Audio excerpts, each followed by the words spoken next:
I hate this old keyboard. All right. Next up is going to be Lumia Stream.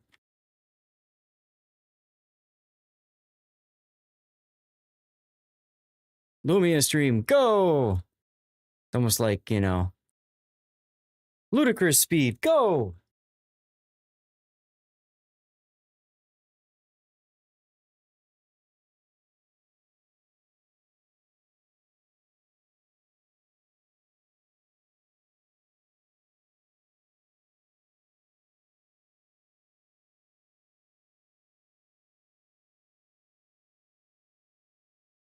All right, let me check my stream PC, make sure everything looks good.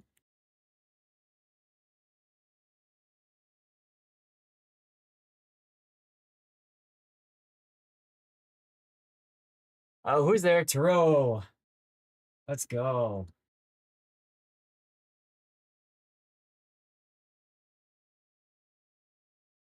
Get the rumble going. Hey, Sea Bear. Chaska, happy Friday to you too. Thanks for checking in, saying hi. Okay, we need to test out. Suffering some form of brain damage. Well, there's Taz. Let's see. Check vertical, horizontal.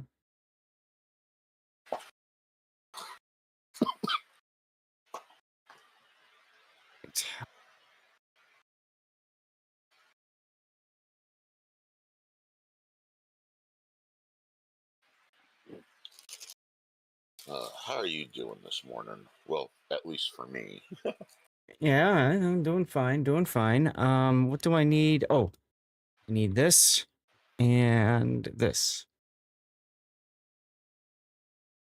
Okay, time to cook. Go cook, Turo. We'll be here. What's for dinner?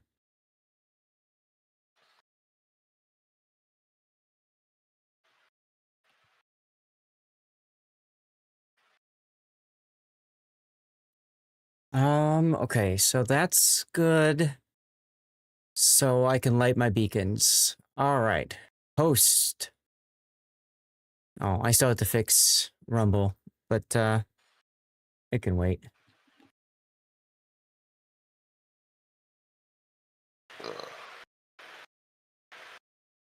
One beacon. Here's next. You want to start with your replay test since you're here? Sure. Okay.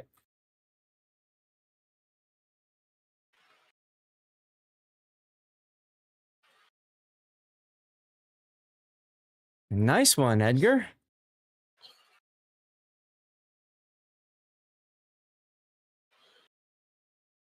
Remember, guys, we got to beat a level of words on stream before we get started. The way to make sure chat is awake. And me too. I may be awake, but my mind is asleep.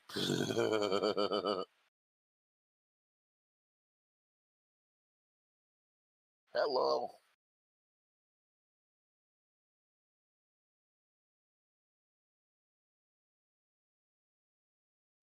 So why is this the last replay stream? Isn't the thing going on for another week after this? Yes, it is. Yeah. So what's going on next week? I'm flying to Phoenix. Ah. Yeah, so I'm not going to stream from my dad's place. I mean, I have the laptop. I can possibly do it, but it's always hard. You're not gonna. It's interesting because you know, with the 2-hour time difference, if I were to keep the same timing, it would be 10 a.m. to 4, which is very much doable on a Friday. But you know, we might do some other stuff. I don't know yet. So just to be safe, it's easiest to tell people it's the last one and be done with it. Ah, that's why this is so loud. Ah, there we go. 2 hour? Ah, yes. That's because Arizona is like the only state left that doesn't observe daylight savings time. Indiana. Hawaii doesn't? Huh? I think Indiana doesn't either. No, Indiana does now. And I can tell you this as a native Hoosier. We switched in 2006. Oh, okay. Gotcha. Yeah. Hawaii does not observe daylight saving time. I know. I live there.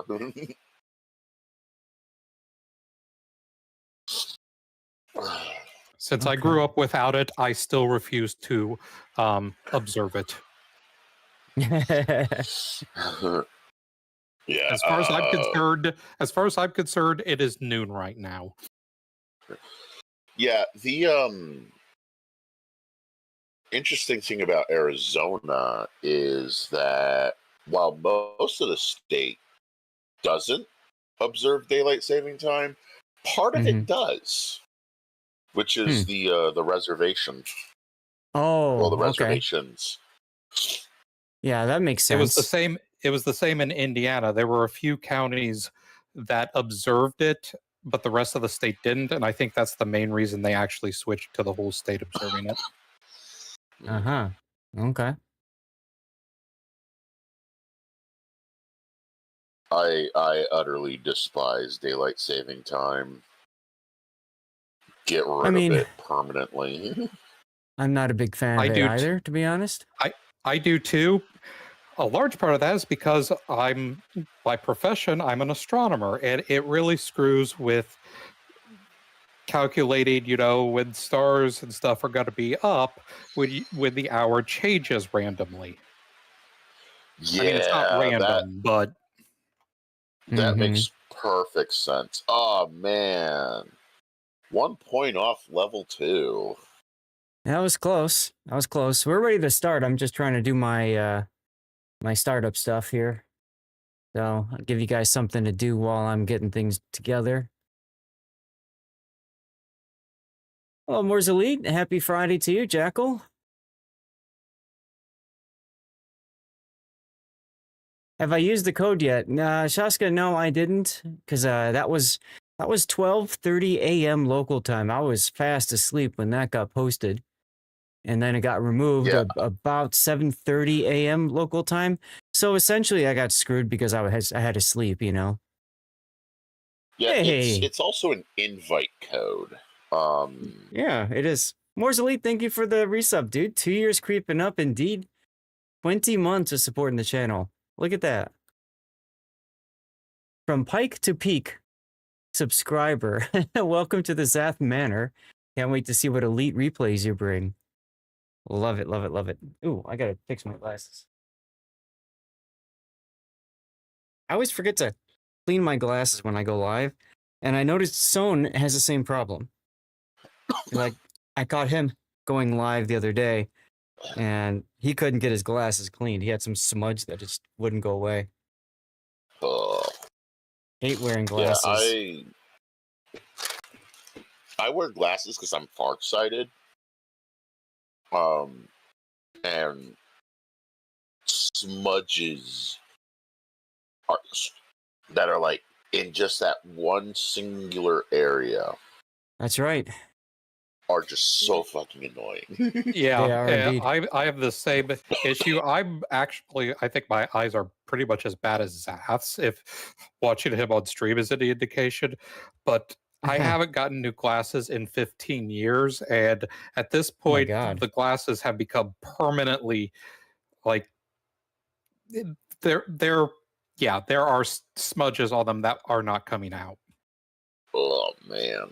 My eyes are probably worse than yours, I'm note. I haven't found a person who has worse eyes than mine. Aside from like obviously My like mom fully does. blind people. But like My mom is without her glasses is pretty much legally blind. oh, I'm far past that. I'm far I can't drive without my glasses. If I don't have my like here, let me do this, and I'll put the zoom up here so we get even closer to me. And to get you an idea, my right eye isn't as bad as my left, but for my left, I'll hold my finger up to my eye so you can see how bad it is, right? How nearsighted I am. Right there, it's in focus on my left eye. That's how nearsighted I am. Jesus. Okay, so yeah, when I say like, I mean, right now, like if I have glasses off, I can see that there's windows. I can see outlines of text. I can't read it. Real life people, like if somebody waves to me, I can wave back because I can see that. But otherwise, they just show up as a blob. So Yeah, Yeah, you I can will see say the you're blur. Your eyesight is worse than mine, but not by that much. Yeah. It's great for reading fine print, though. Anyway. The way that I usually describe it is when I take that reading test without my glasses, I cannot see the E. Aha. Oh man. Yeah, that is also my life as well. So anyway, hi everybody. Happy Friday. It's Friday, it's replay analysis. It's our last one of this patch. As I was saying, because it's because I'm traveling next week. This weekend is the 5th and final weekend of tournaments for a while. And that's 5 weekends that I've done extra streaming, both in terms of streaming early on Sunday, like an early start, and in terms of also streaming Saturdays. It's a lot of time, it's a lot of effort, and I kind of need to take a break. So I'm gonna head out to my dad. He's as healthy as can be, in my understanding. But I'm gonna go out there and do my 40 hours of work and hopefully not stream, so that I can spend the time helping him around the house. I've been trying to talk to him about doing this for a while, and you guys know what it's like when you've got an older family member, trying to get them to clean things up, around the house and go through all the old stuff. It is, a challenge. It's a big challenge.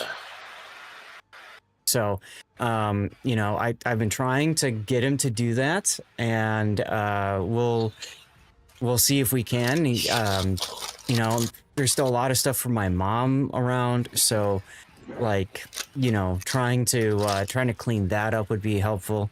Taz, I think you're hot micing a bit. We can hear you eating your chips. Oh, sorry. Actually, it's Frosted Flakes. It's that's even better. For me. It's I was breakfast wondering time. what that crackling sound was. Yeah, it would be breakfast time in Hawaii. Now, if it was Rice Krispies... No, actually, I unfortunately live in California. If it was Rice Krispies, then you could say Snap, Crackle, Pop, but, anyway. Yeah, sorry. I'm so sorry about that. No, it's okay. I just wanted to make sure you knew, Forrester, hi. I'm not sure if there's going to be combat missions or not next patch. My guess is no, because usually when they do an early access, it's only the first patch that you can get the stuff. Yeah, like with the Burrows line, it was only there for one patch and then gone. Right, exactly. I am such a derp. I didn't load up the builds. I can do that real quick. So you're gonna do. The only thing I am missing first on this build, for this match, was Adrenaline Rush, because my Lisboa was not 21 points. Okay. Let's see. Which, if I had Adrenaline Rush prior to this Aegis, I would have done a lot more damage. Because glorious reload time boosting Adrenaline Rush. Generally, you can click about event and it'll give dates and how many tokens you can earn. Okay. You can do enough for the tier 6, not... Oh, yeah. Okay. Yeah, title and game still says Manor Lords. Does it? Oh, for God's sake. Yeah, it says I Manor can Lords. confirm, yes. Okay. I always, all right, give me a second. I always try to put the, I have got all these different windows and stream titles to update. I've got like, right? YouTube, Kick, man. Twitch, and Rumble. And Rumble, I can't update beforehand, which is weird.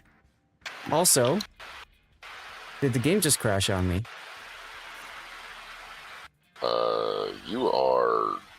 Oh. That was hella weird. Excitement? I am hearing a lot of background noise. It sounds like almost like something is raining. I don't know who that's coming from. That might be my fan. Let me turn it off. Yeah, it's probably that. Okay, let's He's see. he's probably just Discord streaming from an airplane. How's that? Is that better? Yes, Yeah, that I think sounds so. much better. Nice. Yeah. It's just I have a fan on because where I live in SoCal, it can get kind of hot and humid. Look at this, guys. I'm just looking at you from Florida and being like, don't talk. Hey, Rob. I could, for some odd reason, it's black. I know. I'm just saying, look at it. I'm going to reload it, but this is just funny. Yes, we're doing replays today, JB. It's the final replay analysis stream. Normally, I do replays on Sundays as well, but because of the tournaments, I haven't been doing those. So, yeah, this is the night battle. This is hard mode because you can't even see your ship or anything. Look at this. I have never seen it do that before. But when I went to go and do that either. Yeah, when I went to go and change my screen, I noticed that my camera had frozen for a minute. So I wonder if... I noticed that too. Yeah, so I wonder if that was something to do with my graphics card. So if you've been following me in the off-topic channel, I recently updated a few settings on my graphics card. And so what I did was I changed my my undervolting settings. So I undervolt my card, my 3080 Ti, because otherwise it gets hella hot. It still does get hella hot anyway. And I found a really nice and stable undervolt. And then I was having all of these problems recently. And I'm like, okay, well, let's just turn down the graphic settings, you know, yada, yada, yada. And then I realized, I think it's because of my undervolt and it was causing instability on my GPU. So I increased the voltage by 0.2. Normally you do 0.1 increments. I increased it by 0.1, did a bunch of testing, and everything seemed to work okay. So I'm like, all right, cool. And then so I said, let's just bump it up one more just to be safe. What's up, Altador? And make sure that everything, you know, works okay for the stream. Because, you know, obviously for a streamer, stability is more important than anything else, right? So, yeah. Okay, let's see if I've got the build viewer working right or not. Working right on Twitch. The vertical channel. Twitch, I'm sorry, but I'm not running a potato. I don't need 360p. It's... Guys, we got a hype train already? Hey, yo. Well, that was fast. Yeah. Guys, do me a favor and wish Duckman a happy birthday, by the way. And thank you very much for that, birthday. Duckman. So, also my birthday. What the hell? How did that happen? Dutch? Okay, wait. Oh, that's what happened. So, Dutch subbed, and then Duckman subbed. I see what happened there. And then we just got a gifted sub. Look at we got 5 gifted. Oh my god, Turo. Okay, Jesus. Guys, when we get gifted subs, you guys will see pictures of Stevie's life. Like that one right there. That's him when he peed. That's him when he peed. Oh my goodness. Cthulhu's here. Cthulhu, I thought you said you had some IRL stuff to do. Guys, when we have a hype train, for those of you guys who are new to Twitch or don't understand, hype trains are a way to kind of encourage support for streamers like myself. You can support by cheering bits, by subbing yourself, or gifting subs. It is September, so I believe there's a discount on gifted subs. You're here for 2 hours? Okay. We can fit your replay in if you want, Cthulhu. You let me know. One thing I can do, I haven't done this before when I was live. Let me take a look here and see where is my subscriptions. Is it here? I can put a discount on for a certain amount of time. Yes, okay, I'm gonna do that for you guys. If that helps with gifting subs and stuff, I'll put it up for 5 hours. So we're gonna start a promo. So that should be 35% off gift subs. So if anybody wants to help, maybe it's more affordable for you to do so. If we get to level 7, hype train, I'll talk to the wife about extending the stream. We'll have some special dirty water, and right now let's get a giveaway going as well. Paco, thank you for the gift sub. Navigate to twitch.tv/lord_zadh, click the follow button, and write something in chat. Duckman says the audio is weird for him, but it's fine for you, Pac. Good. Okay. Awesome. Vaco, thank you for the gift. Generally, if it's tinny, you might have to refresh. Mm-hmm. Okay. Thank you. All right. So there's our gift subs from Vaco. He just did one. Thank you so much, Vaco, for that. That went to the fluffiest puppy. Now that's a fun name. Vaco, welcome aboard. Your sub keeps the world of warships afloat. Even the title says, Mandalores appreciate you. Oops. Stupid AI bot. Please do it. Cthulhu, which one was your replay, sir? And I know you were trying to subscribe on Monday night with Twitch Prime. Is it not letting you do it now? If I have a no change in the audio, that is strange. It's the Columbo game. Okay.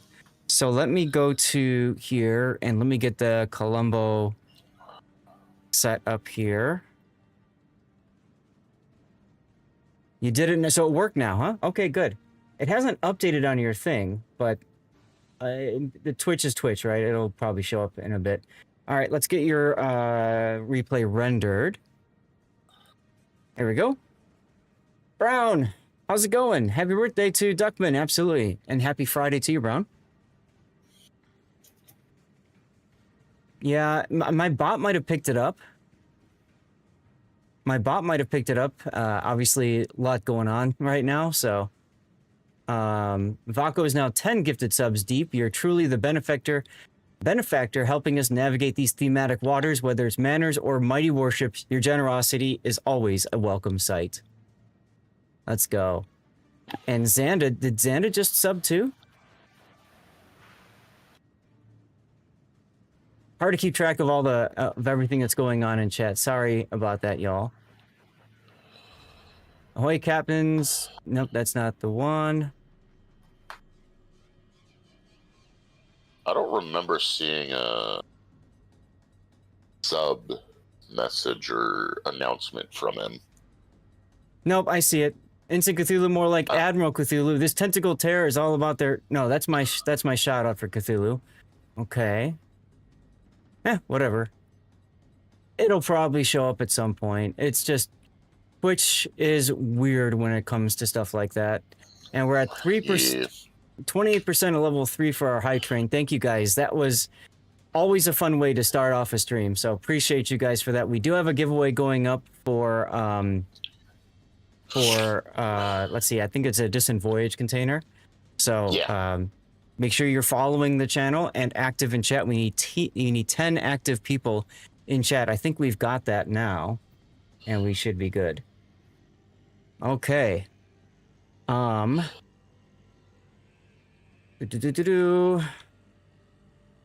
Choo-choo indeed, Taro. Thank you so much for another 5 gifted subs, man. Appreciate you. Let's see. So where's my build viewer? Here it is. That's right. I had changed it to a different window before. So let's see. Ship stats. There we go. Okay. Not a twitch.tv stream without scuff. What do you mean?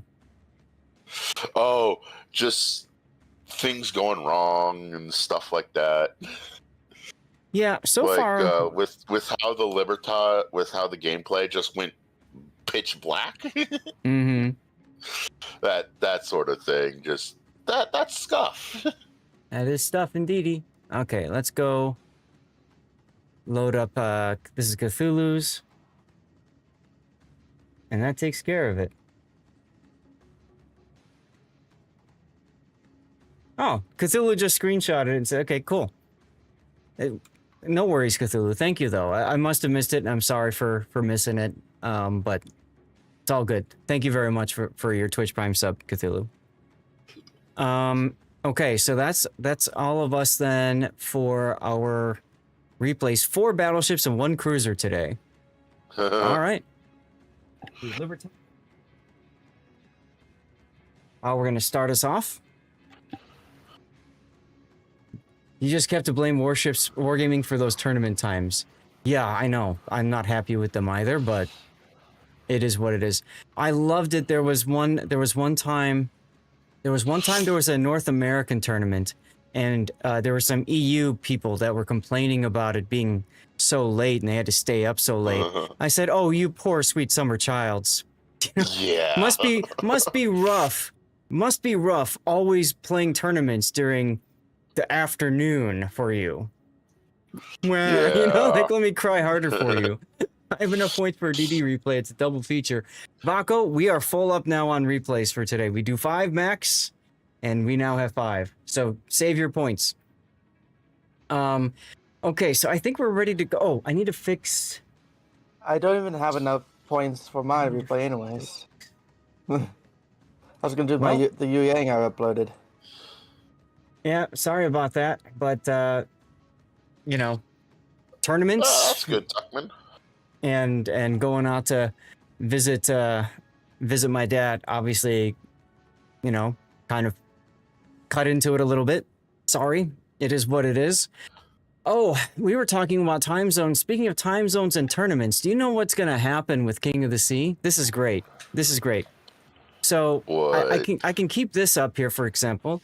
When does Europe change time for daylight savings? Right? Oh, so they God, change that's right. October 26th of 2025. When does King of the Sea start, y'all? November 1st. What's up, I Can't Swim? Happy Friday. So it starts on the 26th. So just before King of the Sea begins, clocks move backward for Europe, which means I think... Oh, wait, no. Yeah, it would be backward. They move backward. Now, why that sucks for us is I believe that means that I have to get up an hour earlier to cast that first weekend. Because when does US? They change Sunday, November 2nd. So what that means is that Saturday, November 1st, I have to get up an hour earlier. And then, because their clocks change back. Yes, so I have to get up an hour earlier, and then Sunday I get up an hour later. Are you saying that there's a conspiracy against you and me getting up earlier for these tournaments? I think so, Puddin. We have told Wargaming so many times, guys, please don't schedule tournaments around daylight savings. Technically, they didn't. Technically, they didn't. Because it doesn't screw with them. But in typical EU fashion, they only care about themselves. Yeah. Oh well. It is.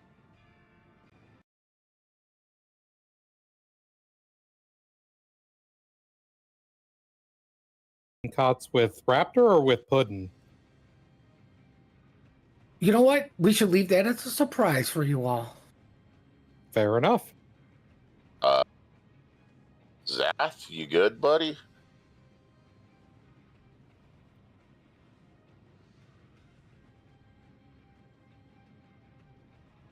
Yeah, Zath went silent, and apparently the stream is freezing. I thought that was just me. Well, the warships finally killed his PC.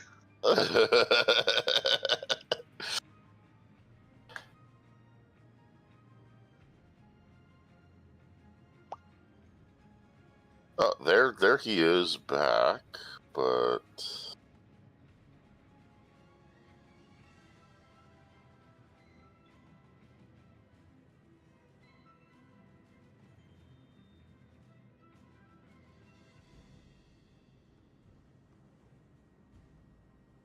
Yeah, it's like super choppy.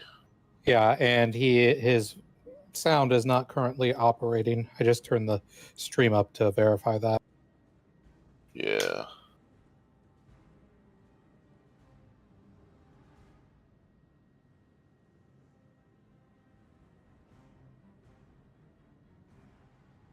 He was having some issues on Monday too with sound.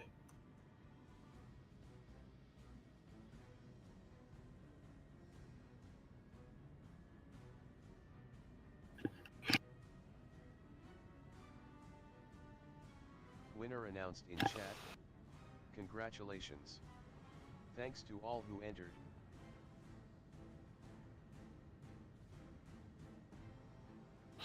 Yeah.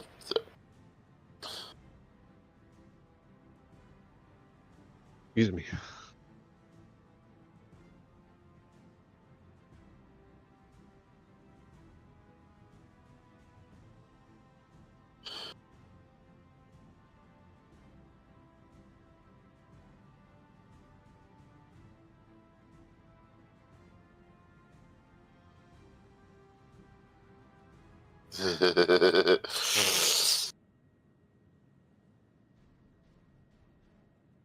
Zath charades. Yeah.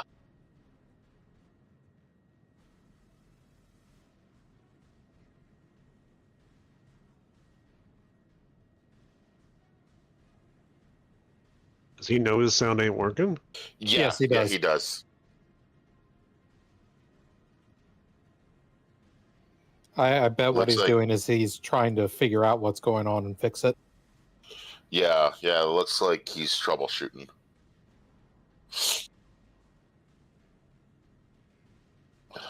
Wavelength is a derp. That was the same thing that happened Monday too, if I recall correctly.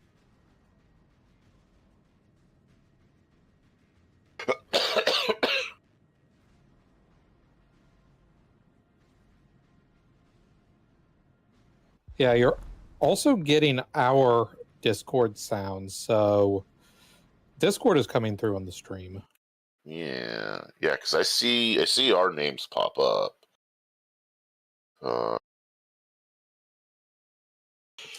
I also hear our voices. So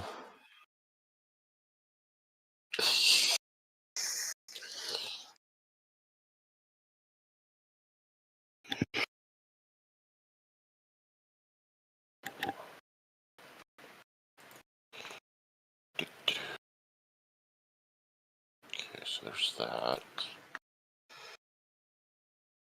Promotions. Give me those 2 tech upgrades.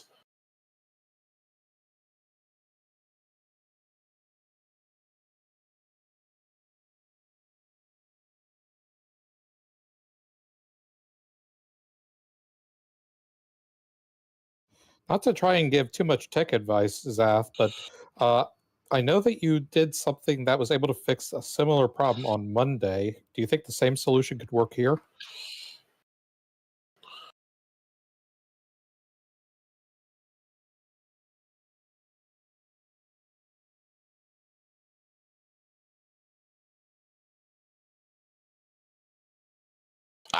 That's what he's trying to do. Got it.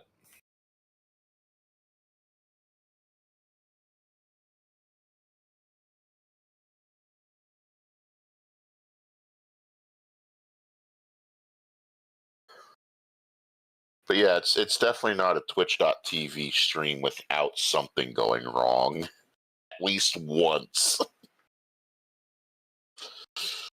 No, we cannot hear him on Discord. We were just overdue.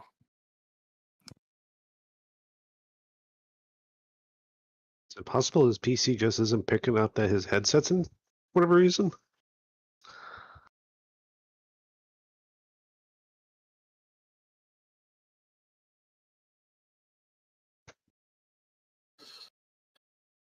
Now to try to rebuild the stream up here. Fun times. My Firefox has been updated. I wonder if that had a problem too. Had a part in this. Get the music going. Get Discord back up again. And I need my streaming stuff, and then I need to check and make sure that the stream is live. One nice thing about having the rerun PC.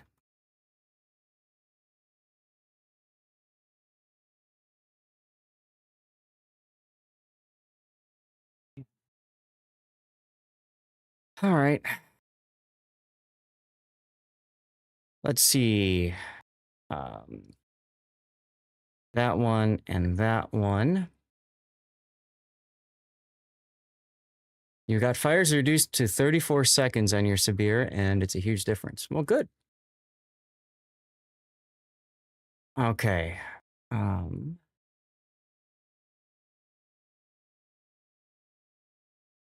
right, I'm back. Thanks. Actually, oh my god, they killed Zath. Okay. So I'm mostly saying that because I just started. now, like I said in text form in the channel, basically what happened was my GPU was unstable because it was loading up the wrong undervolt. Because I've tweaked it, and for some odd reason, it's not defaulting to it. So I don't know why it won't default to that profile. Maybe I just need to save it over profile 1 and just have it do that. That's probably easier. Yeah, there's also the fact that I learned from more tech adept people that your computer, even if you change settings and save over them, it still remembers the previous settings. Mm-hmm. Yeah, so I'm just gonna click on 1 and save over 1. Oh, wait. No, I don't want to do that. Hold on.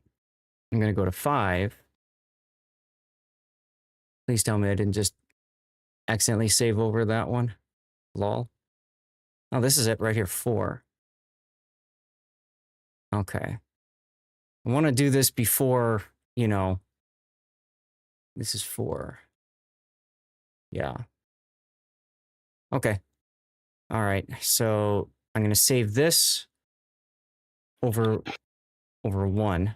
So that 1 and 4 are the same. There we go. So 1 and 4 are now the same one. To be honest, I might just save over all of them just again. So I'll save that over 2. Save that over 3. I'll save it over 5. There. Now, there's no way that MSI Afterburner can screw that up and load the wrong profile. Okay. Now I have to rebuild my tabs that I was using. So give me a moment for that. Because it looks to me... Oh, God. So is that the same thing that happened Monday? Yeah, that was what was happening on Monday with Manor Lords. I thought it was graphic settings, and so I lowered the graphic settings, and that helped. But the reality of it was, I had the wrong undervolt still. Afterburner resets. See, and that's the thing, Gems. I didn't change anything BIOS-wise or physically lately, but that's a good thing to keep in mind. What I'm hoping to do is I'm hoping to get into like looking into lossless scaling as a program, right?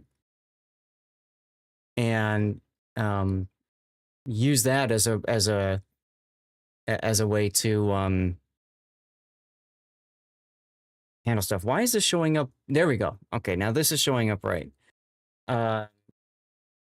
So, use lossless to help with rendering stuff at higher graphics, and then slap in my 3070 to do frame gen. It's something I was thinking about tweaking it at some point.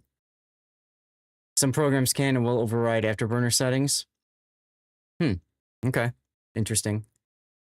I haven't had that problem. I haven't noticed it, at least, so we got to turn Lumia off and back on again. There we go. And one of my lights is stuck in green, so that means I'm going to have to fix that too. Not green. But yeah, so last time on Monday, note, the same thing happened because so many things use GPU now, right? I've got an AI filter to, for sound and noise and all that. That uses the GPU. I've got my encoding that uses GPU. Obviously, games use GPU as well. Helldivers sometimes does that, huh? That's annoying. I could also just not have the undervolt and just let it go at stock settings. I could do that too, but I do like saving the wattage on the card if I can help it. What am I missing? Speaker bot. Oh no, I already have it up. Okay. Speaker bot's up. I need this to load up the replay stuff again. Okay. All right, and I have verified it's 0.9 volt, so it should be stable now. If it's not, then I'm just gonna kill the undervolt altogether and screw it, A new tab. Okay. Let's see.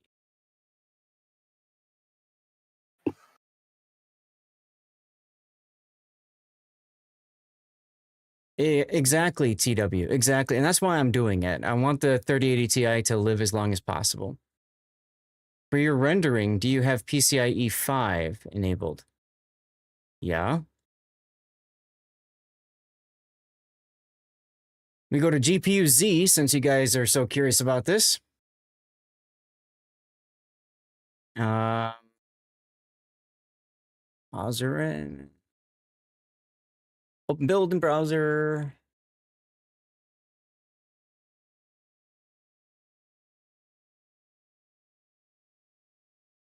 And let's see.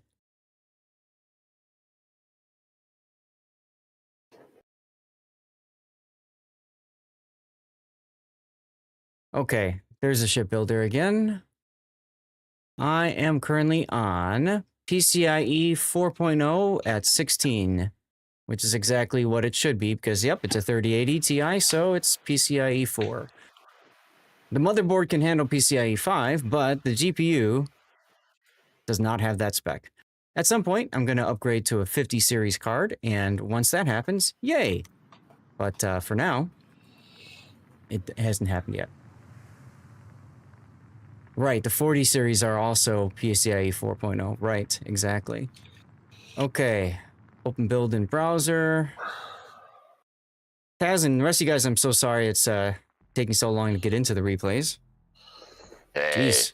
Hey, technical difficulties you cannot account for. It is perfectly fine, my dude. Yeah, unfortunately not. That's true. Okay. Yeah, see, now we're at 0.9 volts. You guys can see that up on the top left of the screen. So that's where it should be. The old undervolt was at 0.88. So like I said, I raised it up by a couple increments. It was stable at 0.89. So I thought, well, let's just go one more up just to be safe, So we're at 63% usage. One of the things I was thinking about doing, Note, because of the crash we had on Monday night, is I'm thinking at the end of the stream, like last hour or something, load up Borderlands 4, screw around for 30 minutes, and then go to Manor Lords and load up a big fight and see if that causes a crash, just to make sure it's Makes stable. sense. Most undervolt guides don't go below 0.9. Interesting. Good to know, Hujam. 0.88 was what I ran for like 6 months, the past 6 months, because I did it in springtime. But the things that I didn't take into account, stupid me, is I'm streaming now. I started streaming at 2K, right? So now the stream quality is different, and because of that, I'm sure the demands are different as well. So that's an important consideration, right? and then the other thing is, well, I love how Stream Elements, by the way, is telling me to do Star Trek Starfleet Command because I'm already doing it. Anyway, so, and then the other thing is, and on top of the external streaming, I got a new monitor as well, and that I have running at 2K. It's a 4K monitor, but I have it set to 2K because if I'm streaming at 2K, I might as well have it run at 2K, you know, whatever. So, yeah. So hopefully it doesn't crash again. We'll see what happens. But the fact that it was crashing a moment ago is, you know, twice is really annoying. But like I was saying, so because so much stuff uses the GPU, if the GPU goes down, if the drivers crash, well, then obviously that affects the things that are using it. So that affects OBS's ability to stream. That affects obviously the displays. They all went black while the driver rebooted. And that affects my microphone software because it's an Elgato. And Elgato, for those of you guys who don't know, Elgato products famously need software in order to work. So everything, my key lights, and now I'm looking at it, my stream decks aren't even running right. So my key lights, for example, they need their Elgato Control Center just to run. They need an app on the phone. It's crazy. It's crazy. All these little things that you guys don't have to deal with. Consider yourself lucky. Okay. Boy. So I've loaded up my software, and guess what? It hasn't detected. What's up, Morkbork? So I'm going to do the old-fashioned disconnect and reconnect. Oh, yeah. This is something I wanted to do yesterday, too, which is change around my my USB hub setup, but I got distracted doing other things. Okay, this is working, and now I need to find the other stream deck. You could probably just turn it off and back on instead of unplugging. Maybe?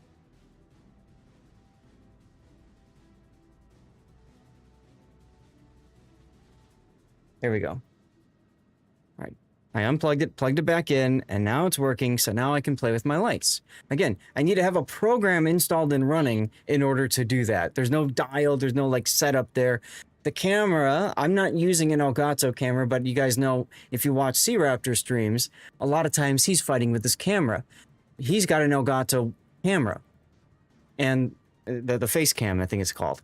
And the problem with that is, again, you need the Elgato software to make it work.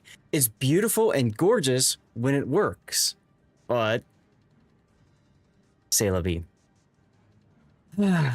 Claptrap, how's it going? Thank you very much for the hydration reminder, and Morkbork, thank you as well. Hey, Morkbork, how you doing? Oh my goodness. Thank you guys for sticking through all the tech issues, by the way. Those of you on, those of you viewers on stream, and of course you guys in Discord too. I think we can finally get going on this replay.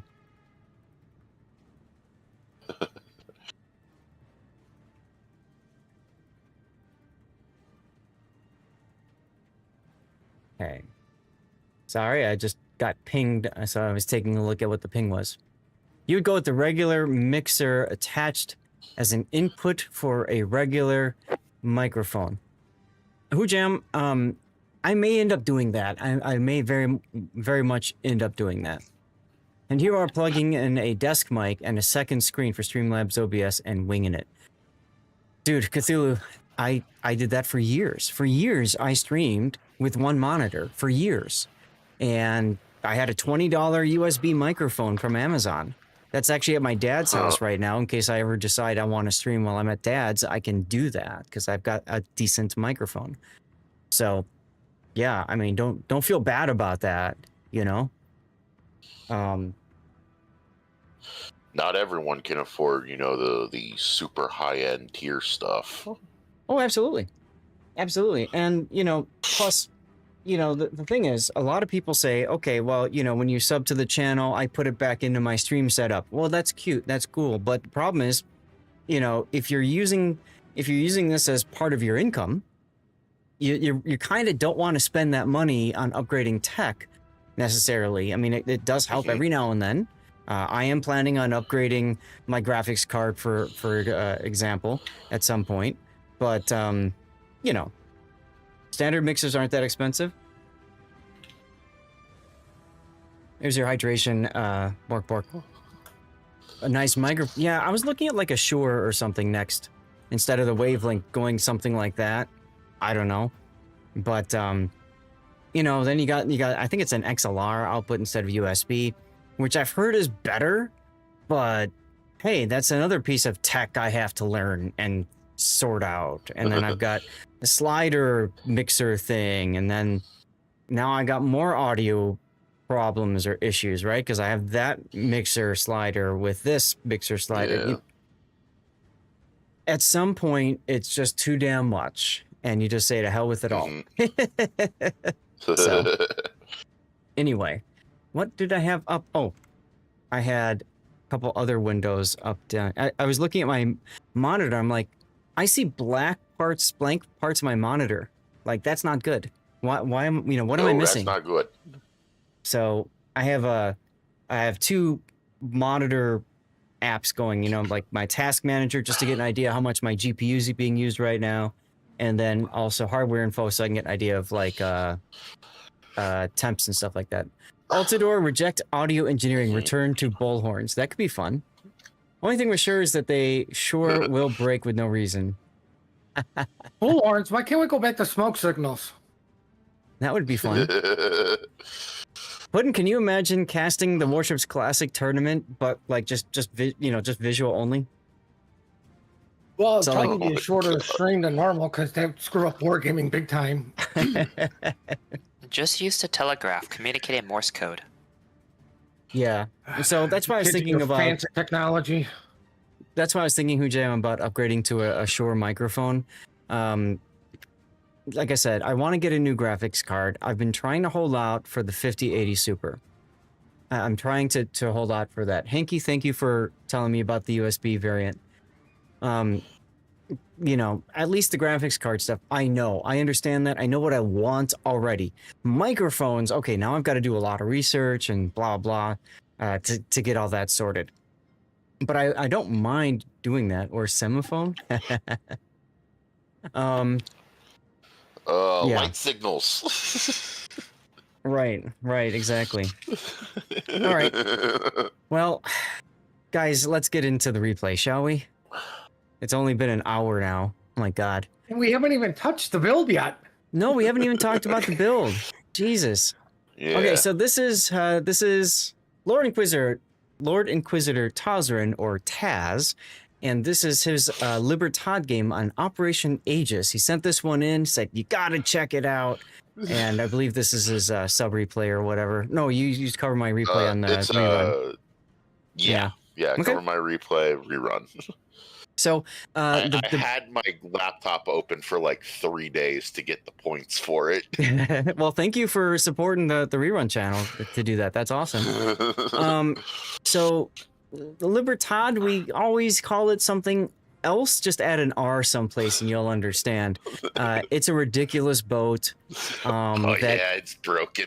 Really needs to be nerfed, especially with Lisboa as captain, but Wargaming hasn't really done it yet. I mean, they've done a little tweaking here, but it definitely needs more. She's a secondary monster, and yeah, I mean, just a fantastic boat. If you haven't gotten this boat yet, get there. You trust me. Even if you're not a battleship enjoyer, you'll enjoy this line. Yeah. So. The 9-inch secondaries are just they eat destroyers. Yes, they do. Yes, they do. They want the South American. Well, possibly. So, yeah, in co-op, I think the Hydro has more value because of how much the bots luckjog torps at you. That's fair. Yeah. But it is what it is. So let's go over the build. You've got main armaments mod 1, damage control, secondaries, steering gears, concealment, and then finally more secondaries.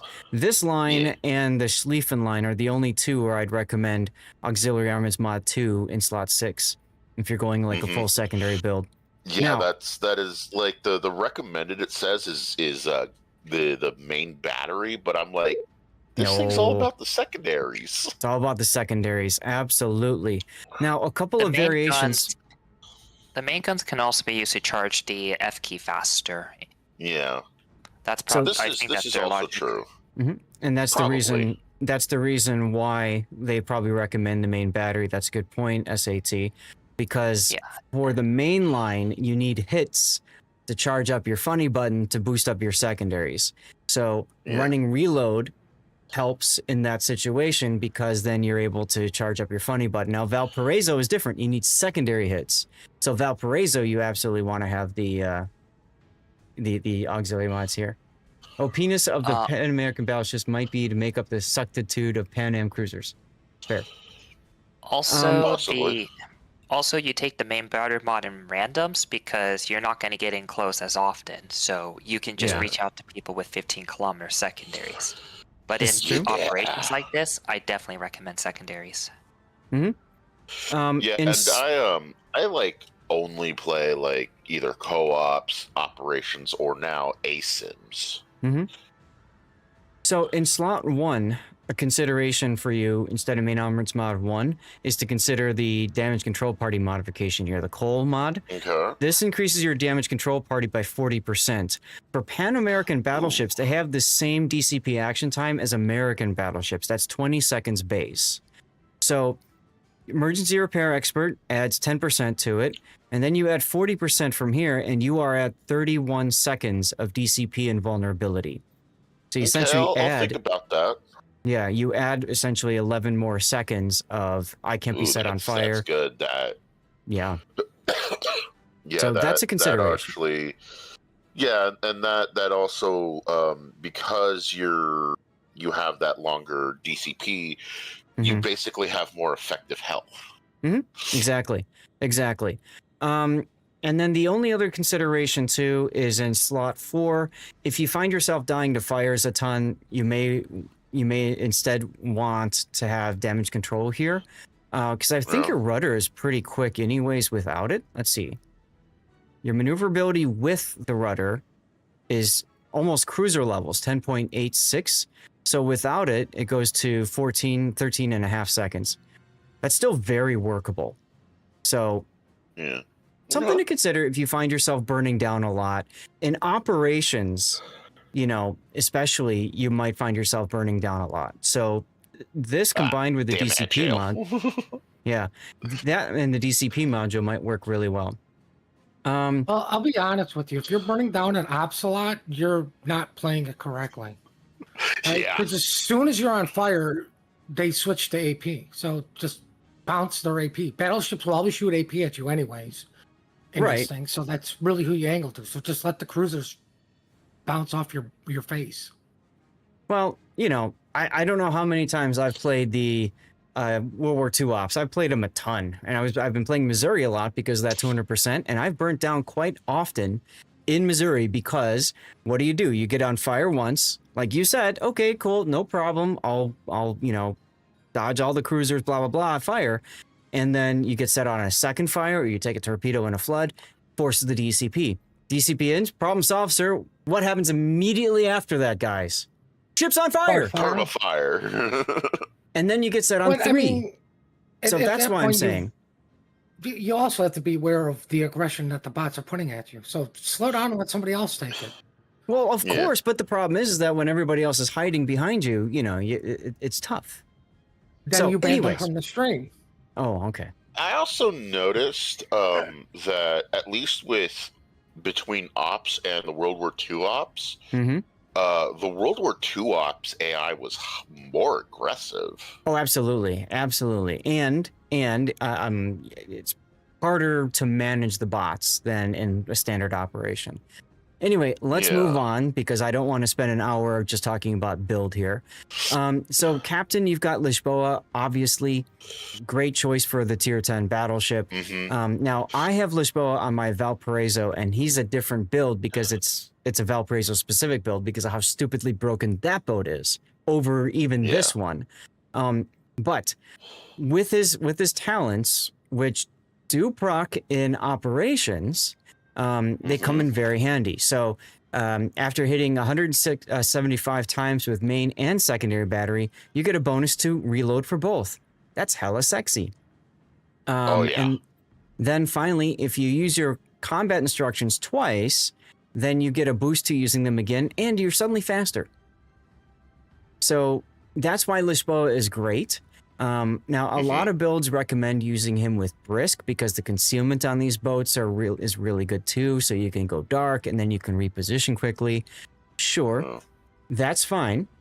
But I'm kind of with you, Taz. I would either use Grease the Gears or Priority Target. So you've got him with preventative maintenance, and of course you did the secondaries, and then you've done emergency repair, concealment, and you said you're going to go to Adrenaline Rush. One other consideration for you is this is mostly ops or operations or PvE content.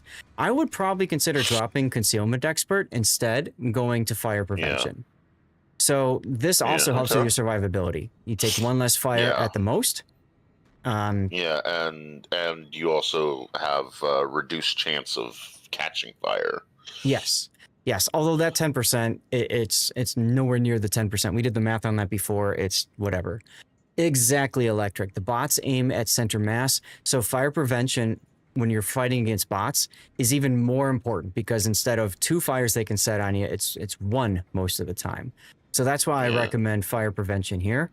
And ERE makes sense, by the way, getting an extra heal and keeping your DCP and heal time up makes perfect sense. That's exactly why I got the ERE, is because of that 5th heal. Right. So, and I know you said last one is going to be Adrenaline Rush for you. Fine. And then you've got secondaries. So there you go. Awesome. All right. I don't have any other flags simply because I'm just kind of saving them up. Yeah. No, that's fine. What's up, iChase? What's going on here? At that point, like almost 200 secondaries. What's up, Mr. Drogon? Puddin', do me a favor and do a shout out for iChase if you don't mind. Who? How you doing, man? Long time no see. You're funny. iChase Gaming. Never heard of that. iChase. I saw iChase hanging out on yesterday's 8-hour stream. That was a lot of fun. Yeah, so like here, I always go that. Oh look, it's a clip of iChase on CV. Yeah, like I go that G line simply to avoid if DD spawn just getting torqued. So at the start, in a secondary battleship, there are two ideas, right? One is what you're doing, kind of going southward along the G line. The other is following the gearing and sitting in a smoke. If you follow the gearing, sit in the smoke, you can, rain secondaries down. Probably don't want to use your main guns because then you get detected through the bloom. But either one is fine. Yeah, and I'm just shooting things to charge the funny button so that way I can get it. Yeah, and for you that makes sense. The earlier you get it, the more powerful it is. Right. Absolutely. And you definitely want to spam it as much as you can. The others. Who we just followed? Super Comer 888. Thank you for the follow. Welcome aboard. Happy Friday. Hopefully getting closer to Big School. Nice.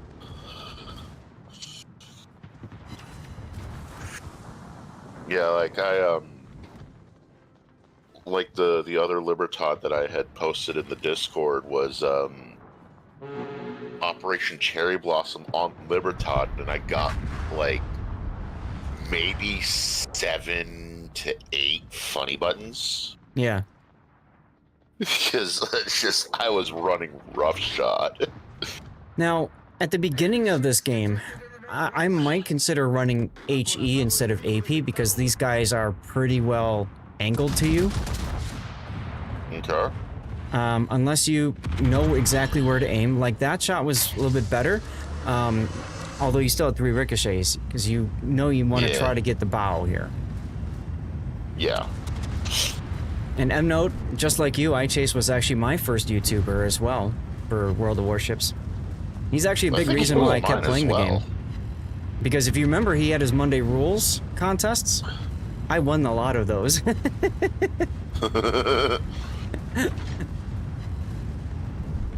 Oh yeah, here I think right here I actually don't fire until the funny button's off cooldown. Yeah, because you want to charge it up as quickly as possible. Okay, that makes sense. Chase, I think I said this last time here. I still have the headphones that you sent me. Four citadels. All I gotta say is Chase needs to stay in school because we need less CV players in the game. Aw, there you go. Chase was. I remember the dark days of RTS CV when it was, I choose you for death. Well, Chase was one of the first. Designing a next generation of CVs. He was one of the first people that put together the idea that you can launch all your planes in one big hit instead of one after the next after the next. He's one of the first during alpha testing, if I'm right, where he put that together. When the purpose is got because I don't released, kill the heathen. all you saw. Okay. Yeah, you shot the Heathen while there was a ship in front. I didn't catch whether or not the shells hit or what. The short, most of the shells hit it, but Shore's torped it. Okay, why are you turning back in here? Hey, so the reason why I'm turning in is simply to kind of beach myself on the island, so that way I don't get cross-fired. Okay, and so you're going to continue shooting the convoy ships, but you figure the Azumas are going to come through, and you're going to get hit on both sides. Yeah. Okay. Yeah, I generally just kind of beach myself because it provides some protection from getting like I said, cross-fired. Hello there. You do your 5 Kleber suicide runs in co-op, and then go back to work or school. See, I do those in ranked. Because maybe I get some wins and I get extra steel from it. Yeah. And this way, like, I can also help mitigate, like, damage coming at me. Because, as you can see, like, only those 2 far convoy ships can actually hit me. Maybe the center one. Why aren't you... You're not opening up, though, because you want to stay dark so you don't get shot at? No, I think it was, I was kind of waiting for the, hold on one sec. I gotta go take care of my dog. She's barking. Yeah, I hear that. Okay. Yeah, because I would have opened up a while ago. On the Clausewitz, especially.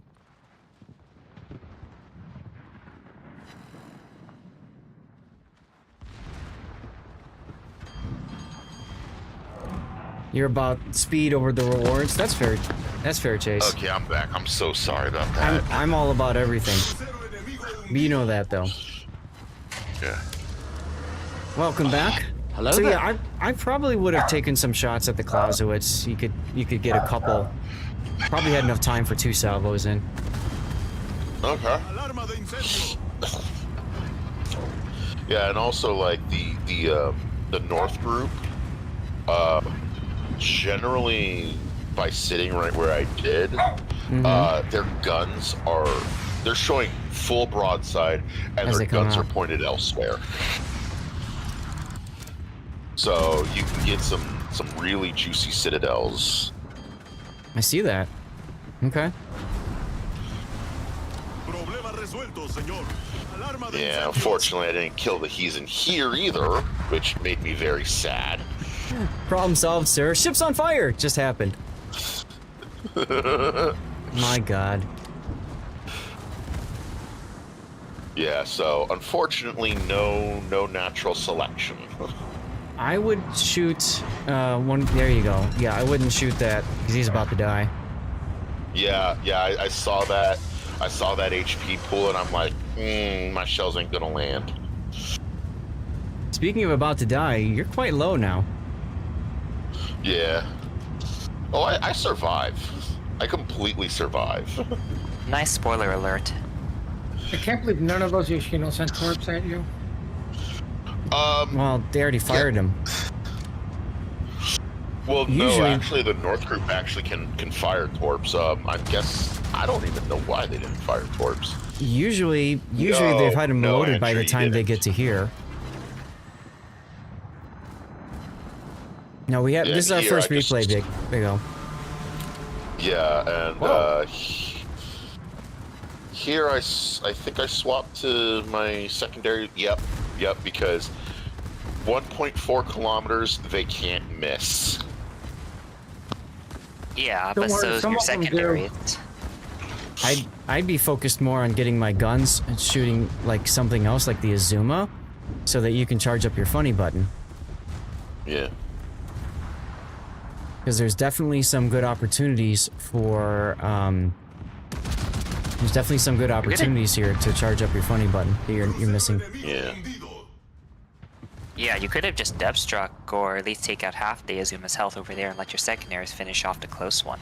Okay. And more importantly, you would have had your funny button back up.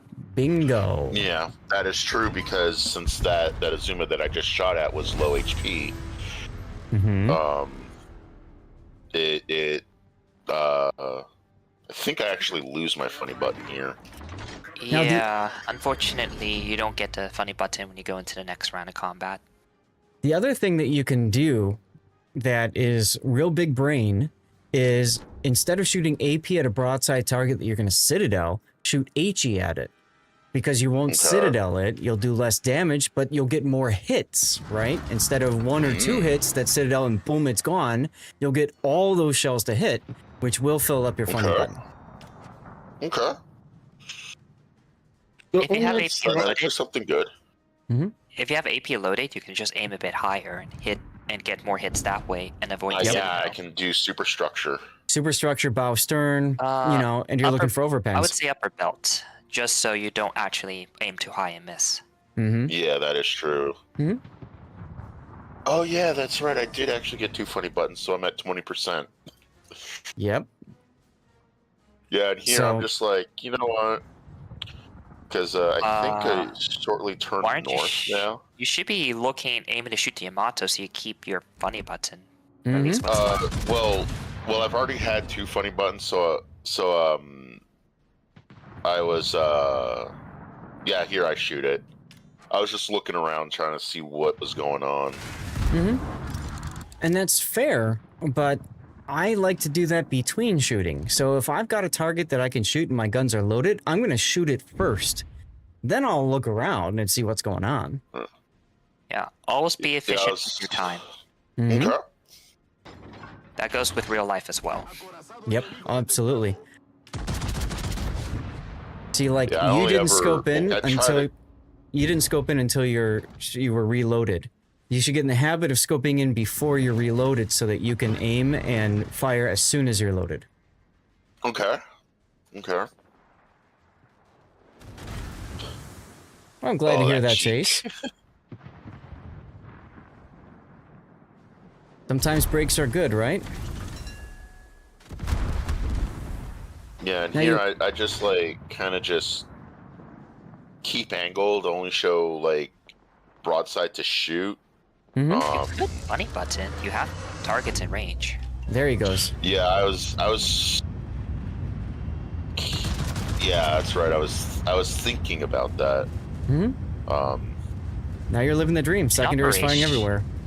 In Operation, I feel like you should be just using a cooldown unless Yeah. like it's the end of the wave.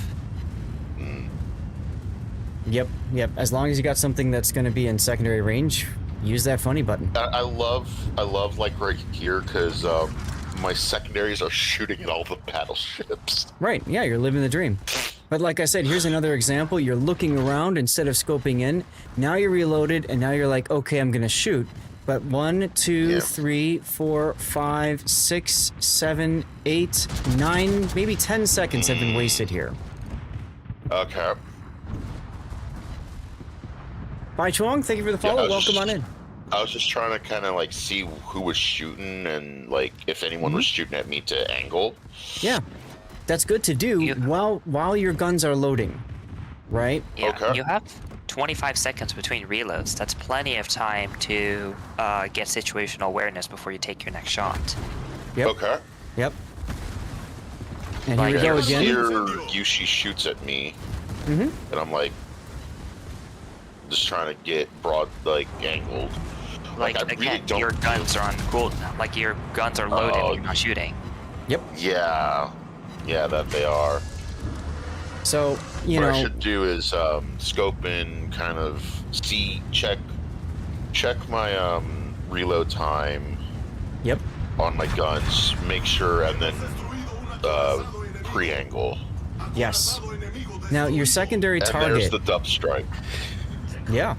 Your secondary target should be one of the battleships that's on your broadside, because you want that gone as soon as possible, and you've got the majority of secondaries that can fire at that target. Yeah.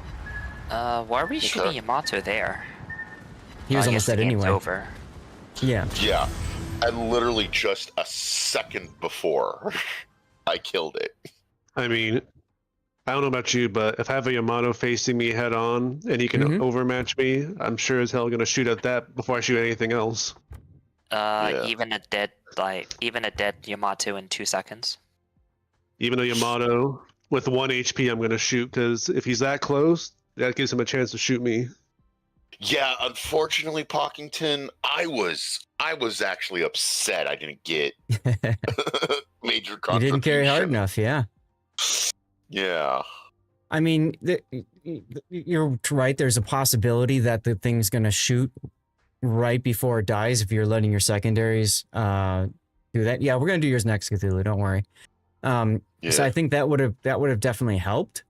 But, you know, it is what it is. I do think, though, if you've got something that's got your broadside, secondaries on it, and, you know, because unfortunately in that situation you have 3 battleships surrounding you, you can't properly angle to all 3 of them. So pick one to angle against and the other one to just focus your secondaries on. Okay. All right, let's get the replay render going. Yeah, the reason why I had my secondaries on the GK so much is because of the fact that I was more worried about the 16 inchers from the Yamato than I was about the 16 inchers from the GK. Yamato's 18s. 18.1, that's right. Yeah. Pulling a U.S. Navy there when they thought Yamato only had 16-inch guns. Right. But yeah, I was more worried about the 460s than I was the 420s. Mm-hmm. And that's you were fair. decently close to the Yamato, so there was a good chance that RNG would save you anyways. RNG, just take the wheel. Now, if you wanted more, you know, like that major contribution, honestly, that part right here where you're beached and not shooting, that's probably the reason you didn't get it. Okay. Also, you're relatively inefficient with your main guns. Like, you were taking 10 seconds between, on top of the reload. That's like an extra 20-30% lost DPM right there. Yep, you're nerfing your guns even more, essentially. So, you know, I do kind of agree with what SAT said as well with the reload mod to get the funny button charged up. I think you can definitely experiment with that and see if you find that works better. It is fun watching the secondaries do all the, you know, all the secondarying, right? But looking at your damage results, you actually did more damage with your secondaries.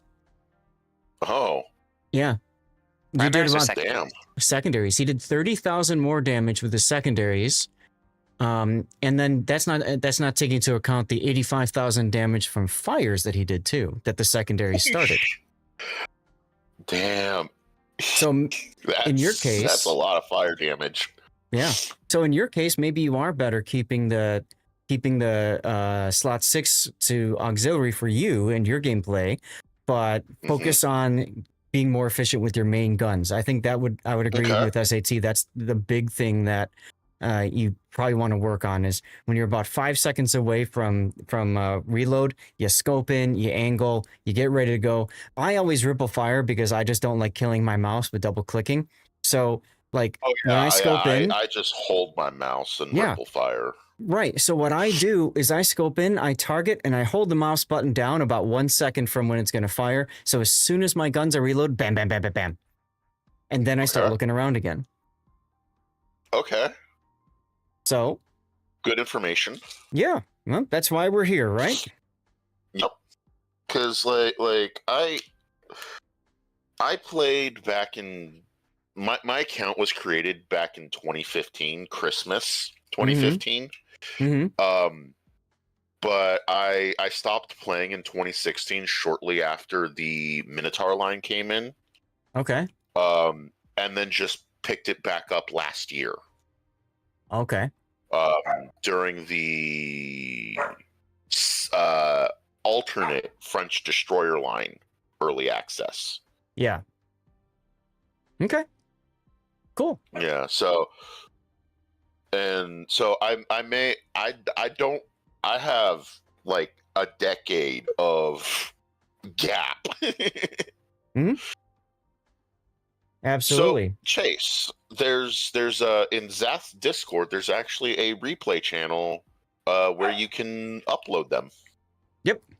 And you can redeem them to force coverage by using channel points. That's right.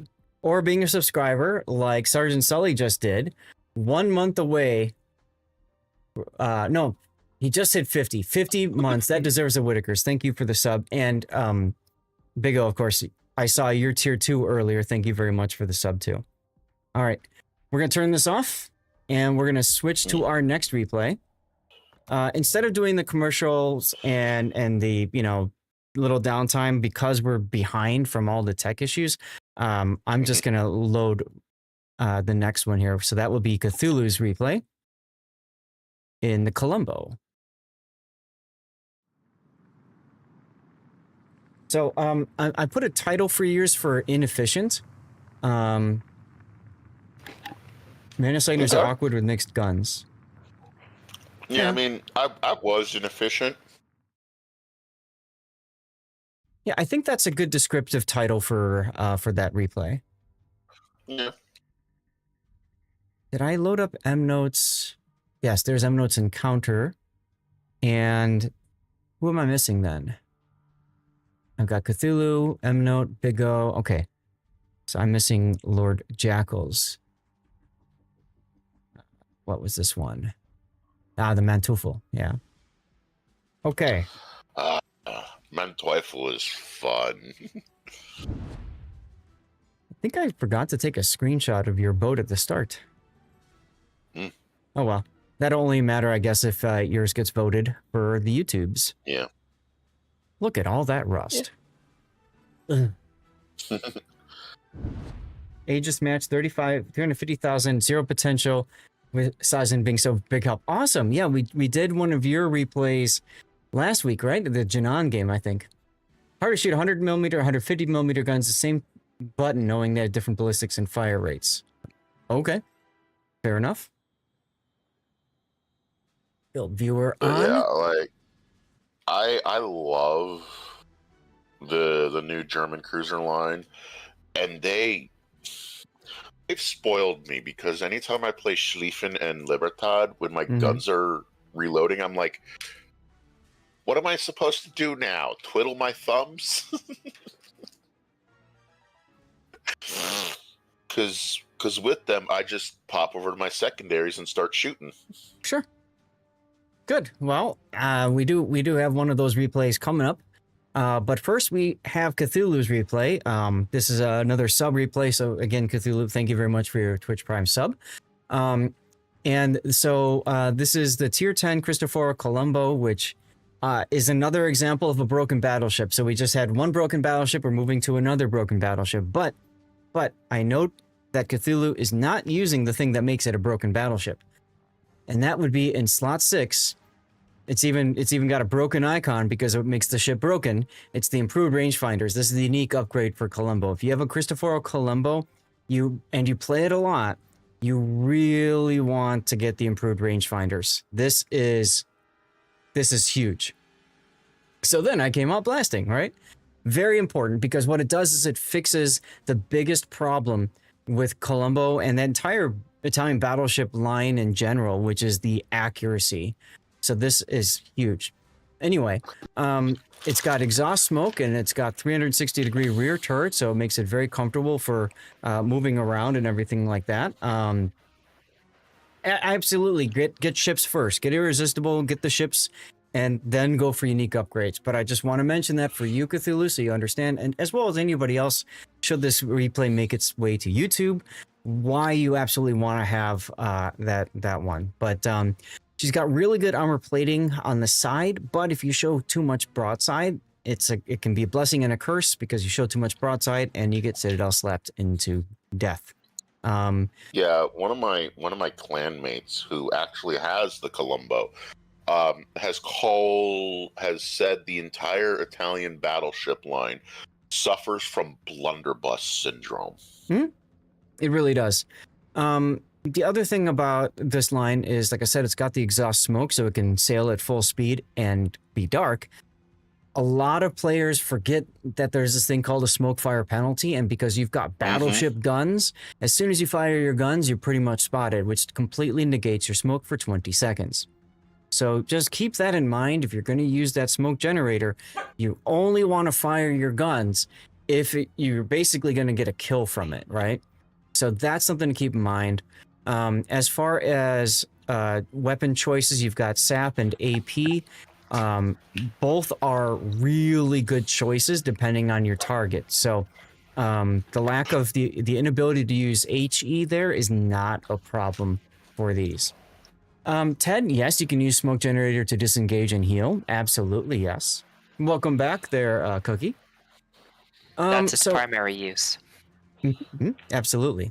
Although I like being aggressive with it and using it to get on someone's broadside and blap them.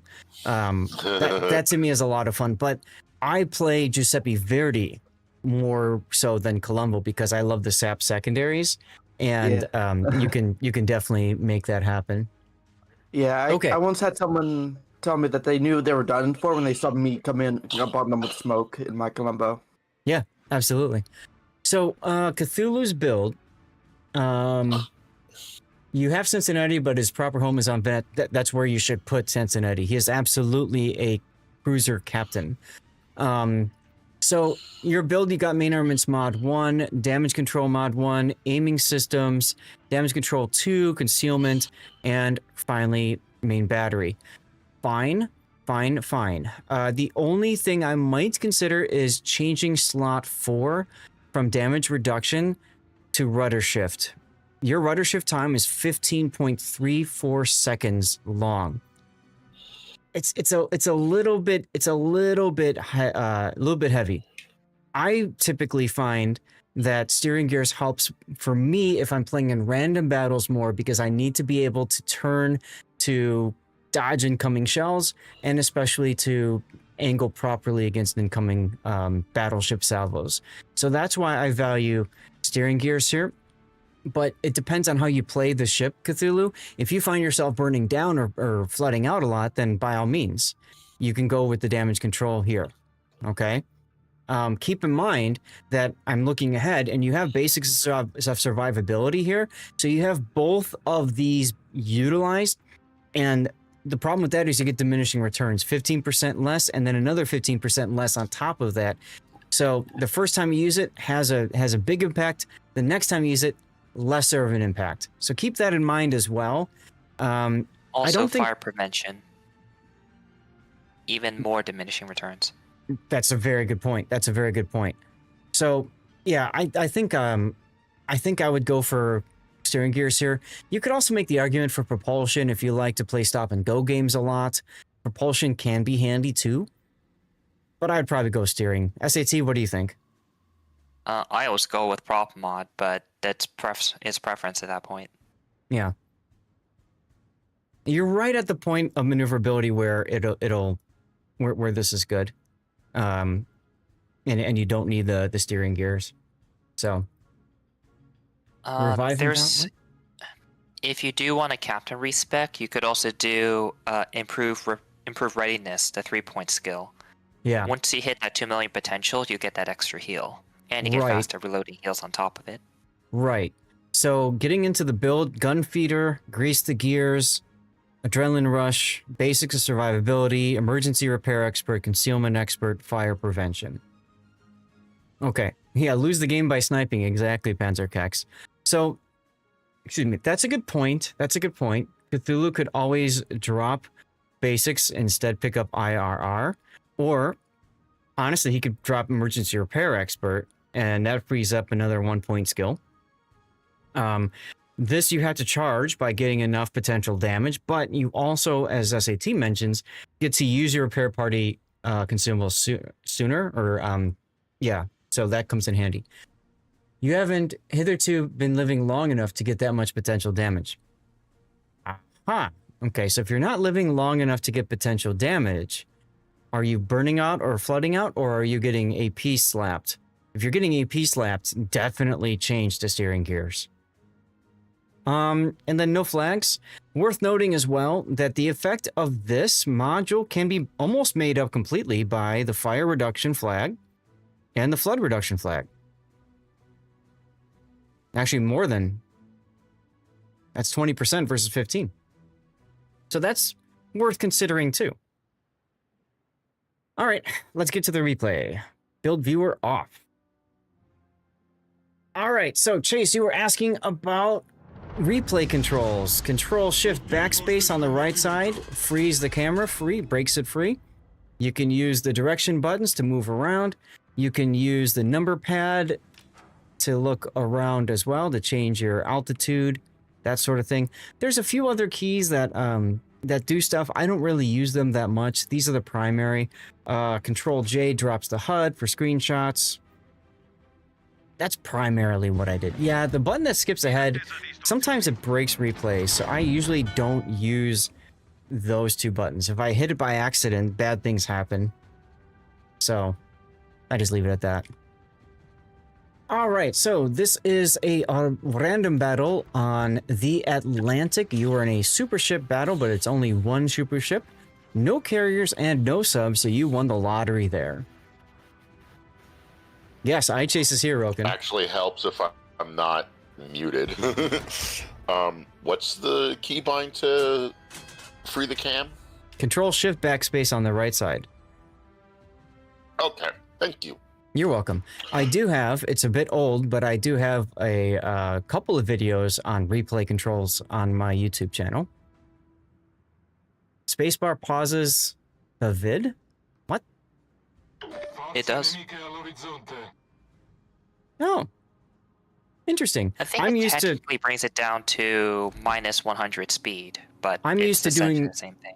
Yeah, I'm used to doing that with the end key, and then home key should bring it back to normal speed. Nope, end twice. Okay. Insert speeds up the replay, and then delete slows it down. Anyway, plane up, sap loaded for the Pommern.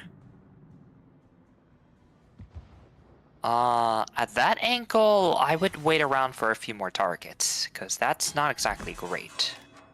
I mean, if you waited a second or two longer, Mecklenburg is available and more broadside for sap. The nice thing about a German battleship target is it's got a lot of superstructure for your sap shells. I'd aim a tad higher, maybe. Yes, SAT does stream. Well, used to. I don't anymore. Oh, really? Oh. Yeah, it's just personally, I probably would have waited to shoot the mech, or at least give it a little bit more lead. Why are you smoking here? Right. Test, do me a favor. Try to be careful not to talk while someone else is too, because that could get confusing very easily. That's okay. It happens. He cleared the obstruction and accelerated away. Yes, he did. The smoke, I agree, though. There's no point in smoke. Yeah, I'm just thinking you just fat-fingered it, because your smoke fire penalty is awful. So if you do smoke, do it 20 seconds after you fire. Mm-hmm. Yep. Vaco, that's a good point. When you put your plane up, you can press the C key to go back to the standard view. There you go, just like that. I remember... As a side note... Oh, go on. I remember that being a mod. He had to, like, once upon a time, you would scroll back once, and then it would go back to normal. Go ahead, SAT. So you just blew smoke. Your bow in. There is 6, 7 enemy ships on your side. This could be a problem. Right.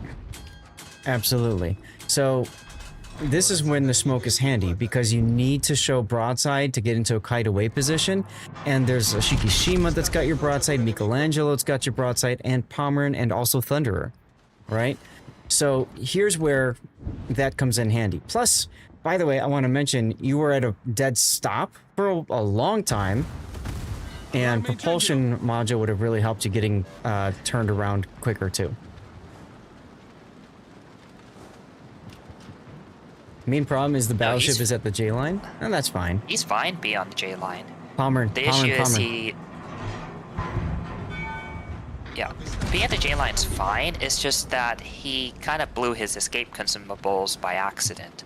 Right. You could have actually turned around while you were in smoke, but you just didn't take advantage of that, so... Nice hit with the AP there. Also, Cthulhu, you're slowing down. You're not slowing down when, honestly, I think you should have. As soon as you got into a kite away position, slow down to half to 1/4. I wouldn't go into reverse, but nobody was shooting you, and one person was shooting you. So control that engagement, control that kiting. Instead, now you went full speed into the island, and that's forced you now to turn to come off of the island back in towards the enemy, which is...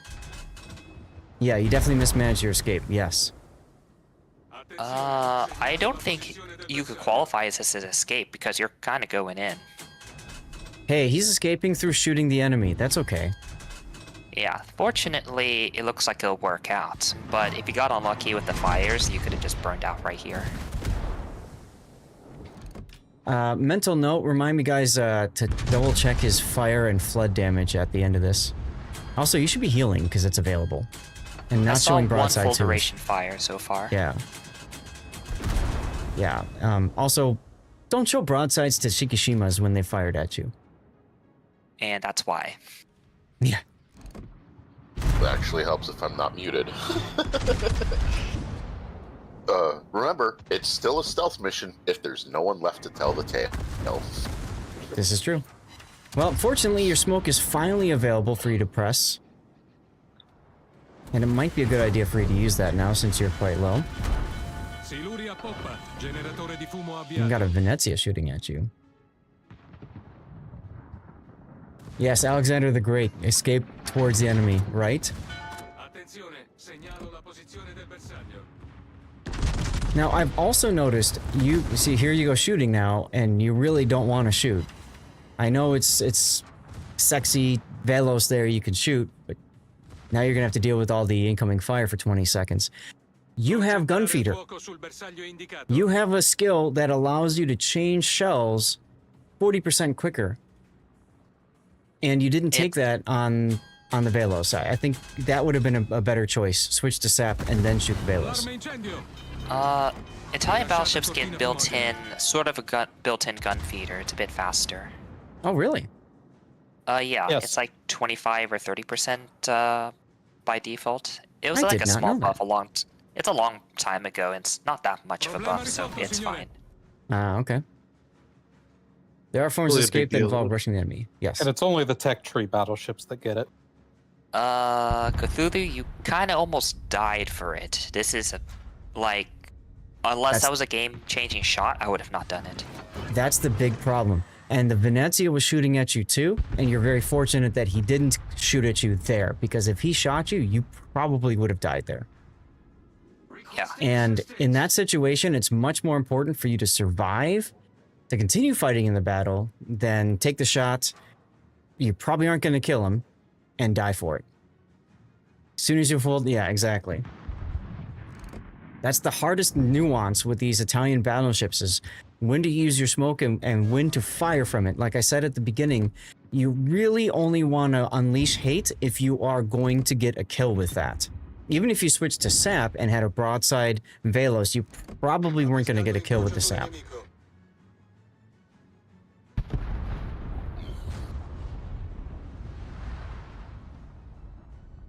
Well, you got a minute to go for the next heal. Now, you said you usually don't survive long enough to get the potential damage needed to charge. I just want to point out, you're pretty close to there already. Yeah, 1.4. If you had stopped your turn in front of the Shikishima and tanked that shot instead, you might have come away with enough right there. Oh, dude, Well, I come on in, Chase. Chase. Yeah. Thank you for the sub, dude. I think that's the first time Chase has subbed to me. I think I've subbed to him before, long time ago. I can't remember now. I Chase Gaming a sub for the legend. The first time. From school to play better runs. runs. The first time because it doesn't say anything. Right, you're always making moves. Glad you're not super pissed off at WoWS anymore. And now you're back in the fleet.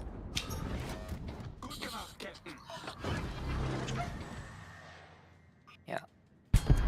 If you're able to transition to a kiting stance earlier, usually you can farm 2 million potential damage quickly that way. Yes. And not be almost dead before that happens.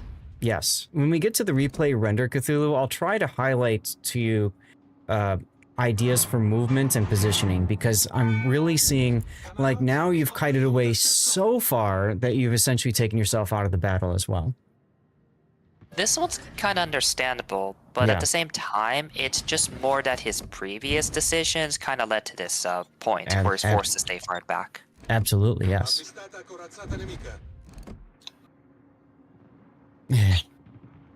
Sergeant Sully is, as his name shows, he's in New Zealand, and he's a big Whitaker's fan, and so am I. What is Whitaker's? Chocolate, the best chocolate on Earth. Ah.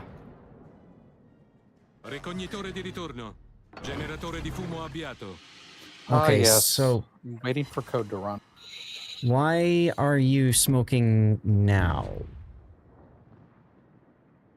If that's a second fat finger, you should probably find a different keybind, because your smokes are pretty valuable. Yes. Yeah, especially since his smoke is on the G key.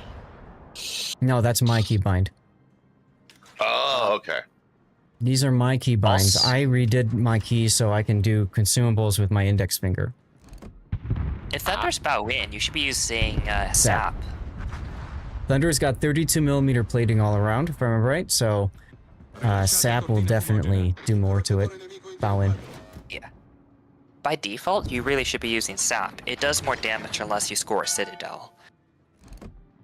Actually, sap Citadels are more. Generally, sap you play Citadels co-op. happen, but against specific targets. Most of the time. Yeah. Like that Janan over there.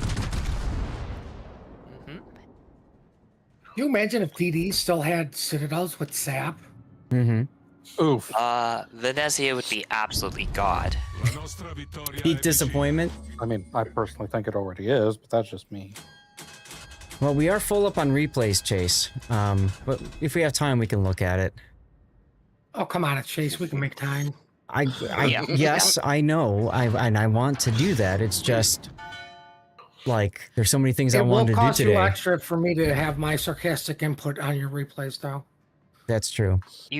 Zath just needs a couple more Twitch subs and a small negotiation to his wife, and then we'll review your replay. There you That's go. all. Lol.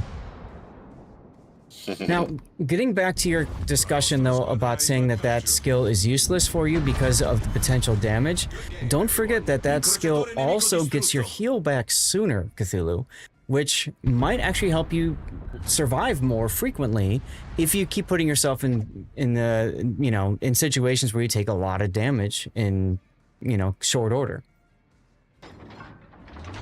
After being beaten around, you're going to take out your rage on the enemy wounded.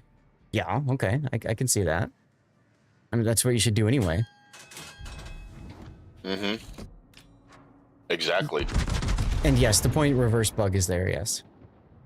Small negotiation, that's right. Hey, Destroyers used to have Citadels. Yeah, I see that. Destroyers used to have Citadels. And you used to be able to get Citadel at full HP. All right. Well, this is a really good learning replay, so I'm glad you were able to toss that one in there, Cthulhu. Thank you for doing so. 153,000.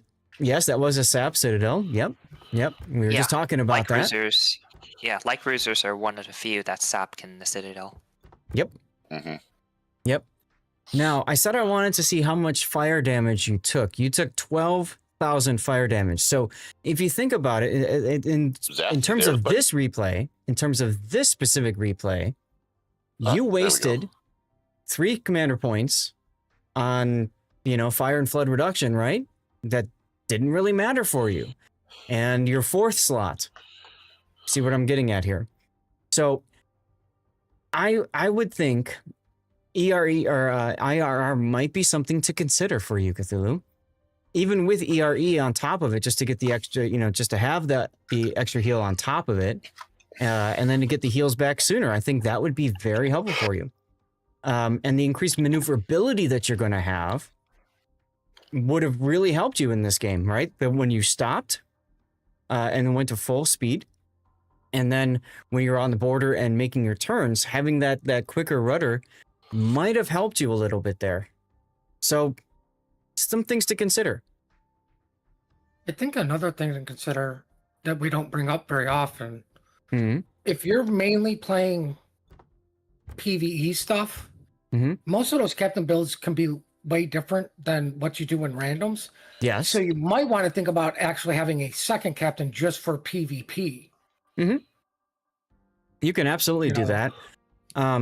Or, for most of the time, what you do is you have one captain for PvP specific that can also do PvE, because anything can do PvE, right? And then if you end up like me, where you've got tons of captains laying around, sure, add a little bit on there. Yeah. You see me? I mean, I also think there's like the skill issue between random players versus the co-op players. Like, most random players will get a build to work and co-op, but like if you go with a co-op specific build, yeah, you're so much more stronger against the bots in any co-op mode. Absolutely. All right, well, here's the replay render. And I'm going to try to be quick on this because I need to do... Where's my folder? Where's my folder? Here. Yeah, I actually did notice something during this replay. Was Cthulhu was definitely shooting from max range. That's okay at the beginning. Yeah. That's perfectly fine at the beginning. I think the problem is that when he needed to move in closer was also when he got smashed, so he couldn't move in closer. I think that's the real big problem for him in this particular replay. So you're stopped, you're smoked, and you're shooting, so you're defeating your smoke right here. You already mentioned that could have been a fat finger. Fair. Unfortunately, you're somewhat still broadside to incoming fire, and because you're stopped and you're reversing, you're an easier target. But fortunately, the enemy isn't really noticing you. Oh, Cthulhu, another skill to consider for you is priority target, because for an Italian battleship, priority target tells you if it's time to go dark, make inky, and run, or if you can stay broadside to a target because they're not targeting you back. It comes in really handy in battleships. I know a lot of people say that's a crutch, but I like it a lot. Priority target, that's the one that actually tells you how many are actually aiming at you, right? Correct. Yes. Right here, you're kiting away, Cthulhu. Again, I would not be at full speed here. I would be at 1/4 to a half speed. Yeah, it allows you to control the engagement. It allows you to determine when you need to run away versus stick around. Okay? Another thing, Go ahead. with that smoke there, you fat fingered it, but I also feel like you didn't adapt on the fly. It's like, okay, I fat fingered by accident, but I could use this as a good opportunity to just turn around. and then resume firing. You just kind of sat there and started shooting.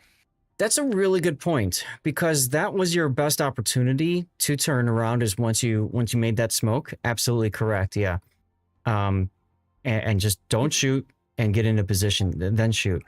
For battleship players and cruiser players, just because you can take a shot doesn't mean you should. Just like destroyers too, right? Like you don't see Bensons running around shooting at max range. I mean, you do in ranked and then they die.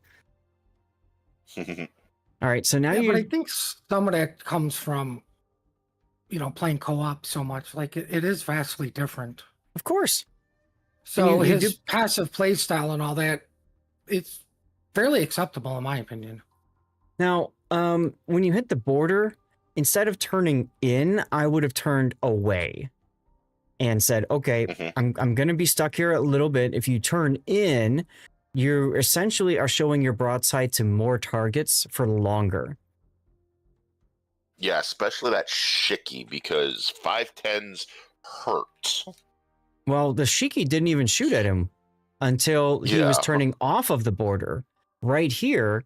Yeah. See, he's pointed directly at the Shiki, right? And then he's turning. And I'm going to try to pause it. There's a shot.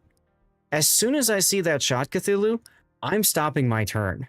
This is where the rudder shift module comes in handy, because you stop your turn quicker. And that helps you to not take the citadels that you took. And bam, there goes half your hit point pool, maybe even more. You felt if you turned away, you'd be on the border for so long, it would be worse. You'd be on the border for the same amount of time because you jackknifed it. You basically hit the border straight on, if I remember right. No, you were angled a little bit inward. But look at the punishment you got for it, Cthulhu. You lost half of your ship, which forced you to limp away. Ironically, if you had gone the other way, you'd end up about here too, but you'd have so much more hit points. Yeah, they're made in haste, of course. That's one of the reasons. That's one of the reasons why I like to go through, talk about all this kind of stuff. Motion. Yeah, exactly. So no, I'm at 6 out of 5.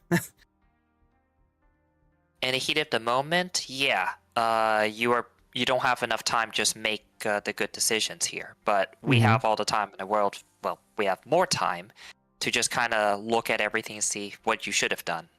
The GIF desynced from audio. If you're in the Discord, it will be. I don't know. If you're talking about GIF, you're talking about like this video here? The replay render itself? Anyway, title, guys. What are we going to do for a title? Yeah, the render. Discussion would be very useful for next time. Yeah, exactly. That's the whole idea for this. Yeah. The way you get better is just to, you look at the situation, you see what you should have done better.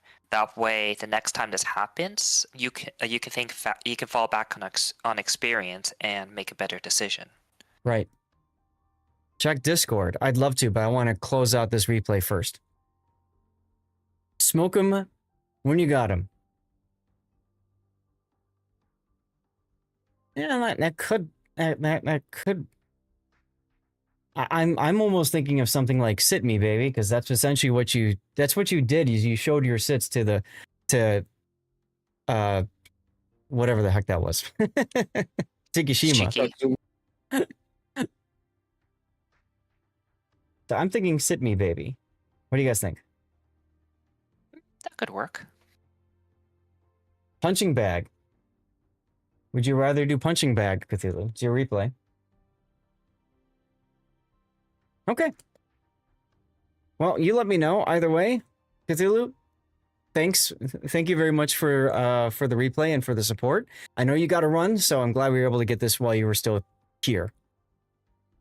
Less dodgy.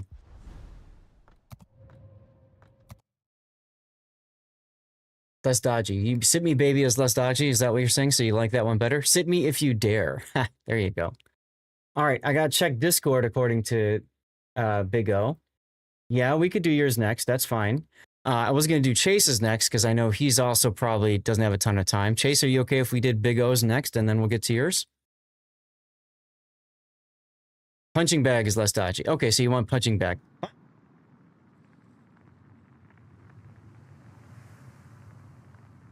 right.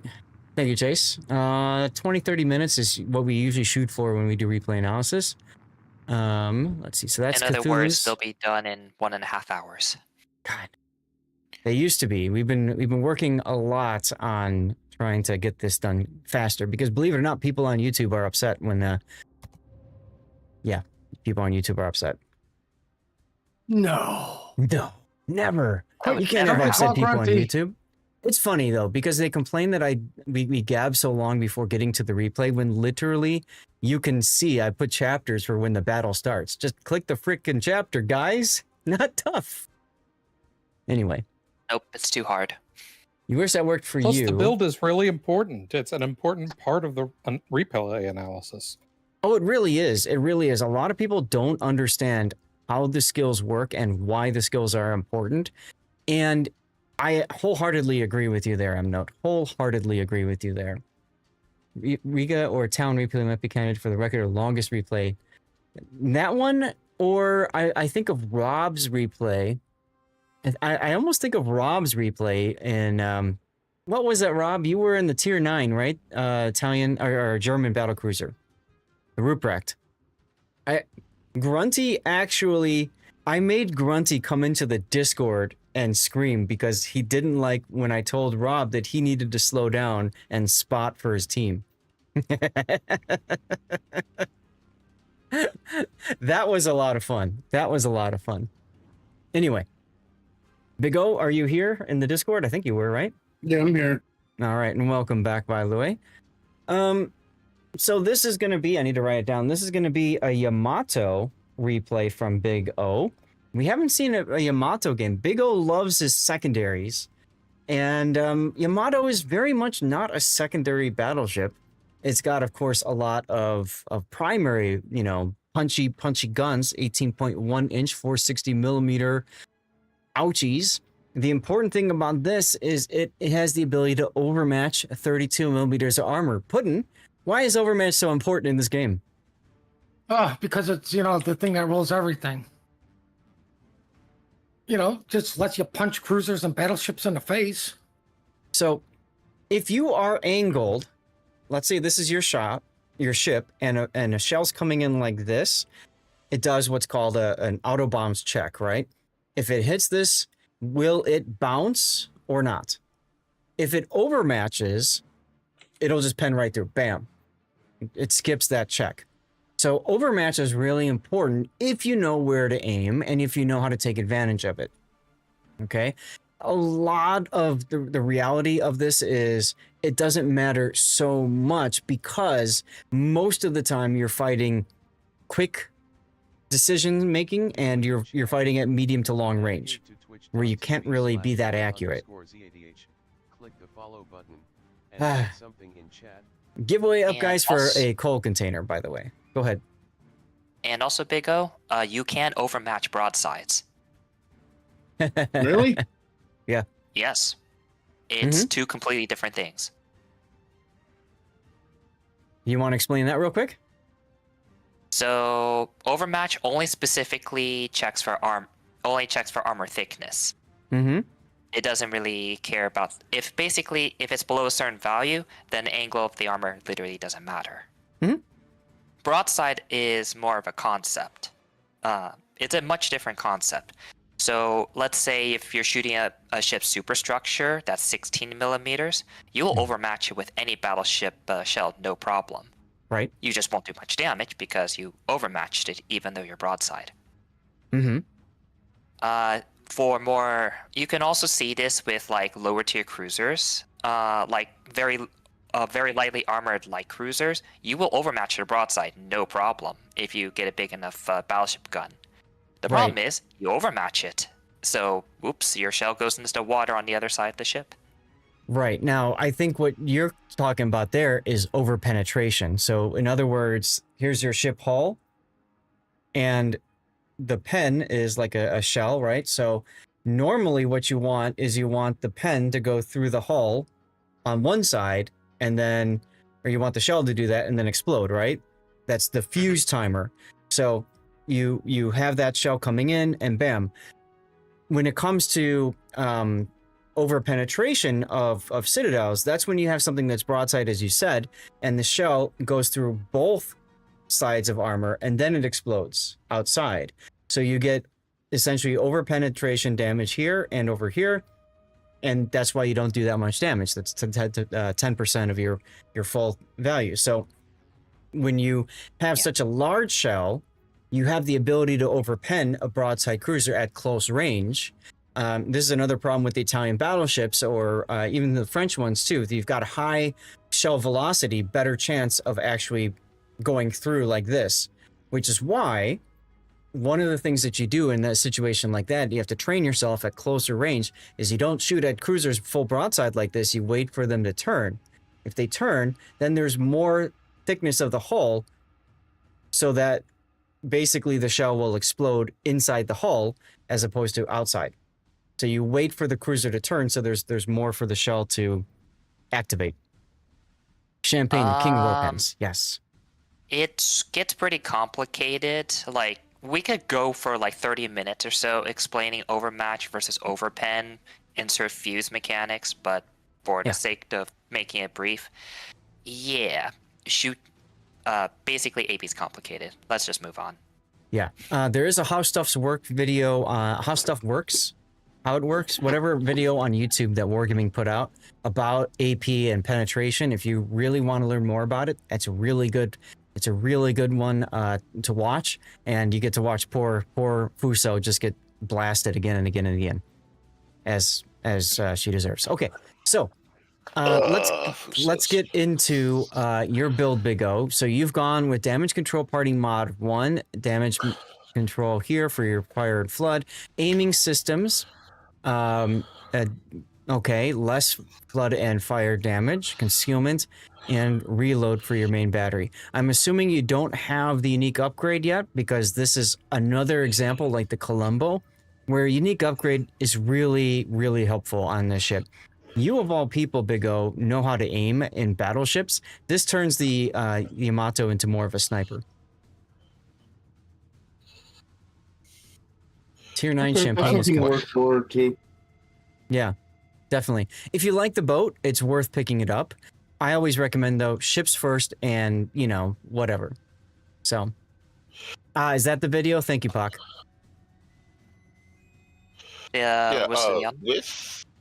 With the unique upgrade, what does it put the 180 turn time for the main batteries? Well, that's the funny thing about. Are you seriously asking about turrets turning on a Yamato? Right. I mean, they are glacially slow. It used to be glacially slow.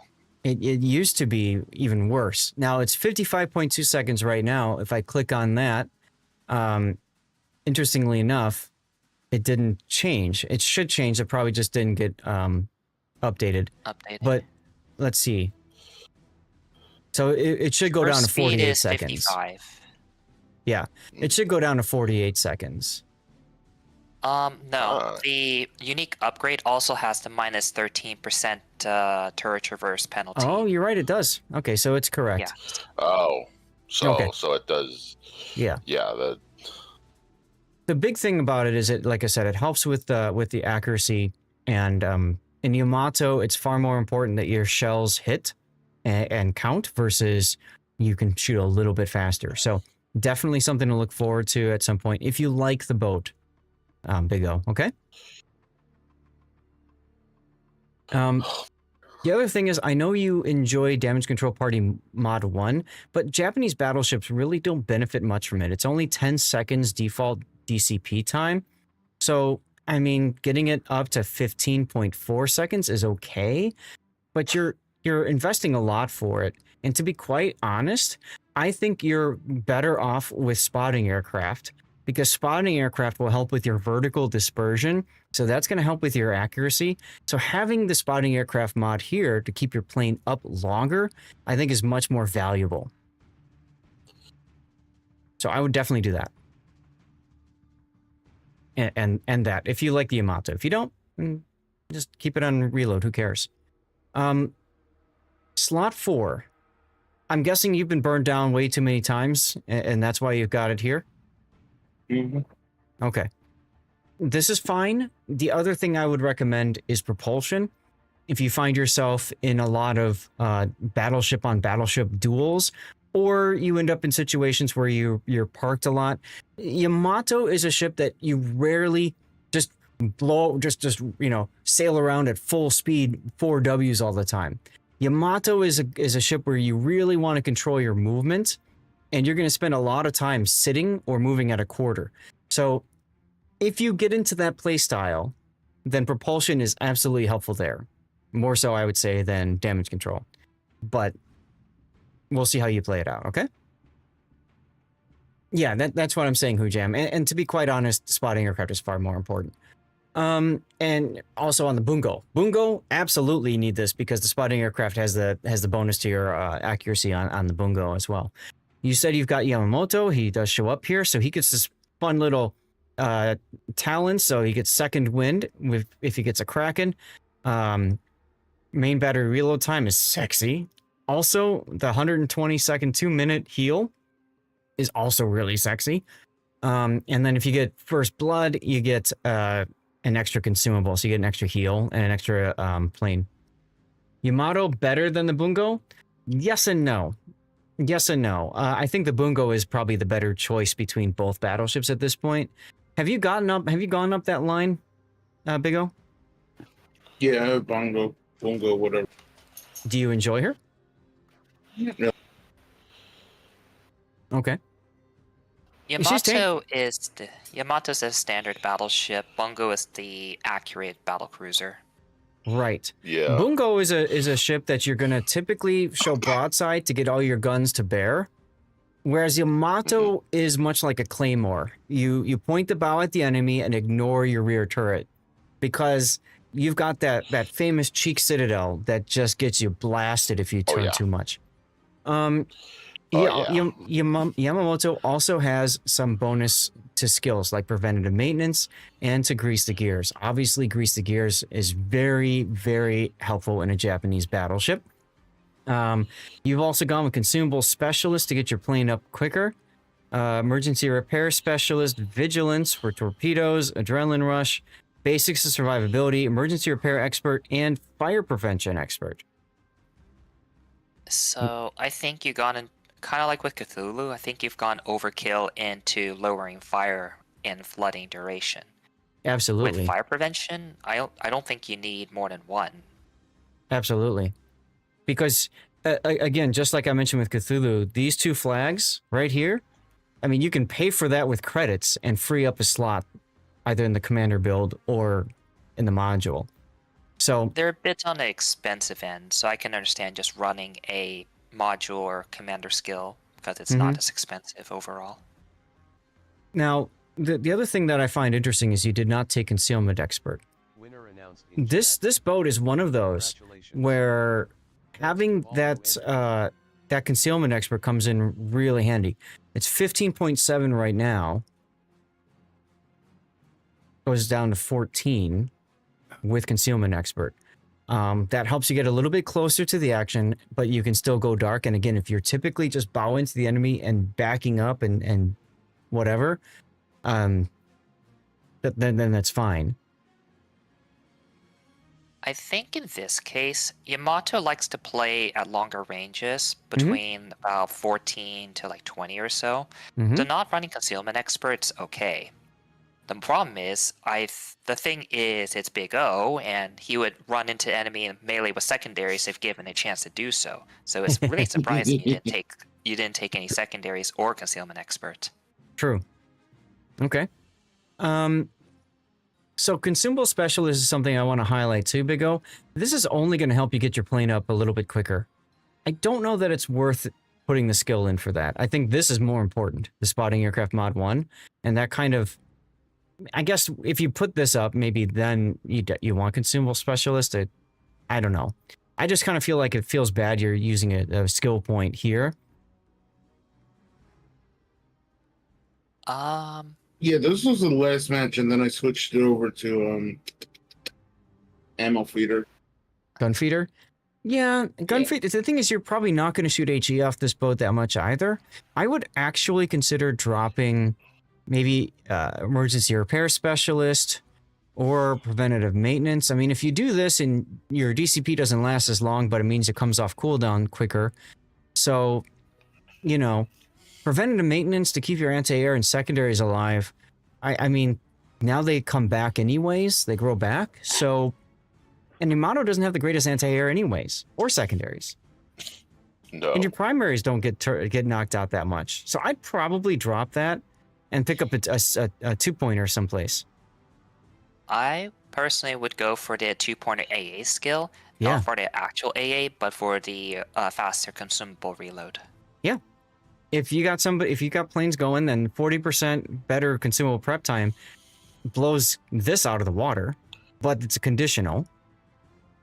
Yeah, I'm with SAT on that. Or you could go priority target, just so you kind of know a little bit more information about how to do your engagement. But it's an interesting build, just a little bit different. You've put up some extra stuff here, mainly because you didn't take concealment expert. And for signals, you're using the ramming flag because it's cheap, and the HP flag, fair. All right, let's get the build viewer off and let's get this replay. Oh, I didn't do a screenshot to start. I usually do that during the break, but we're doing no breaks right now because we are an hour behind due to tech glitches, and now we have a 6th replay to do today. Thanks to iChase. And I'm here. And Puddin's here to slow us down further. Okay. So, top tier, no carriers, no subs. Look at you. You won the jackpot again. However, there is a hybrid. No, Key is not a hybrid. No. Key's got the 10-kilometer torps. He's just with torps. Correct. And without the turtleback. This is an honest match. Honest, I love that. Honest match. I like that. I might have to use that again. Now, you spawned in the middle of the map, which is actually perfect for you. Because Yamato wants to be able to like I said, to chill. Like a good place for you to go, honestly, right now is like maybe here on the H lane and stop and watch what happens with the enemy deployment. Because your guns, you see the range, you can smash whatever decides to go this way, or you can smash whatever decides to go that way. So a lot of Yamato players like to sit bow in so they can shoot either side. I think Yamato and like Shikishima and Satsuma have the longest range of any of the other battleships. Maybe Bungo as well. We're talking stock range, right? Yeah. So in terms of stock range, yeah, they should have the longest. I'm just double checking here. Okay, yeah, Yamato, Shikishima, Yamato all top out at 26.6. The absolute highest is Satsuma at 27, but that's a super ship. Yeah.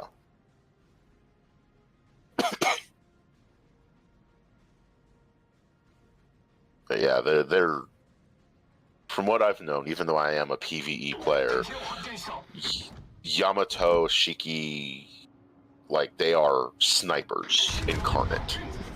I'm just counting base range, but if we include spotter plane and range upgrade, then Yamato still has the longest by far. Yeah. Okay.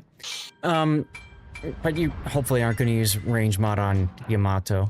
So, Bigo, you were saying something a moment ago. When Taz asked about range, what were you going to say? Yeah. Okay. I just want to make sure, since it's your replay, to get you a chance to mention something. So Jean Bart stopped and turned bow in. Makes sense. Scrolling, my heart is in pain. I love the choice to go for the Rhode Island here, but you know he's probably going to turn away. And he's not. Okay. Well, Rhode Island gifting, that's fine. Oh, absolutely. Now, Taz, if you're watching how Big O plays, he's a big time battleship main. So you see, he's keeping an eye on his reload. He's 2 seconds, and he's scoping in, and he's basically almost firing on cooldown. Big O, that Jean Bart I don't think is moving forward at all. So I think your shells just whiffed. Yeah. Oh. You should be just aiming center mass because it's John Bart. Of course, you win a lot right here. The curse of the streamer. The curse of the streamer, once again. Big O, your aim sucks. Income Citadel.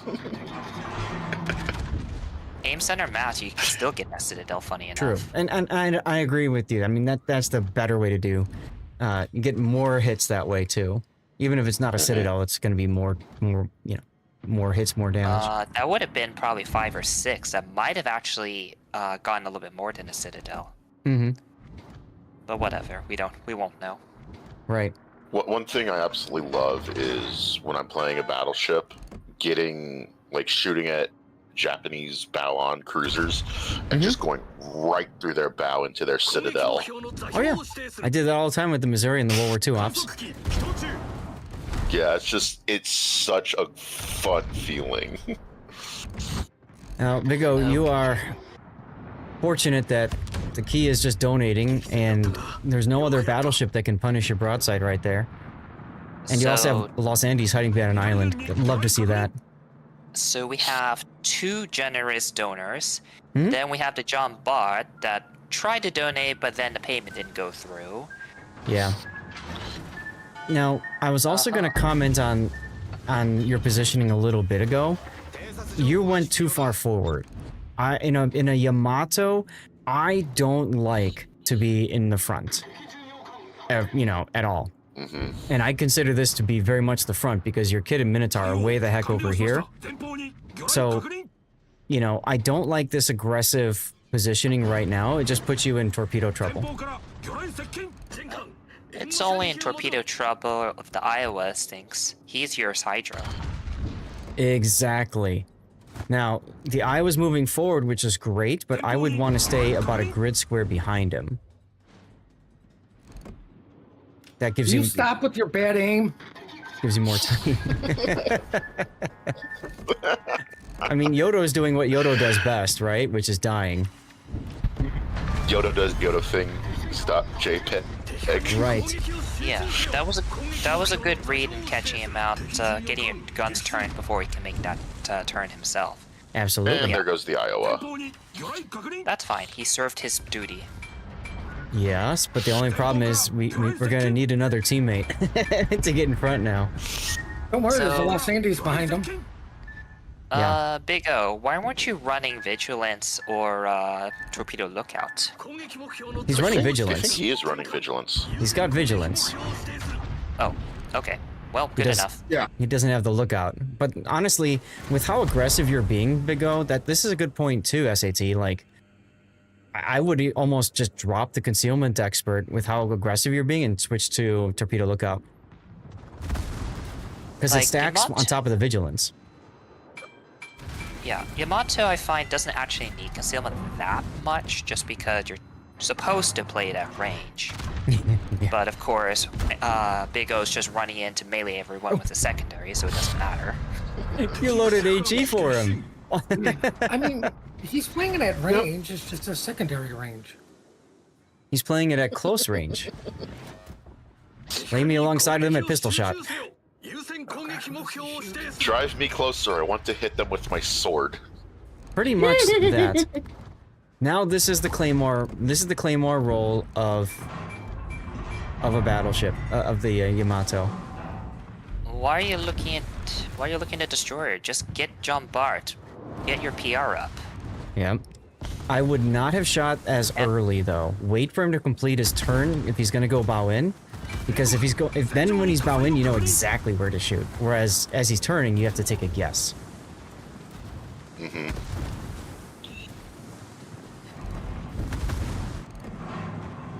But see now, he's looking, he's scoping in, he already knows what he wants to do with this shot, and he fires on cooldown.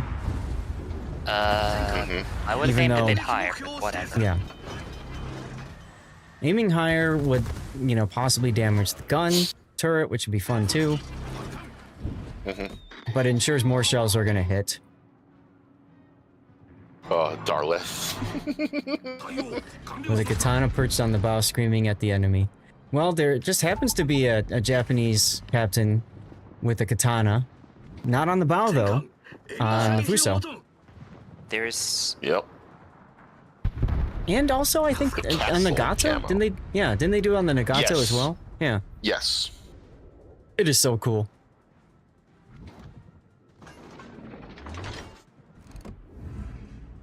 Ah, Why are you man. looking at... Brisbane.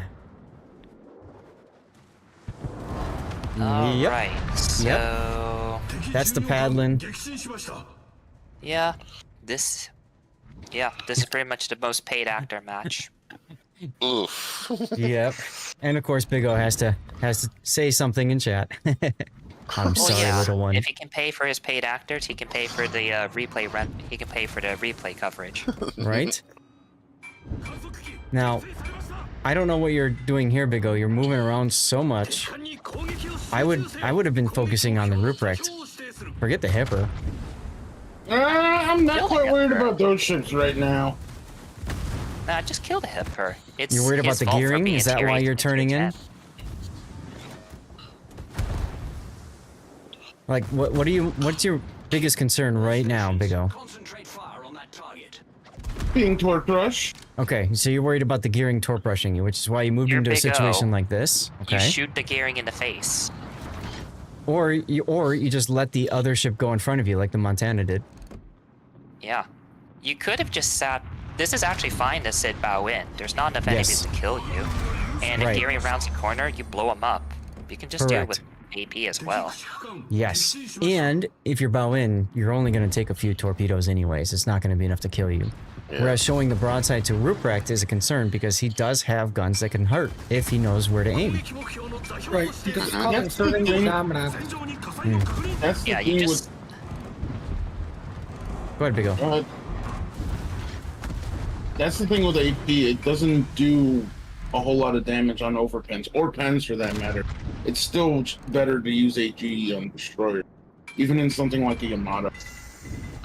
Gearing was going to be in one-shot range anyways, so I don't think it matters. Yeah. He's low enough on It's hit not worth the points. switch. Normally, I could agree with you. And to be quite honest, the that other destroyer that you nailed as well, I can't remember which one you switched to HE for, you probably could have just kept AP in the barrels and not worried about it.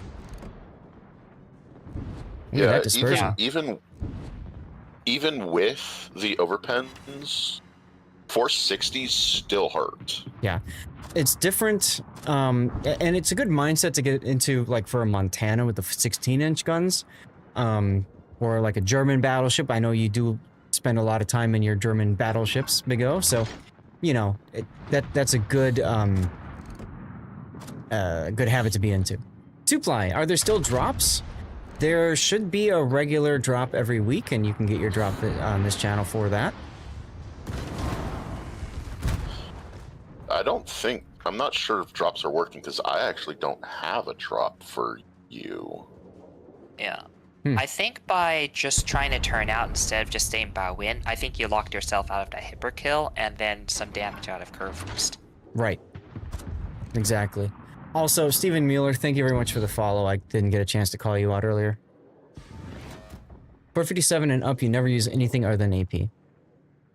Now, if you're worried about your AP not doing enough damage, Big O, there's also that magic AP buff skill, right?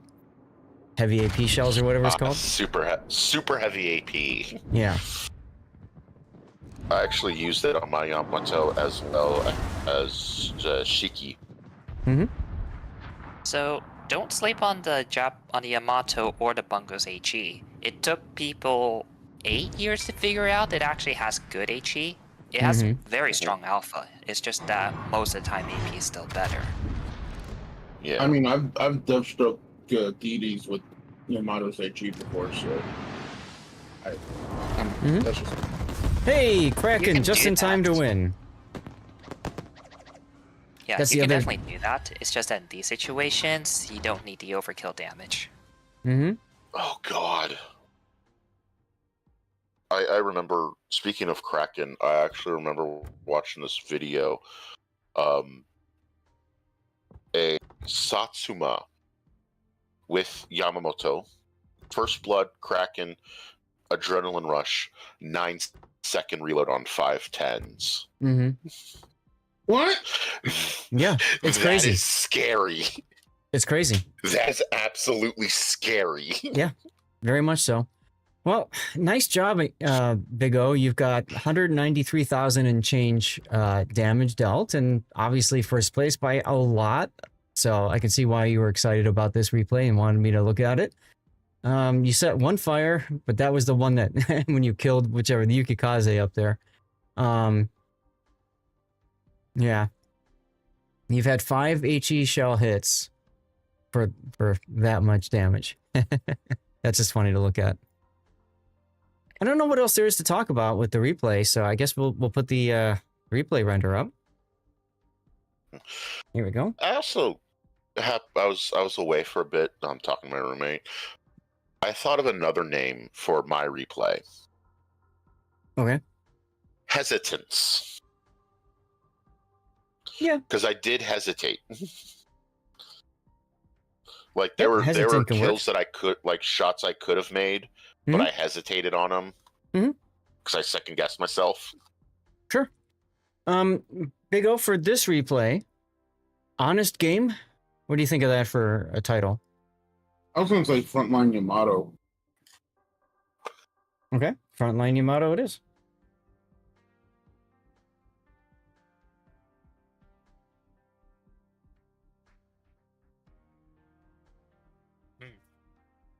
And yes, Forrester, that code was absolutely not supposed to be given to everybody. It was only supposed to be for new or returning players. But obviously it was coded erroneously, and as a result, anybody could get the mission chain. So what Wargaming did this morning was they removed that mission chain from anybody that should not have gotten it. For the few people who actually power ground that mission chain, figuring Wargaming might just do that, they are allowed to keep whatever things they got from that code. Hey, I returned after a couple hours. And if you want to watch the drama, you can watch it in Discord or Reddit, because not. Well, you said for returning players. Oh, or you could look at the Steam reviews as people are review bombing it because of that. Never mind that they got a free tier 10 this patch if they played for long enough. A free tier 8 they played long enough. 32k in steel or doubloons. But no, we are going to die on the hill of not getting it, boys. Yeah. I already had one, so I was covered. You saw that mission last night. It was like, oh, what's this for? Boise, Met, you already got it? Oh, man. Get the compensation for it. Whatever it is. Doubloons, credits, sports slot. I also think there were some pretty good rewards too. Like some players reported like 40 million credits, 600k free. There were a lot of good rewards and a lot of blue boosters. Yeah. And I know there was like 20 days of premium too. Right. Oh, you just got that outright. Oh, damn. We all got a Tenryu too. 60 million credits of compensation. There it is. So I mean, you know, whatever. Who cares? It's free stuff. Yay. If you missed it, like me, I was asleep when the code was people realized you could redeem it, and I didn't wake up until after Wargaming had pulled it. So most people in North America were screwed due to sleep. They well. Probably don't want people getting the 40 million credits and 600k free XP, because that's an entire line grind right there. And the 20 days of premium. Yeah, I would argue that's actually way too much free stuff. Yeah, that's what I mean. So Wargaming is going to look at that and they're going to say, "Oh crap!" So, yeah, if you finish the missions already, they're not going to take it away. They could roll back your account. Okay, they could do that, but that causes more problems and more work on their end. So I think, to be quite honest, I think what they did is an absolute win for them and the community. The only negative thing is the fact that they pulled the mission without explaining to people first. Guys, we screwed up.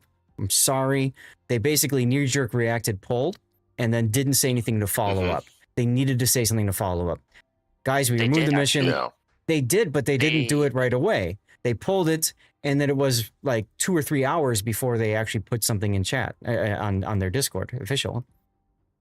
Shout out. Yeah. Well, I mean, they at least put it in. To be fair, when does anybody in Warships actually go read anything? Yeah. Hey. No. That's only super testers putting. Right. Yeah, and now most people, and a lot of people now are just angry that the mission got taken away. Yeah. So, yeah, we get to Wargaming, unfortunately, gets kind of a PR black mark. Yeah, it's been a while, to be honest, so that's not bad, Yeah, I blame the community. They should have, when, we knew right away it was a code for returning our newer players. Mm-hmm. Yep. So whatever. I mean, it's their screw up. They've screwed up before. They fixed it. People missed out. Oh well, it happens. It's life, guys. I mean, they did the same thing in the first year, since we're on the 10-year anniversary stuff. They did the first thing in the first or second year. Chase, if you're still here, you remember this. The Arpeggio Congo, the second or third stage was supposed to reward 5,000 free XP.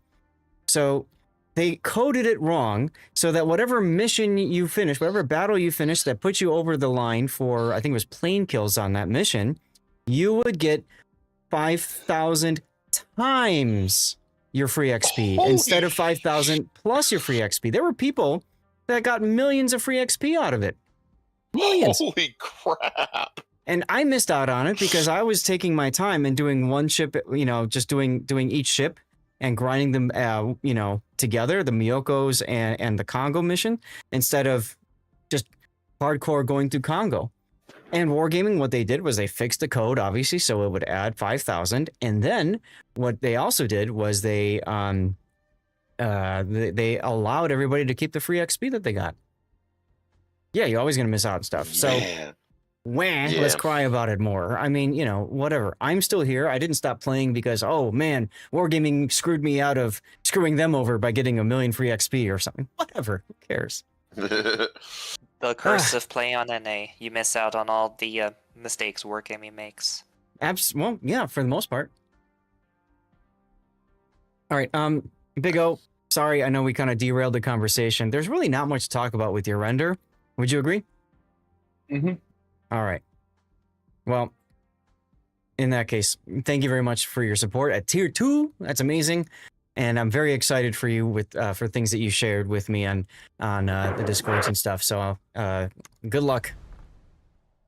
Thank. Absolutely, yeah. And I guess I'll just have to owe you one next time for the next patch or whatever. Just remind me. I got it written down. So perfect. Thank you. All right, Chase, you're up. You're next. Because I know he's got to run too, I believe. So that's the Ashitaka game. Now you can join us on Discord if you want. We're all here hanging out, or just stay in chat. Totally up to you. Do not state conditions that then remove, and state conditions is legally wrong. I don't know what you mean by that, Sergeant Sully. You're much more likely to sign in and play this game if there's a mission to get something versus the premium bit. Yeah, that's true, Vaco. And there were a lot of people saying that that mission actually got them playing a lot. There. The GQ missions? Yeah. No, not the GQ. I'm talking about the erroneous code, that gave out missions and stuff like that, right? Mm-hmm. Well, something like that. Oh, Chase is here. Hi, Chase. Yeah, I'm in the library, so I'm just not much. He's in a library. What a nerd. You're in college. You're not supposed to go to the library.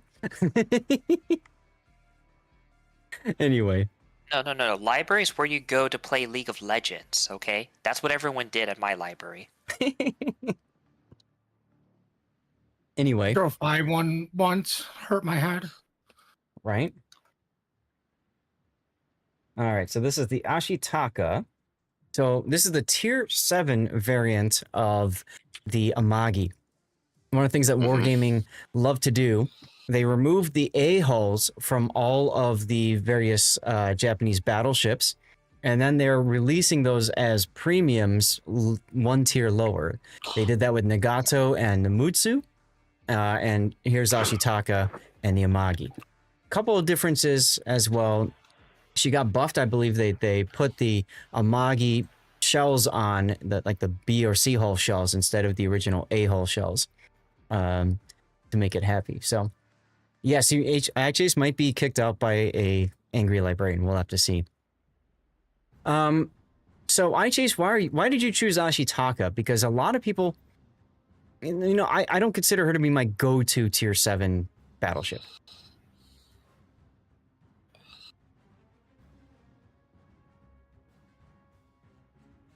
It's one of your favorite tier 7s, period. Okay, gotcha. You play her a lot.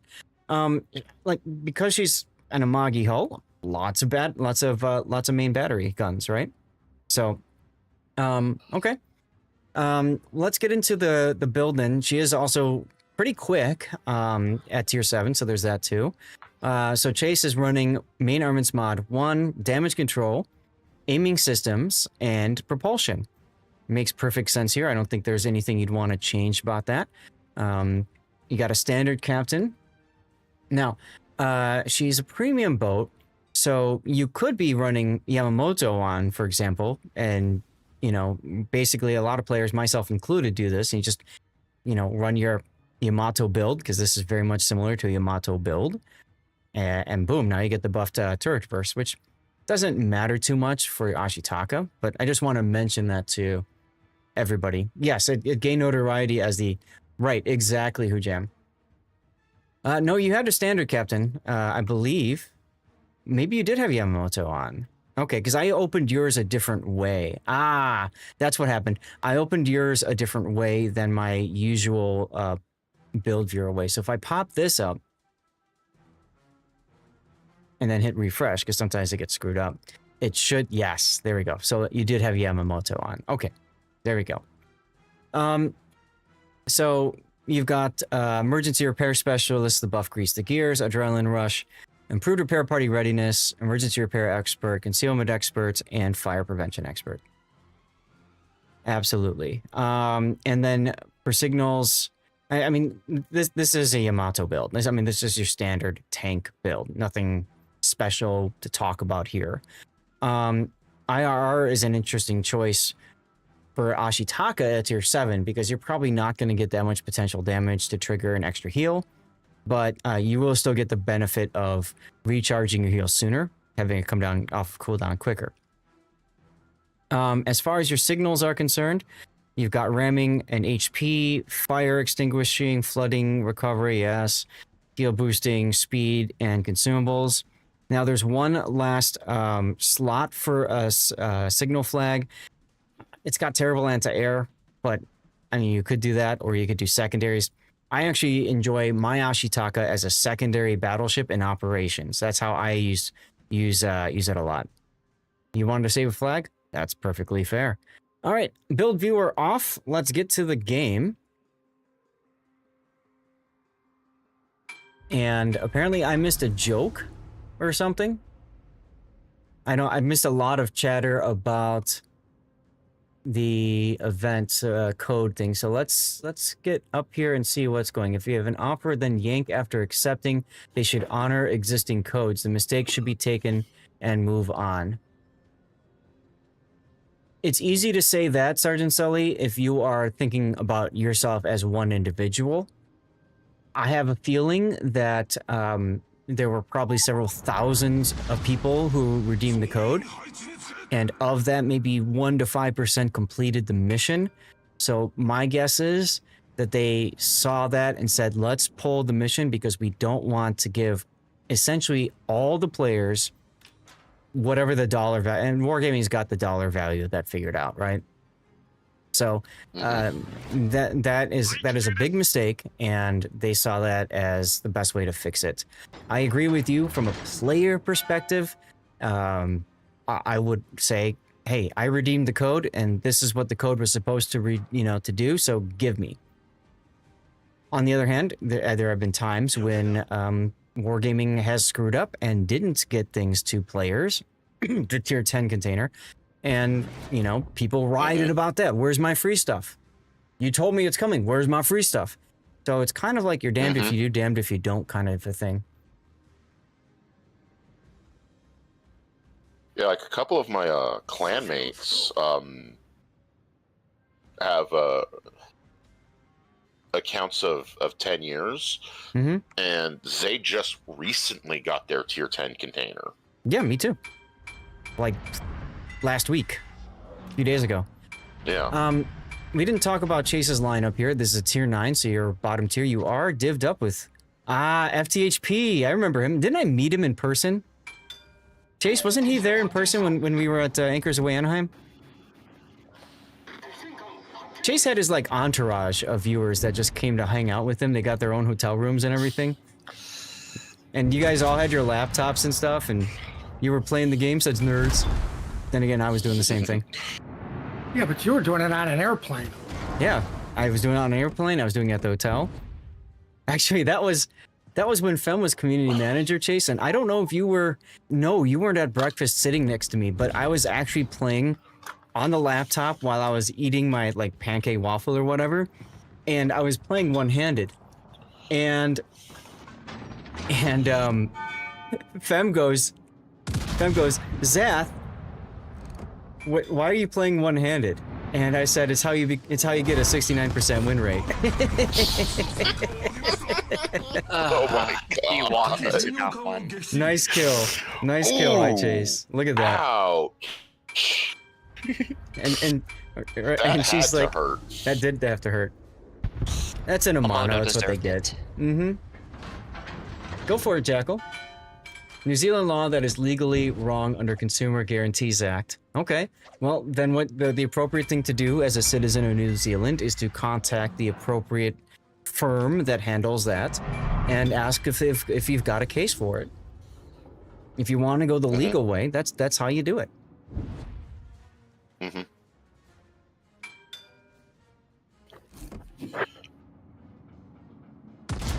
Ooh, just as he disappeared. He saved one shell. I mean, he only spent one shell. He so only it's spent one perfect. shell. Well, he technically spent 2 shells since they are twin turrets. It's a BOGO deal. Isn't the reward for your next anniversary supposed to drop on your next anniversary date? Yes, Green Monster, but the problem is that Wargaming, when they did that, they did it retroactively. In other words, there were people that were long past the 10 years. And so the result was you had all these players that didn't get it, complaining I didn't get my free stuff, rightfully so, to be honest. And then on top of that, you had the players that were going to get it, but they did it at the same time as they announced all the other awards. So then you had people saying, where's my tier 10 container? Because we're in the 10-year celebration, not realizing it's tied to their particular account and when it was created. Yeah, that was a fun thing to try and explain, especially when it was kind of confusing in the first place. Yes. Yeah. Elusive Spider, Wargaming did not pull the rewards if you had completed the mission, and they didn't pull the rewards that they just automatically gave you, like the 20 days of premium time. What they did was they pulled the mission if you hadn't finished it yet. Chase did make too many war crimes against this USS Black. They're in 2 Hugheses, which is kind of funny to see. Yeah, like my account, like I'm gonna get mine on Christmas, so it. Oh, there you go. For me, it's a nice Christmas gift from Wargaming. Yep, I would absolutely go to the Missouri here. Good choice. I mean, you kind of have no choice now that the Black is gone. Now see how Chase isn't taking a shot right away. He's trying to line up, figure out what is this Missouri going to do. And now he's in a full hard turn, so there's no point in shooting him just yet. I think I would have shot immediately just for that extra damage, because I figure he won't be broadside again for a while. Yes, absolutely. So you're supposed to get 9th anniversary now, and 10th, yes, exactly, Green Monster. If January is when your account's been live for 10 years, that's when you'll get your tier 10 container. And you absolutely would have had enough time to get the second salvo in now. Kind of wish there was an indicator for Wargaming of when you were getting your containers, but right.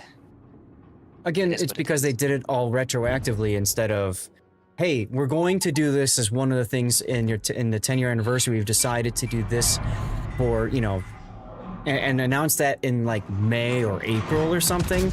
The nice thing about that is you would actually encourage a lot of players to start playing again, right? When's my account? Oh, I'm almost up to 10. I need to start playing again now. So, yeah. Oh well. You got the Hayate? Yeah, Vaco, yeah. A couple of my clanmates got the Immelman and one got the Malta. All I got were doubloons. And they don't play CVs. Which is great because then if they CV mates. Oh, wait for him to beach. Wait for him to beach. There you go. Dunk. Good trigger discipline there, Chase. Although, yep, and your reward will be 2 overpens and 1 pen. Yeah, right. I would have aimed a little bit farther behind because you know he's gonna. You called it. I didn't call it. That's even worse. That's even worse. Oh my. Oh, torpedo protection hit. Ouch. Meanwhile, Missouri hits you pretty hard. Go figure. But yeah, so like in terms of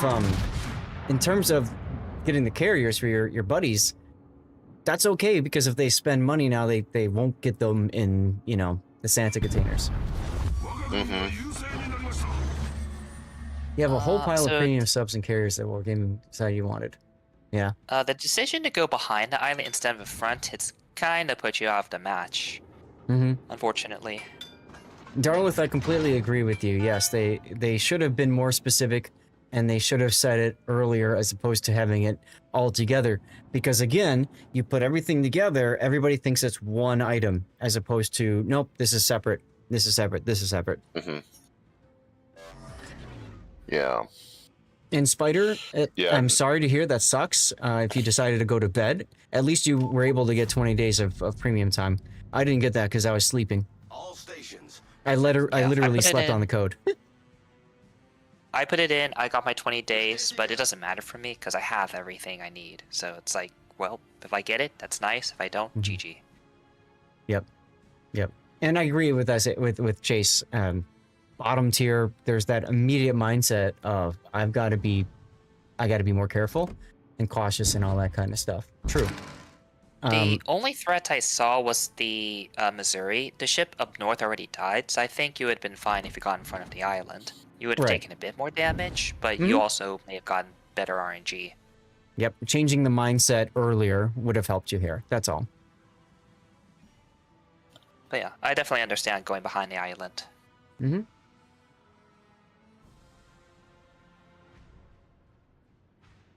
You got a bunch of credits, which got you Piemonte. There you go. Fortunately, you're in the Ashitaka. You have 16-inch guns. Because if you're playing a different ship with like 15-inch or even like 14-inch guns at tier 7, this would be a GG match. That's right. Happy Friday, King Cool Cat. How you doing? Welcome on in. Now, Electric, I believe I saw you posting in the Discord when there was the discussion about that code. This patch is peak sadness. I think I remember right, Electric. You said, in case Wargaming pulls the mission, I'm gonna power grind before I go to bed. I think you said that. And the only reason I'm bringing that up is because, you know, if you're pretty sure there's an error that happened, the best thing you can do is complete everything to get that done, and no life it, so that it's yours. So. Good read on that one, Electric. I think I would have tried to turn out, honestly, but well, it's too late. What, against the Cherbourg? Yes. Why? Well, he was gonna go chase after Hughes, his teammate.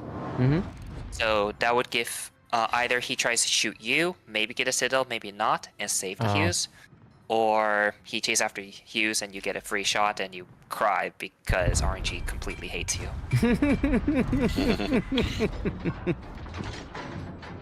Well, yeah.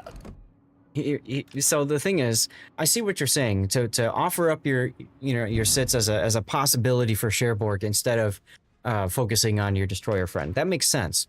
Then again, he's a div mate, and you know, can be used as a decoy. He exists simply to die so you can get more PR.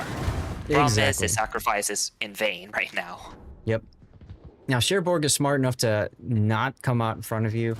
The concern now is, and this is where I think it comes to bite you in the butt, if you had pushed in earlier, you'd have a lot more opportunities. Also, for the love of God, please pick up that reload right next to you. Come on. Oh. Anyways, the main reason is just for this moment, because if he turned out earlier, he'd be cutting away from the manual and the Atago. Mm-hmm. So he wouldn't be stuck bow in. Mm-hmm. And then he can have his other Hughes just keep him spotted while he tries to not die in a tier 7. Mm-hmm.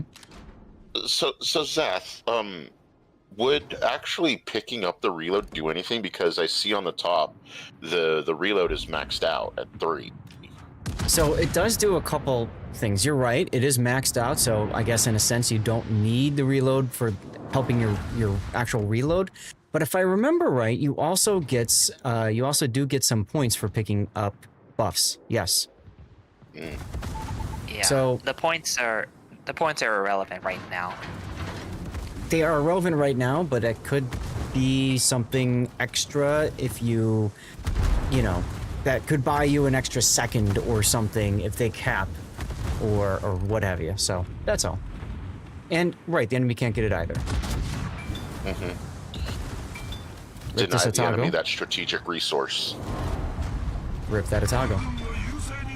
Hey, well, your guns worked. Your guns worked that time. You can still get a Kraken. You do pick it up, yep. Yeah, Kraken would actually be a massive boon here. It's like the 1% of matches where Kraken can prove like the match decisive for the match. Yeah, unfortunately in this case, Kraken would also prove it decisive because you'd win the match now. Yeah. No. Oh God. Oh, never mind. That was kind of the joke I was making there, SAT. He just went right over your head. Yeah, it's like the worst part of the skill. It's like, yeah, I get the skill, but the game is over. Well, that's what happened to Big O on his replay in the Yamato. Same thing. Mm-hmm. He got the Kraken, we saw fireworks and the victory screen at the same time. Sadness. Yep. Yeah, I actually was looking at one of the recent like Twitch or Discord combat missions. Mm-hmm. It was like get like a certain number of like potential damage, or get 10 Krakens. Yeah. I'm like, I'm sorry, how many Krakens? I'm noticing that Chase is starting to shoot more rapidly here. I think he's starting to sense that he needs to somehow pick up the carry pants. And that worked. Oh, yeah, that's huge for your him and Hughes. his div mate. That's absolutely huge for your Hughes div mate. Yep. I would be slowing down to maybe take advantage of the Cherbourg. Oh, you get the shot off anyway.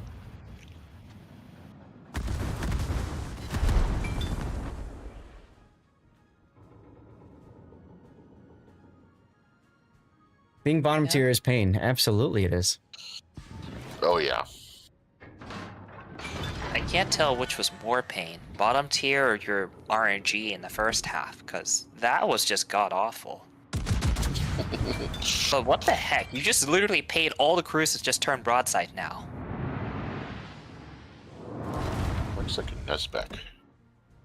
Nice. He hasn't been playing that well this game, but the Cherbourg absolutely has. And I'll bet your shot RNG is bad. Your enemy decision-making RNG is amazing. You absolutely need to be turning in now. There's nothing left. So, do or die time. It's unfortunate that your Hughes did that too, by the way. If he didn't have smoke, he would have been better suited to go around and get the heal. But instead he just went straight in, so... Oops.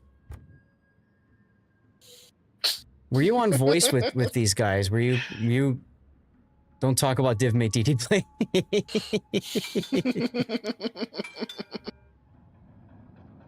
Also, goddamn it, Vaco. Never ask a man his salary, never ask a woman her weight, and never ask iChase about his div made destroy gameplay. That's right. That's right. It is also 2v1. That's true. And time is running out. As soon as they get the cap, well, even without that, 4 minutes left in the game. Yeah. I might shoot one gun right now to get yourself spotted to see if that Niesbeck will shoot at you. Because if he does, he gets himself spotted and you can kill him. Because he's quite low health. Oh. You know where roughly he is now. Yep.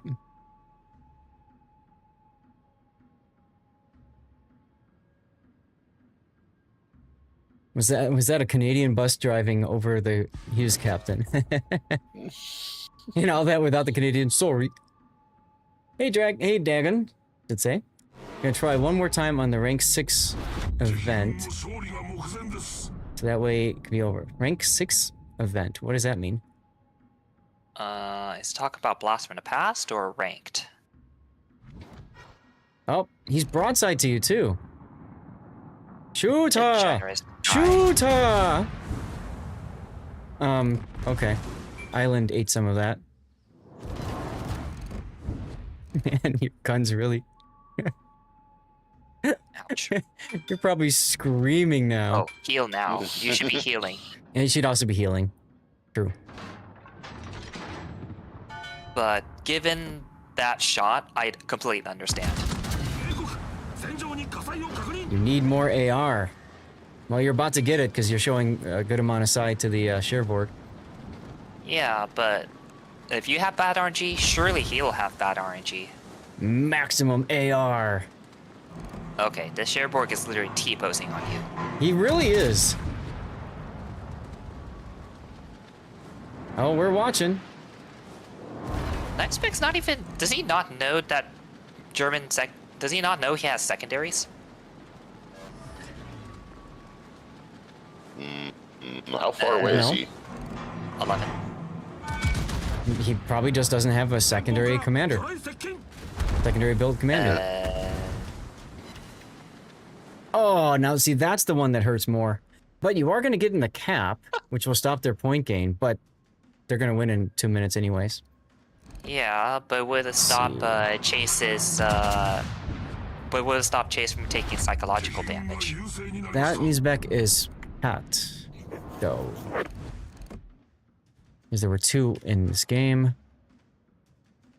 Oh, okay, I can't pull up his build this way. But I can pick up the build if I look at the render tool and re-render the replay. Ouch.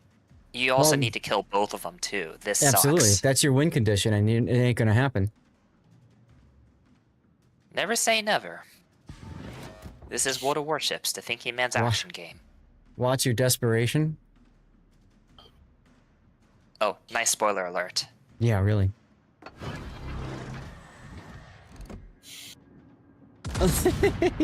he really is just T-posing on you. Oh my god.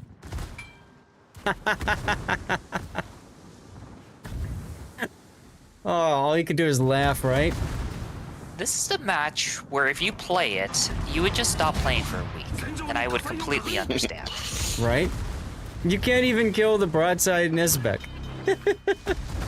They're absolutely trying to gift you the game. I mean, Cherbourg Beach. God knows why. Yeah, like, I always say whenever I shoot someone and, like, my shells just never hit, I'm like, boy, I sure do love just bracketing my target. Now, one thing that could have worked maybe for you, iChase, is I feel like you were aiming a little bit too low. I saw you split the guns, yeah. That was a great attempt. That was a great, valiant attempt. But I think you were aiming a little bit too far behind and a little bit too low in your shots against that French cruiser up there, the Cherbourg. But hey, cool. Now we got a death pick of you. Here lies iChase. Because what we're going to be doing, Chase, is when we finish going through replays, we put it up for a vote. We put it up for a vote. Which replay should go to YouTube? He did keep reversing, but I don't know if you saw it or not, but as soon as you shot at him, he stopped and started going forward, or trying to. So I think you were playing that a little bit too much reverse. You were trying to pen him through the stern, and what you ended up doing was over-penning him. Well, you needed, exactly, you needed a full pen on the stern is what you really needed. That's why I think if you fired a little bit higher and forward, you might have gotten some more side pen 2 action, and that could have been it, but still a valiant effort anyways. And Zas Replay Theater has like a 98% win rate, so, you know, appreciate you sending this replay in so we could look it over. And today we all learned that Chase is definitely not a bottom. That was the worst 2390 gameplay I've seen in a while from the enemy team. Right? Right? That's right. Like, he subscribed, put in replay, and lowered our win rate. But he got us a death pick, so that's nice. Trying to see if there's anything else to really comment on over here, other than, like, I think for you, I think I need to hold the. I think if this goes to YouTube, this screen here, that's going to be screenshotted and that's going to go up there. 8 torpedo protection hits and 9 ricochets. Hurts so much. So were you using much. a blue booster for EXP? He's using blues. Was the ship EXP just for a mission then? Dockyard mission. That's base XP though, so that won't help you.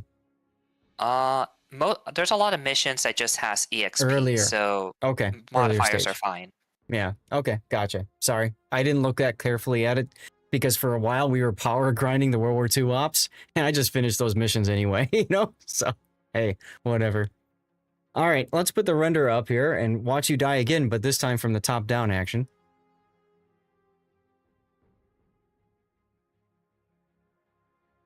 What should we call this replay, guys?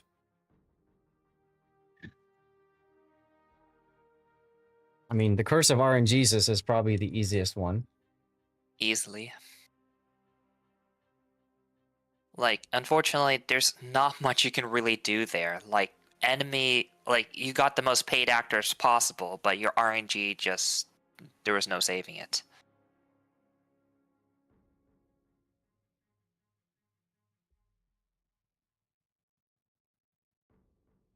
Well, yeah, right? Like, literally the only difference I can think of is just to be a bit more aggressive when you're on that 10 line. But even then, that's not really that much of a mistake. I chased, I caught. The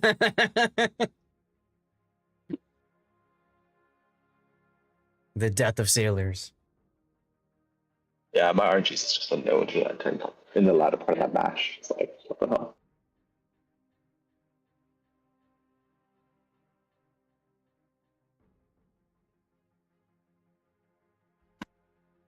I mean, you kind of had both.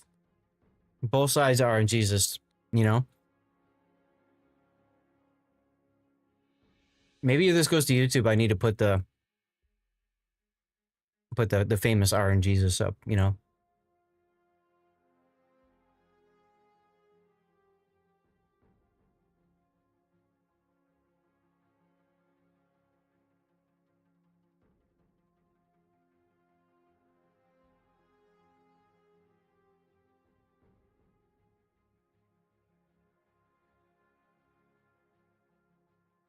I chased, but had a hole in the net.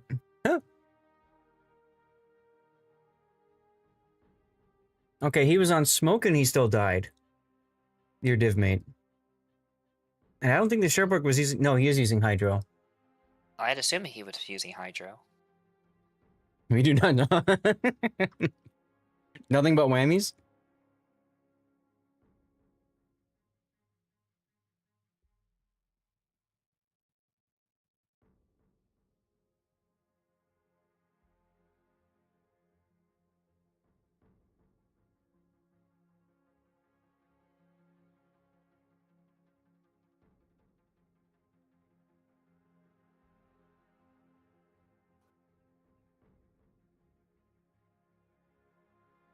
And it went so down to the wire.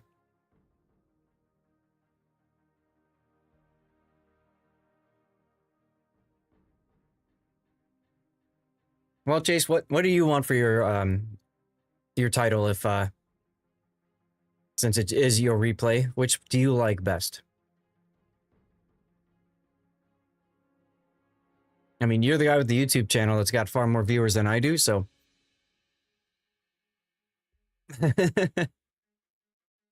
so clearly you do something right and I don't, so name it what you please. All right. Jesus drove us off a cliff. Natural one.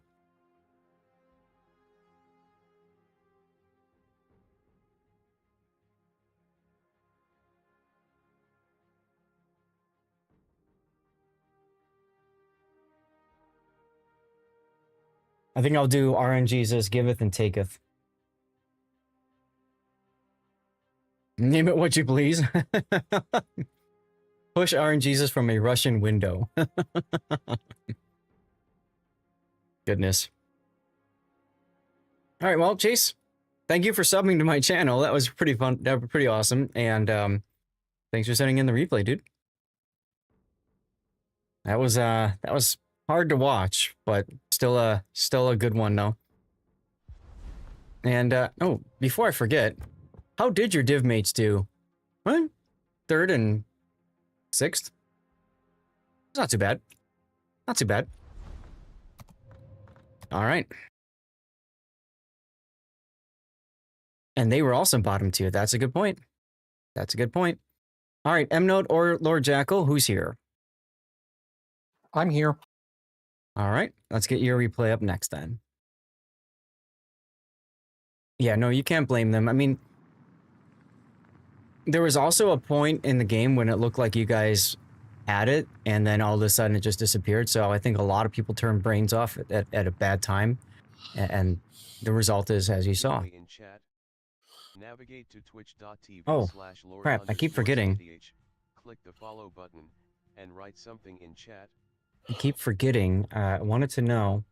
It doesn't really matter. I think that that Manteufel or whatever, I don't think he had Pack-a-Punch.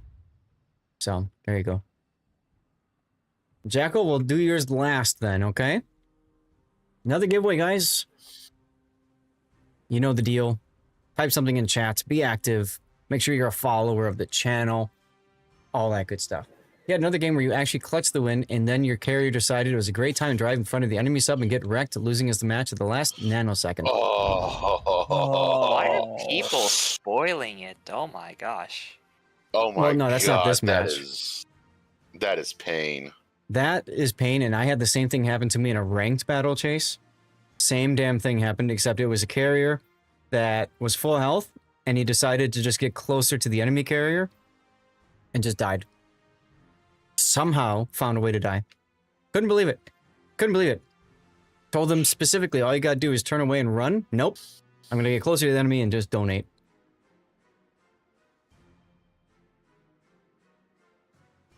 In the Kuroshiwa match, I actually had the carrier run in and donate himself just for fun.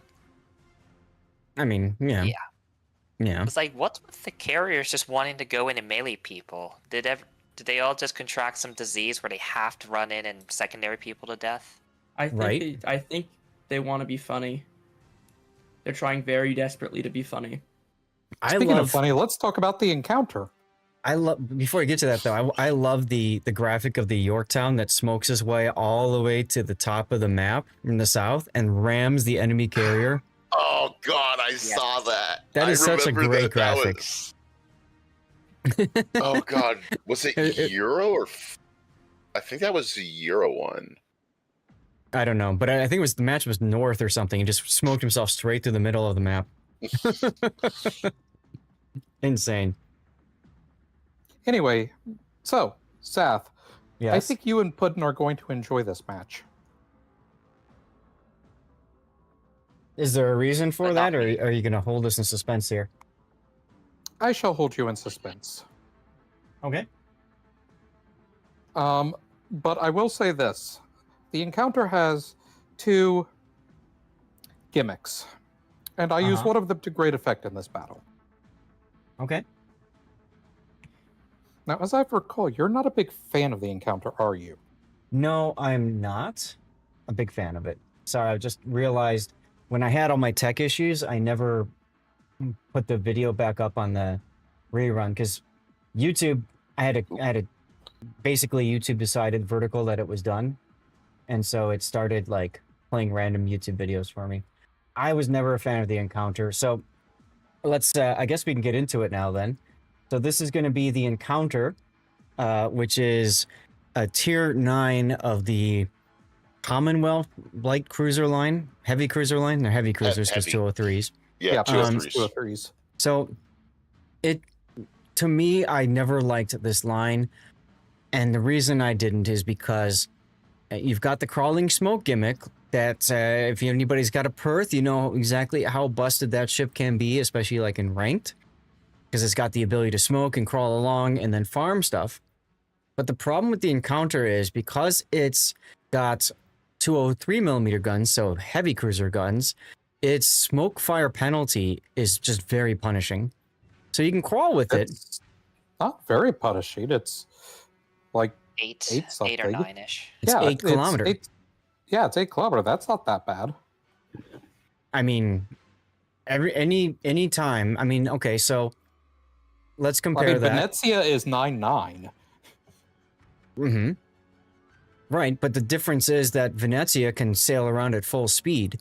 So if you shoot out of your guns and you forget about the smoke penalty and you're crawling at a quarter, hi, shoot me now, please. You know, the other thing I don't like about this line is that the guns, the ships themselves, are quite thick, and so it's like you just get smashed if a battleship looks at you. I don't know how many times I played Encounter, and as soon as I get detected, an Ohio just looks at my way, and suddenly I'm dead, or I'm like a smidgen of health left.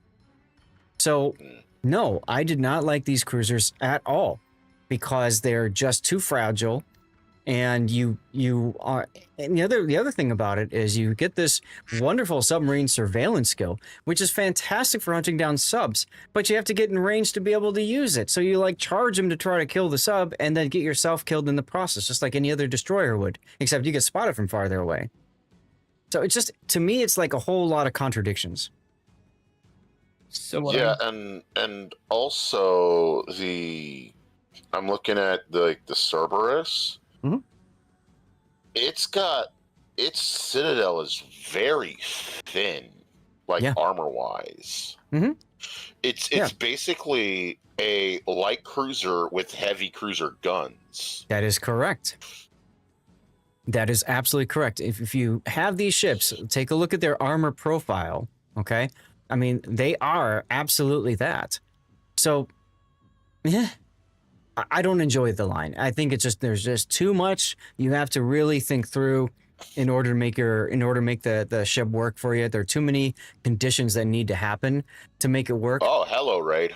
So to me, that's a bit of a frustration. Oh, but Hago, how's it going, man? Thank you very much for the raid. Welcome in, everybody. I'm Lord Zeth, a North American community contributor for World of Warships. We are currently running a giveaway. So those of you that just jumped on in, make sure that you follow the channel if you like, and type something in chat. That's how you have to do it. Just follow and type something in chat. And I don't know what the giveaway is right now, but that's how you guys get in there. Guys, go toss Hago a follow. He's good people. He's good people. Yep, I actually just recommended his Regolo vids to Sea Raptor to help him understand the line a bit better. Mm-hmm. You want to watch the ultimate throw? Hold on a second, Chase. Let me get you your VIP-ness. Okay, there you go. Copy and paste it again. Watch out for the car. There you go.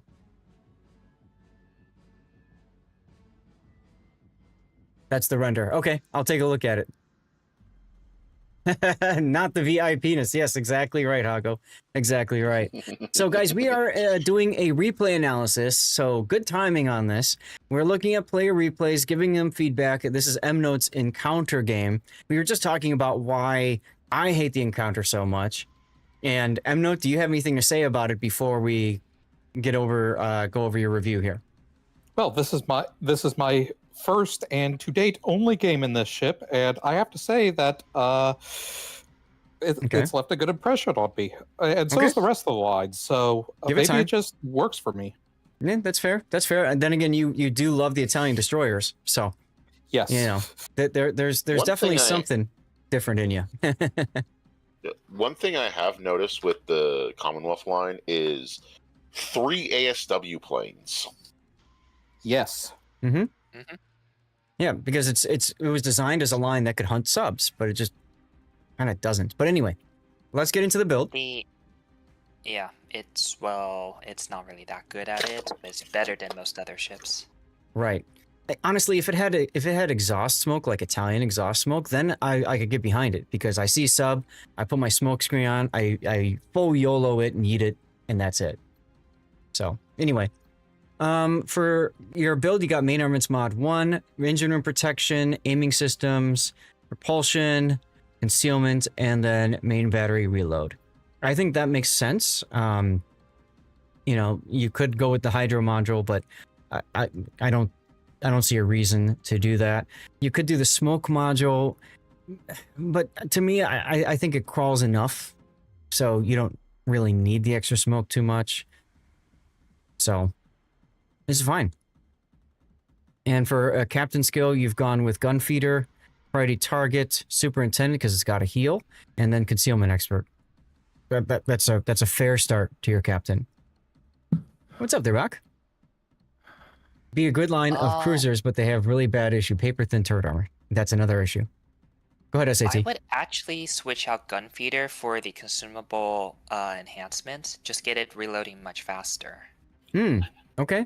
In kind of the same way that Zath is kind of a very strong proponent of priority target and RPF, I am similar in that regards to gun feeder with pretty much every cruiser and battleship.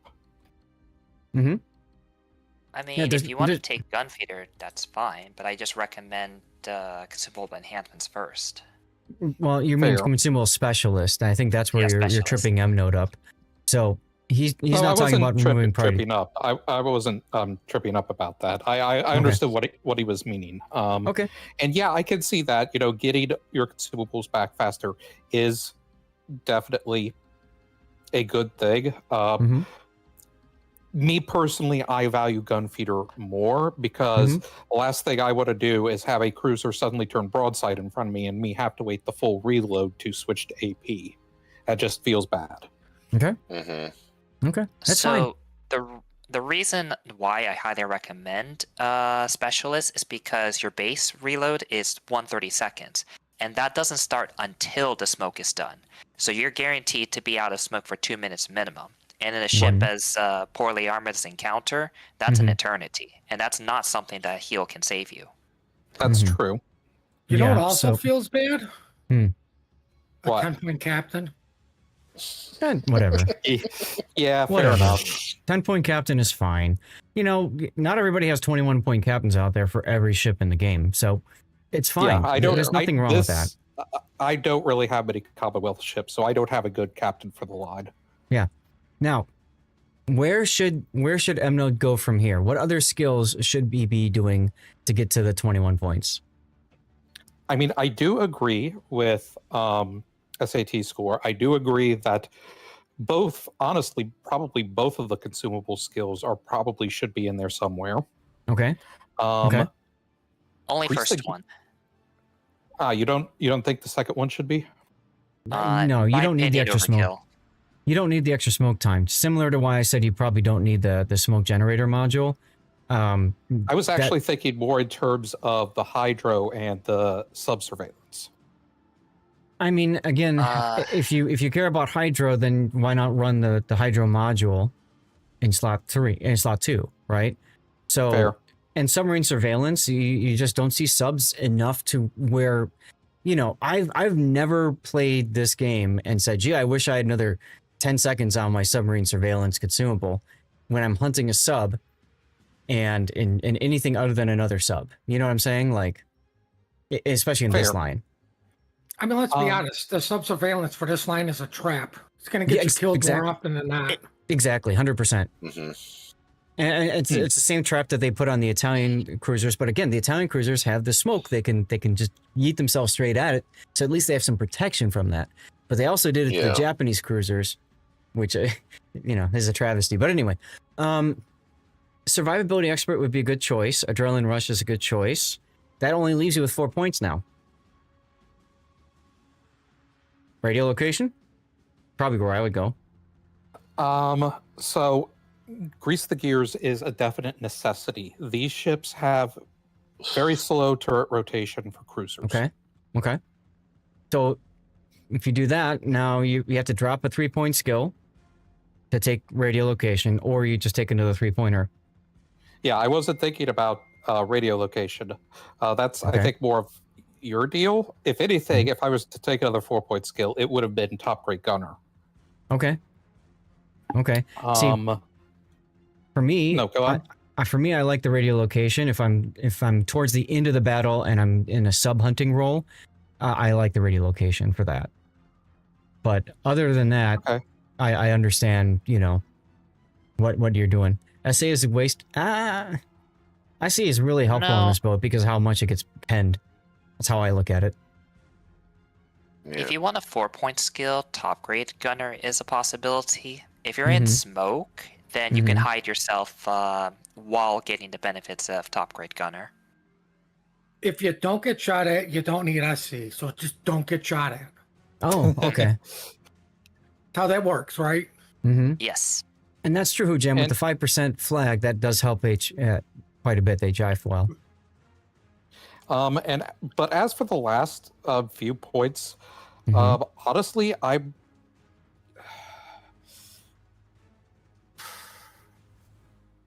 not sure. The other things I'd recommend is torpedo reload. That should be 2 points. You have you get up to 13.5 on the Cerberus, so that's enough range to do something with it. Okay. So now we're left with a 1-pointer. I do not have enough experience in these ships to know how often they lose their rudder and engine. Quite often. Then last stand is fine. Yeah. That's where I would go. The only other thing I would take is maybe Swift Fish, but no. Yeah, I'd probably want to take last stand. I mean, if you're going to go for fill the tubes, you could also drop priority target, go incoming fire alert, and take Swift Fish, and then look like a real noob when people look at you with the build viewer. All 1-point skills, all 2-point skills. For the memes. Just thinking, what the hell kind of build is this? Right, that's what I mean. That's what I mean. Just for the memes alone. Anyway, at least we gave you some thoughts and some ideas to think through as you continue up the line. And then for flags, you've got HP, fire reduction, fire and flood chance, heal boosting, speed boosting, consumable reload, smoke duration, and hydro duration. So again, I'd probably drop these 2 flags. I don't think you really need them. And maybe pick up the other fire chance and pick up the flood chance or the flood reduction. If you're hunting subs a lot, you know, there's a good chance you'll get flooded. Even if it's up close and personal, you know, so you don't get like the full damage from the torpedo, right? You're under 3 kilometer, you can still get flooded. So that can still be handy. Taro. Thank you, dude. For the record, mathematically, AR and SE are opposing forces. Well, yes, they are. Yes, they are. But life is more important. Guys, when we get gifted subs, you guys get to see pictures from Stevie's life. So enjoy those. Shall we begin the replay? Yes, let's go ahead. Let's go ahead. All right. Taro just unleashed 5 gifted subs. That's 3,515 total. Some serious firepower for the Zath fleet. You're like a legendary lionfish, boosting everyone's stats. Let's go, Taro. Thank you again for the 5, man. Appreciate you. Really do. And I also need Vaco. Vaco just gave out 5 to get us into a high train. Oh, look at that. That's Zelda cleaning Stevie's head. It's so cute. We're in a high train, so to give proper attention to M-Note, I'm gonna pause the replay so that I can properly thank chat and Vaco. So that way, M-Note, you're not, missing stuff here at the beginning. Vaco, thank you so much for that. That was 5 gifted subs, no whammies for those lucky recipients. Thanks to your 15 total, you're really specking into community support. This bot just knows everything. And yes, we're in a bigger train now. We just completed level 3. Look at that. Stevie had that little thing. He was there on the couch. That was like it was like a little Beanie Baby, and he loved it. It was like his kid. He would take it everywhere. That one right there. He would take it everywhere, and he'd walk around with it in his mouth, like he'd hold it with his mouth, like it was like his baby, and he would just bring it places. And he'd be like he as he's moving, going up steps and stuff, he'd be like with it. And that is. Quick question. Do you think that this will take like 5 minutes or so? Because there's actually something that I could go do here in the meantime if I have enough time. Go for it. That was a picture. That was Stevie's first day that he met Zelda. There she is right there in the kitchen. They loved that. They jumped up on the counter, jumped up on the fridge, and then jumped up on top of there. And they had perfect view of everything in my first apartment. But the first day that they met, Stevie and Zelda started playing. They got into it. And Stevie went and took a dump in her litter box. And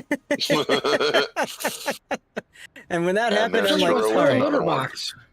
I'm like, all right, that's gonna work. Whoa, Taro with another 5 gifted.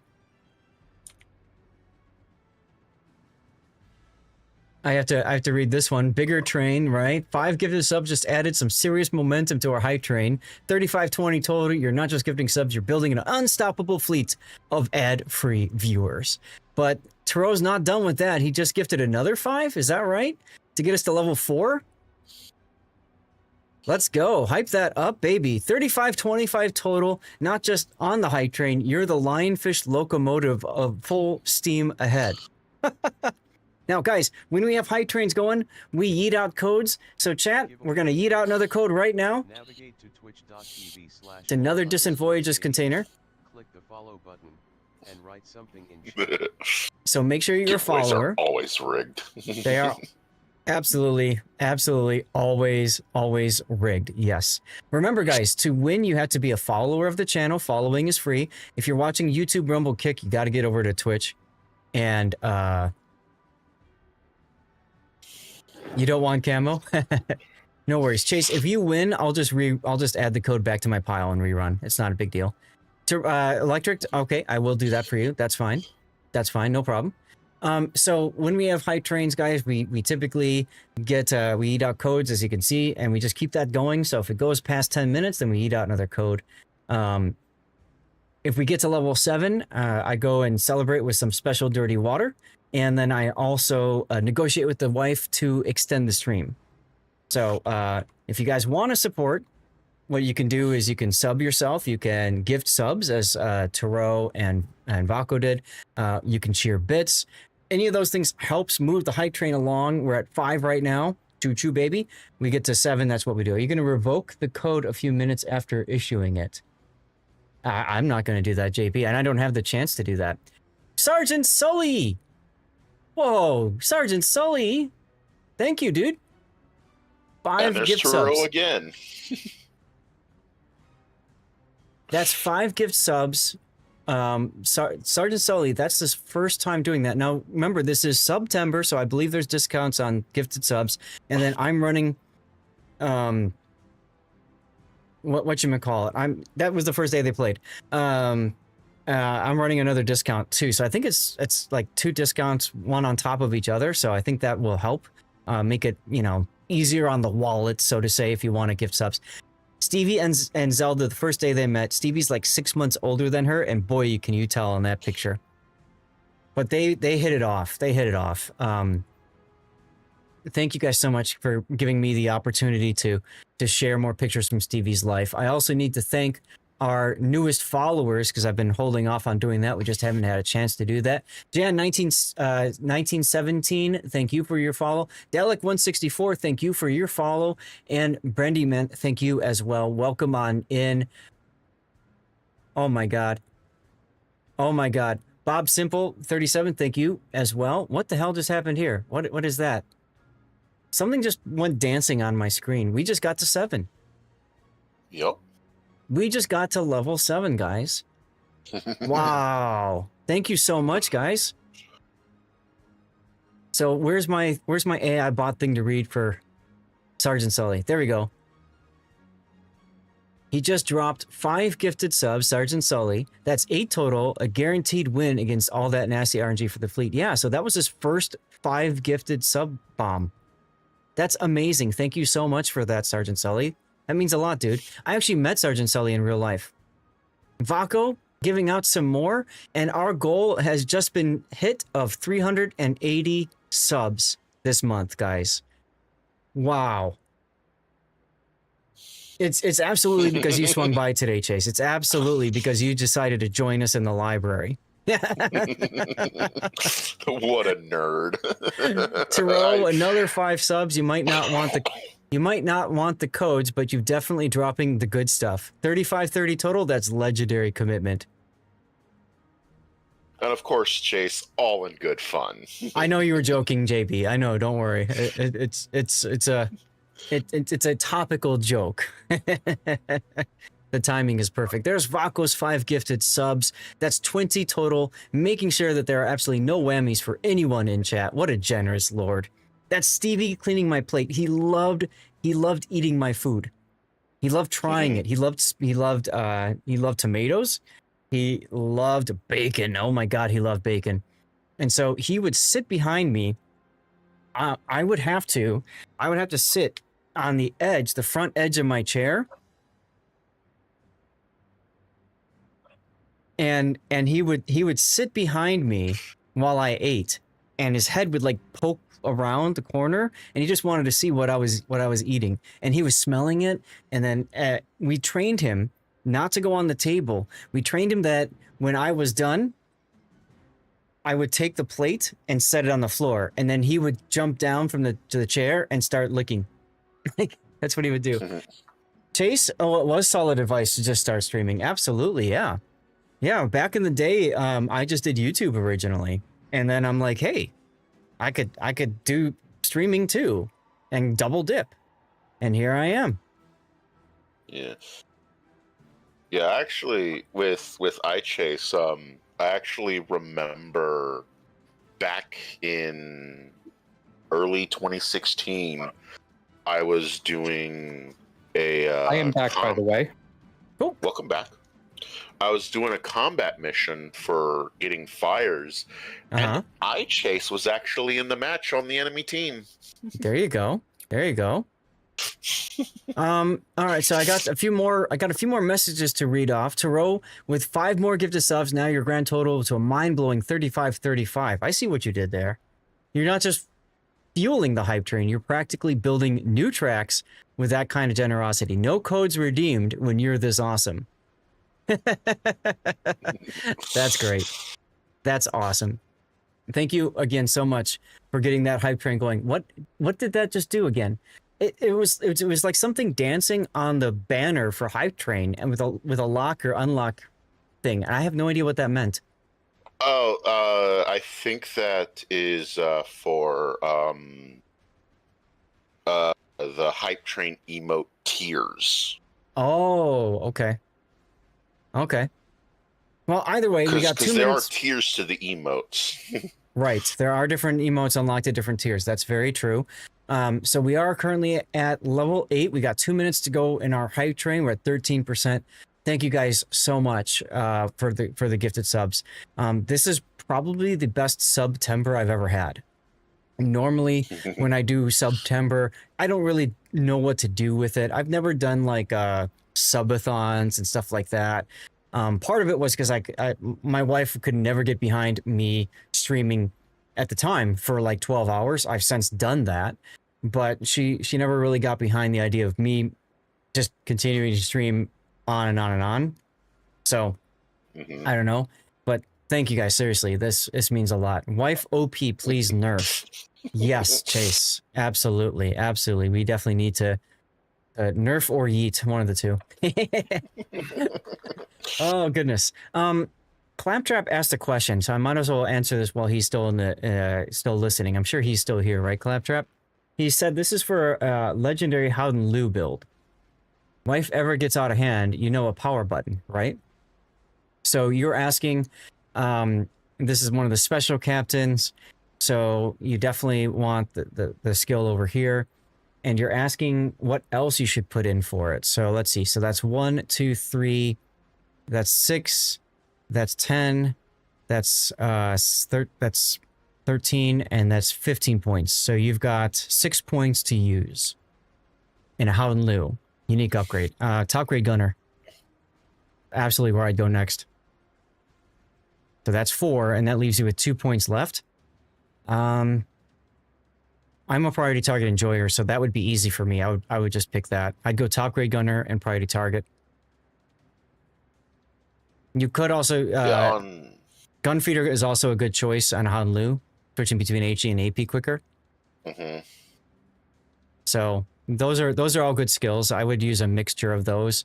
You could also do incoming fire alert if you don't want priority target. You could do incoming fire alert and gunfeeder. But top grade gunner I would absolutely do.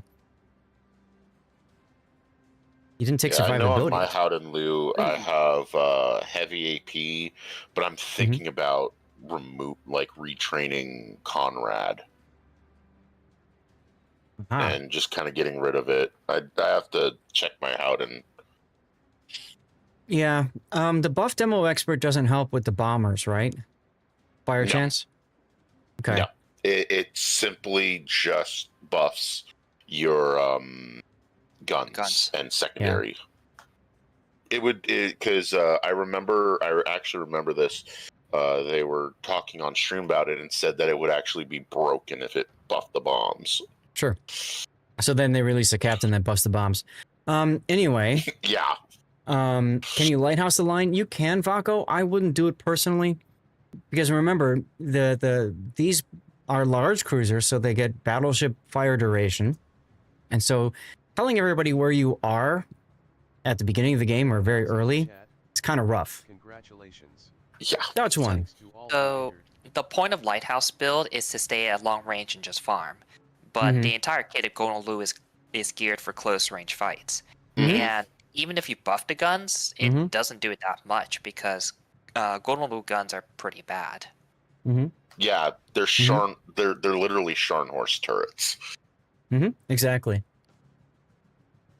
Same caliber, same design. It just doesn't say that on the tooltip. Right. So I don't know that. Yeah, this is Howden Liu. No, that's fine, Vaco. Yeah, no, this was asked about for Howden Liu, so. Okay. Yep. Let's get back to our replay then. See, so that was good timing, wasn't it? Okay. I have 440,000 Commander XP. Guys, if you got a sub that was gifted to you, make sure you say thanks to them, guys. And even if you didn't get a sub, thank them anyway for their support. That was Tarot, that was Sergeant Sully and Z, and that was Lord Vaco. So please thank them for their support, guys. That was awesome. And you're most welcome, Claptrap. I saw you DM'd me, but I wanted to find a way to work that in because you never know how long you're going to be here and stuff. So, okay. Let's continue then. So this is our encounter. You're in the middle of the map, so that's kind of like the worst possible place you could spawn. Quite so. You are top tier, so at least you've got that going for you. All of these battleships will still absolutely hurt you because they are all 16-inch armed except for the Bismarck. Okay, and there's a sub that you can play with. All right. Yes, there is, isn't there? And you happen to be sailing in the direction of your sub, figuring, okay, it's mirrored matchmaking, right? So their sub's That going to is be not on the the A flank. only reason that I came over to this flank, but it is perhaps the main reason I did. Okay. What are the other reasons that you moved over to this side, sir? I felt that this side probably could use the cruiser help a bit more. Okay. I don't know why my Richelieu is shooting at me. He's an idiot. He likes you. Dan, I'm glad you like the build discussion. We do this with every replay at the start. On my YouTube channel, I do have the best of my replays submitted at the end of the replay portion of our stream. We do a vote and people can choose which go to YouTube and stuff like that. So we'll get our first, because we have 6 today. We'll get our first vote poll going after this replay, and then after we finish our final replay after this one. Yes, and then after we finish our final replay, then we'll do another vote with the top 4 replays from the first vote, because I can only have 5 options in my poll. That's why I do 5 per stream. So yeah. So yes, we cruiser do see that firepower on this side is fine. We do see that the submarine is now spotted over on this flank. Mm-hmm. You have the Bismarck willing gifting himself there. Mm-hmm. Well, the submarine is also. Yep. Do you have the circle that tells you the sub-surveillance range? Yes, I do. And that's why the thing is that was on the surface for a moment, and that's why I didn't do that, because sub-surveillance does not work for surfaced submarines. Correct. So you wanted to wait until he full crash dove, which is what he did. So that's his mistake, because it's going to take him forever to come back up on the surface. And this is where having the 3 charges came in handy, because I did drop 3 charges at any point, but having those 3 charges. At this point, I think I was so focused on hyper-focused on the sub that I was not shooting. Oh, no, I think I know what it was. I was trying to determine, okay, could the ship have turned... Actually, no, what it was is I think I was going to the H menu to find my smoke fire penalty to know if I could shoot. Right. Yep. Because this was my first game in the encounter. Right, and it takes forever when you pull that up to try to find it. Where is it? Where is it? Where is it? You know, and you're like, yeah, no, I get you there. I wish there was the ability to customize. Maybe I should suggest that to Wargaming. Customize the info panel to the things that you care about. Or maybe have it to highlight things. Well, I mean, that'd be nice, but given Wargame, they'll probably somehow code it to give you plus 500% free XP, so... Sure. I would not complain about that. Yeah, now, how's that a bad thing? This is the hard part, again, with that smoke fire penalty, because you don't know where the destroyer is, or if the sub had surfaced again, there's also the possibility he would have spotted you while you were shooting, so... That's one of the things that I just don't like about these boats is, okay, now your smoke is done, cool. They're amazing. I find that the whole line is amazing in certain situations. Like, if you have someone spotting, and you're able to sit and smoke for a couple minutes, then it's god tier. But outside of that, Bismarck, not very good. Which I will remind people is a hydro battleship. Just took 2 of my torps and flooded out. Well, I mean, it's possible he didn't have hydro for that encounter. If you not watch Kings of the Sea, you wait till the torpedoes are on top of you and hit you, then you hydro. That's how hydro works. That's exactly right. Actually, what you do is you never use hydro for the entire game because of the sunk cost fallacy. There's actually people... There might be a time where you would have needed it to be not off cooldown. Once upon a time, and I know you're pretty new to the game, Tuna, but once upon a time, you actually paid for each consumable you used. Oh God, I remember that. Are you referring to premium consumables or before that? No, he's talking about the premium consumables. Okay. Which are now everybody's standard consumables. Right, but I don't think you you actually need to paid. run out of range there. you actually paid for whatever consumables you used. Like if you in the game, it was part of the costs, along with the ship ammunition choices and all that kind of stuff that you used. Even the basic standard ones? I believe so. Yeah. So here I tactically use the Delaware to quickly change my orientation. Might as well. I mean, he wants to sit there anyway and be a carrier. So instead of spending the last minutes running completely away from Iowa, I think you could continue on to the 1-2 line and just shoot open water. You don't need to wait for smoke since it's one ship. Correct. The other thing is the thing is it's one ship that overmatches me and is reasonably accurate. Welcome to tier 9. Welcome to tier 9 battleships. Everyone's going to do that to you. So it's a good opportunity to learn how to dodge. Right, and also just to learn how to kite, because I talked about this with Cthulhu's replay earlier. When you're kiting away like this, you don't have to be at full speed. You could have stayed at half. True. And still had your guns in range to make something happen. Yeah, kiting is definitely one skill that I need to improve on. Yeah, and that was the perfect opportunity. Since you, Lahardy, you don't care about him.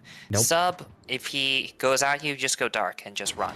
Yep. So, and you only have to dodge Iowa's shots, so you only have one target that's actively shooting at you. Right. It's a perfect time to get used to your ship's handling and learn and utilize your dodging skills.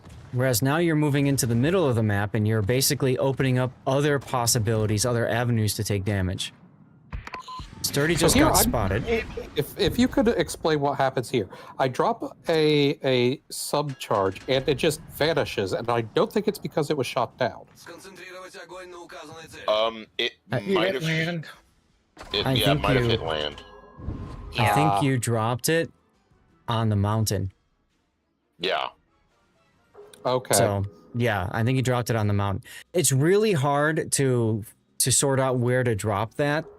So that's makes sense. I would not have hydroed here, believe it or not. I would have sub-surveillanced here. Because what you want to do is you want to encourage him to get on the surface, and then when your hydro, then when your sub-surveillance is out, then you can hydro him. Or if he's on the surface, you can hydro him. But it allows you to get into a position. So remember that hydroacoustic search, if you're within 2 kilometers of a submarine, doesn't matter what depth they're at, you get them no matter what, right? So you use the submarine surveillance first to know what the sub's doing. If he's like right now he's running, okay, you probably can't get to him like you'd want to. But if he was sitting in the channel, you actually might have had a chance to get on top of him, or at least 2 kilometers away from him, to the point where you could, finish him. Yeah. Choo-choo indeedy. Thank you, Gintaro. Sub-surveillance, if I am remembering correctly, works at any depth. Yes, as long as it's not surfaced. Yeah. Yes, has to be below 0. And while hydroacoustic, if they're at maximum depth and outside of 2K, you can't spot them. Correct, you do not spot him then. So, in my opinion, what you do is you use sub-surveillance to force the sub to the surface, and then you hydro him because now he's within that 6 kilometer or whatever the hydro range is for your boat, 3.5. There you go, 5. And now he's on the surface, or if he's not on the surface, he's darn close to it, and your hydro picks him up. So it gives you that little extra time to, try to drop on the sub. Another side note, this is, being in this channel is not really good. You can't maneuver anywhere. Yep. Oh, yeah. Yeah, with ships like these, I generally don't like committing to the channels just for this exact reason. Yep.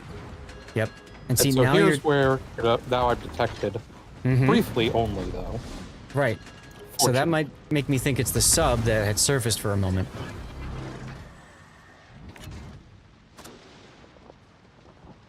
And Iowa is now allowed to basically push up since nothing's pressuring him. And Iowa is the thing that is scaring me. That's the main reason, actually, I'm turning around. That and the fact that my smoke is about to starting expire. So fortunately, you can just full speed it because North Carolina, Iowa's the only one that can overmatch you. Yep. Yeah. Smoke screen set. I that was a mistake on my part, not full speeding here and trying to just stay in my smoke. Yep. I was just gonna say too, you can preemptively torp the channel with your right side as you were turning, figuring, okay, what's the worst that's gonna happen? The eye was pushing. And sure enough, that's exactly what's happening.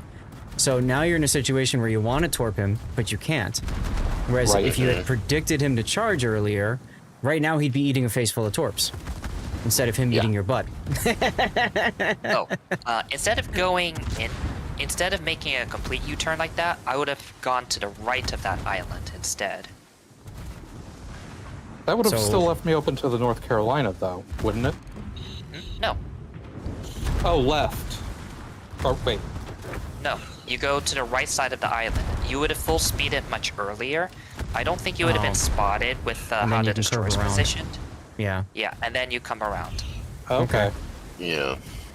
Because that island would block vision and the shells. Giving And you you'd have time more- to expose that broadside and then get angled again. Right, and you'd also have a little bit more time to shoot with your guns. I would not even bother shooting. I would have just full speeded away. Yeah, I know, but I'm just saying if you're spotted, if you can handle setting course, then, you know, do something with your guns. What's going on, Papa Fabajan? How's it doing? How you doing? Briny Sausage, thank you for your follow a moment ago. Welcome on in. Happy Friday. So I do want to point out, because I did inspect this replay earlier, the replay bug is in effect, so my team is currently losing. I can. You were down caps for a long time, so that's no surprise. More importantly, though, I'm pausing it here because this is another opportunity that you have to stop and shoot, because the island is between you, so you could actually stop here and farm for a few more seconds as your smoke recharges. But you're not noticing that, and you're moving at full speed. So this island, this shield, is going to go away pretty soon. Nope, you just noticed it. He is actually decelerating. Yeah, right he now. just noticed it at the same time. Better late than never, but you're only going to get like one salvo out of it now. I don't think it's too bad, just because North Carolina is focused on the Valparaiso. Yeah. And at this distance, you can dodge somewhat. You're more worried about Iowa around in the corner. Right. Yep.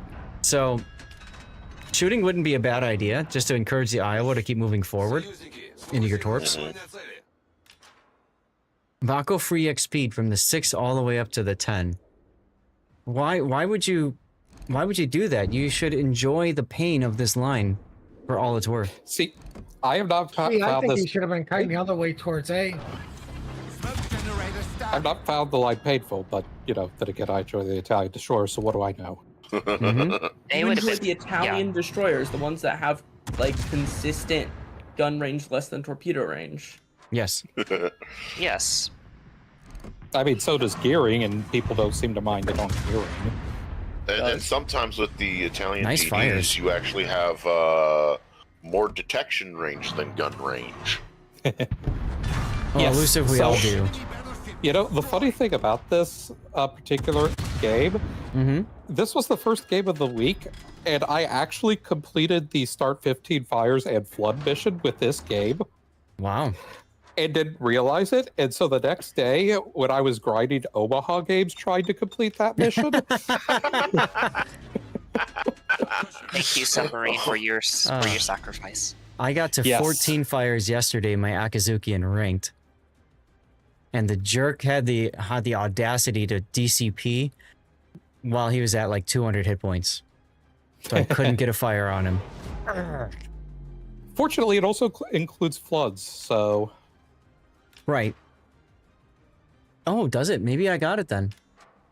I'll have to go back and I would check. not have gotten it in this battle if it didn't include floods. Ooh, I'll have to go and check because I was playing Akazuki and I think I might have gotten at least one flood. Huh. Alright, so what's your strategy now? My strategy now is to basically, go in because the sub, I'm not scared needs of the to die. sub. I would have, yeah, but why wouldn't you use sub surveillance so that you know exactly where to drop? It's out of range. Oh, is he? Okay. Yeah, the range is 8 kilometers. And that sub is like around 9. Okay, gotcha. So you just wanted to get closer to him. That's fair.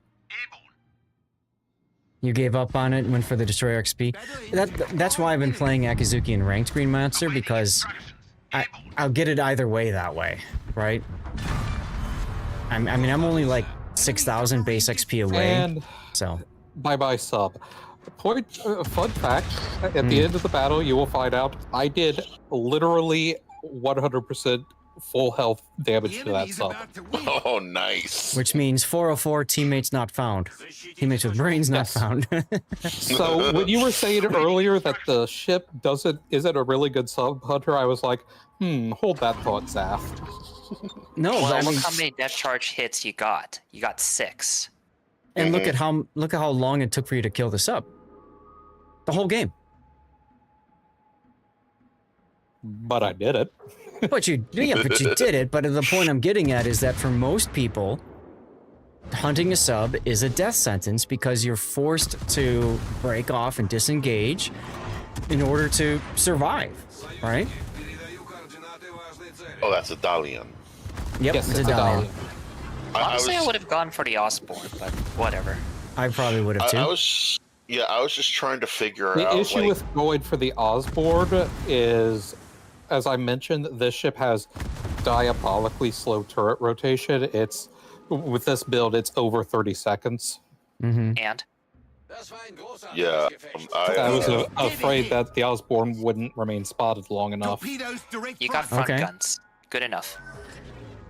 Aw, Falcon, thanks for the 20 bits, my friend. Oh, Torps. With destroyers, you press W in their general direction. You don't care about back guns. Oh no, I wasn't worried about the back guns at all. It's more I didn't know if I could swing the front guns around in time. You definitely would have been able to. You just had you would commit earlier. Either you choose the Dalian or the Osborne. Right. Also, I don't like the decision there to try to go after the you're so close to losing. I would have gone straight to A. I wouldn't have turned and tried to go after the destroyer. Yeah, and Well, also the reason that I did that is because I asked the sub if he was going to go to A, and he said yes. You did, but by the time you had done that, you'd already full turned. You'd already committed to going after the destroyer. So what if he decided that too? No one's going to A now. You see where I'm going with that? So either you have that conversation earlier with the sub player, and by the way, thank you for killing the Dalian for you, or, you just go to it yourself. One of the two is how I would look at it. Do I know the name of the nearby radar mod? It's one of the minimap mods, I believe. And I don't off the top of my head know, but you can click on that tiny URL Zath mods right there and pull up all the mods that I use. I just updated like within the last patch cycle or something like that. So anyways, nice game. And I can see why you like the ship, but keep in mind, you've only played it once. Every game's not going to be like this. Yeah. And there's also one other thing, MK note, is rudder shift also is gun turret traverse. True. Yeah, true. Very true. If you turn your ship and your guns swing onto the target, you get there faster. Mm-hmm. Yep. Mm-hmm. That's actually why I run rudder shift mod on like battleships and cruisers is to get those turrets on target sooner. Yeah. Right. Just gotta be careful because that's also showing broadside, and that's a ship you don't want to show broadside. Absolutely. Oh, God, no. Absolutely. Especially while that Dalian was still alive. Yeah, the No, Dalian. you don't worry about his. I'm not worried about the Dalian so much. I mean, the big thing is the problem was you shot him, so then you were spotted for his convenience, right?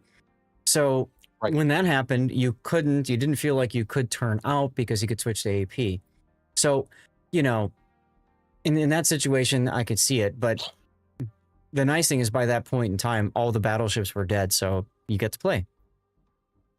Mm-hmm. Here's your replay render. But yeah, I definitely enjoyed basically bullying the sub in this game. Is that what you want your title to be? Should this go to YouTube? That's something along those lines is what I was thinking. Sub bully or something. Okay. That's your only complaint about Buffalo. Ship turns faster than turrets and you lose a target. That's true, Rajic. So what I like to do, that's where Grease the Gears comes in handy, but I think even then it's probably not enough. Down under sub. So I've noticed that the replay render doesn't have a circle for sub surveillance. No. No. Nope. At some point, maybe that'll be added.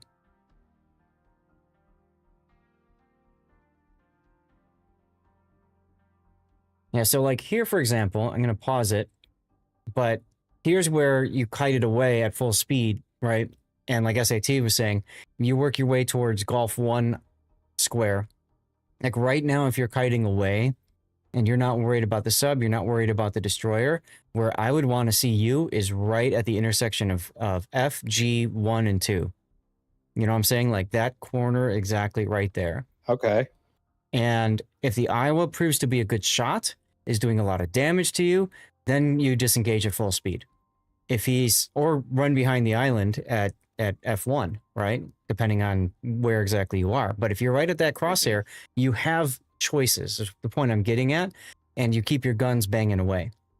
Versus... My issue with doing that is I kind of have a fear of basically leaving myself alone versus an Iowa. Because I don't know what my teammates are going to do. You're not alone versus Iowa. You got a Delaware there with you. Yep. Well, I thought that he might turn away. I mean, he was playing bow on carrier so far the whole game, but yeah. You yourself, you can disengage anytime. Exactly. He's not locked in there with. He's locked in there with you. So exactly. You're controlling the engagement by kiting away and stopping where I'm saying, because as they say, you have the option to get out. It's just like when you're driving, you always have an escape route, right? Like you don't stop your car right on someone else's bumper in front of you. You want to have space so you can turn and run if you need to. It's the same concept here with kiting away. Yeah. And remember, as a cruiser, you're quicker and more maneuverable than the battleship is. Right. And also take a look. The Benson actually came up.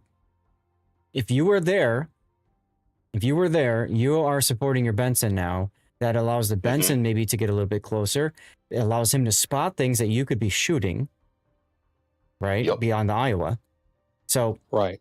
You know, you're basically removing the team play part over here. Yeah, you kind of left the Benson high and dry there. Which is why he turned and ran. That as soon as I push it, he turns back around and kind of pushes with me.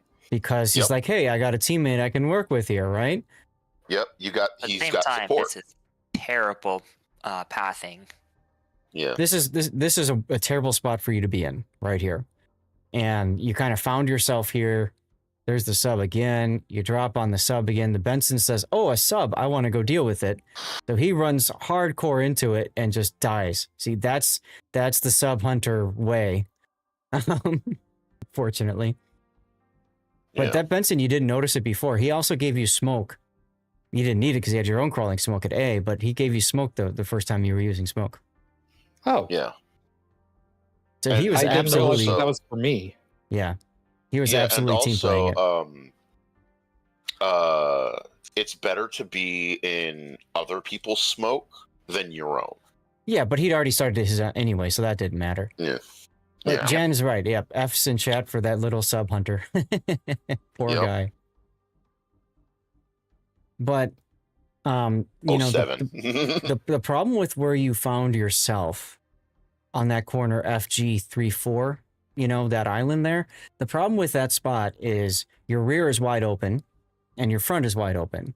So you don't have any place that you can run to, and you can see what happened. Once that smoke ran out, you were forced to basically run and cough up an awful lot of hit point, almost died for it. Yeah. there was no way of knowing if the Iowa was going to go through the channel or south. If the Iowa went south, then you'd be really screwed, wouldn't you? Yeah. That's the problem with that spot. It's absolutely a ride or die island. So then would the idea then have been to just go to the south of the island at G4? You could do that. You're talking about the small island? Yeah. As long as you're not committed in that channel, it would have been fine. Because once you made the decision to bow in on that F3 island, you were going to be stuck there for a bit. You're not unfortunately. Yeah. You essentially painted yourself into a corner and then ran your way out. So... Oh, that's interesting. I just happened to notice the enemy team is just blind firing at the start. Yeah. You get some people that like to do that. I don't know why. Maybe they want to try to encourage others to shoot back at them and then they can spot them for their team, but it just seems kind of weird. But like one of them was the Groningen. And the Groningen is you know, a DD, so it's got short gun range. Groningen, I think, was just doing for fun. But sometimes you do see battleships shoot just to reveal themselves and see where everyone's going. Yep. Yeah. Now, M-Note, one other consideration is if you found yourself at that ride or die spot, if you were the other orientation, if you were pointed essentially southwest, then you also have an escape. Right? Your escape is forward and then right into the ACAP because the Iowa was going through the channel. So that's another option for you. Kind of what you're saying here is if I take it, not what you're saying right now, Zach, but what we were saying earlier is if basically just a few seconds ago, if I'd taken a hard right and continued behind the island, I would have been fine. You're talking about like this spot where I just paused the replay? A little bit before that. Yeah. But yes. The big thing is you don't know where the Iowa's going, right? So, you know, once you do know where the Iowa goes, okay. Or if the Iowa goes south over by A and you have your smoke available, you kind of don't care, right? He gets one shot on you, you pop your smoke and make inky, and then you can adjust accordingly. You know, you can run away at full speed or just crawl around him and laugh because he can't see you and you torpedo him. I mean, like there's all kinds of things that you can do. It gives you the options there. But when you put yourself in that spot, your only option was to smoke, and then when the smoke ran out, now what? Yeah, basically run and pray.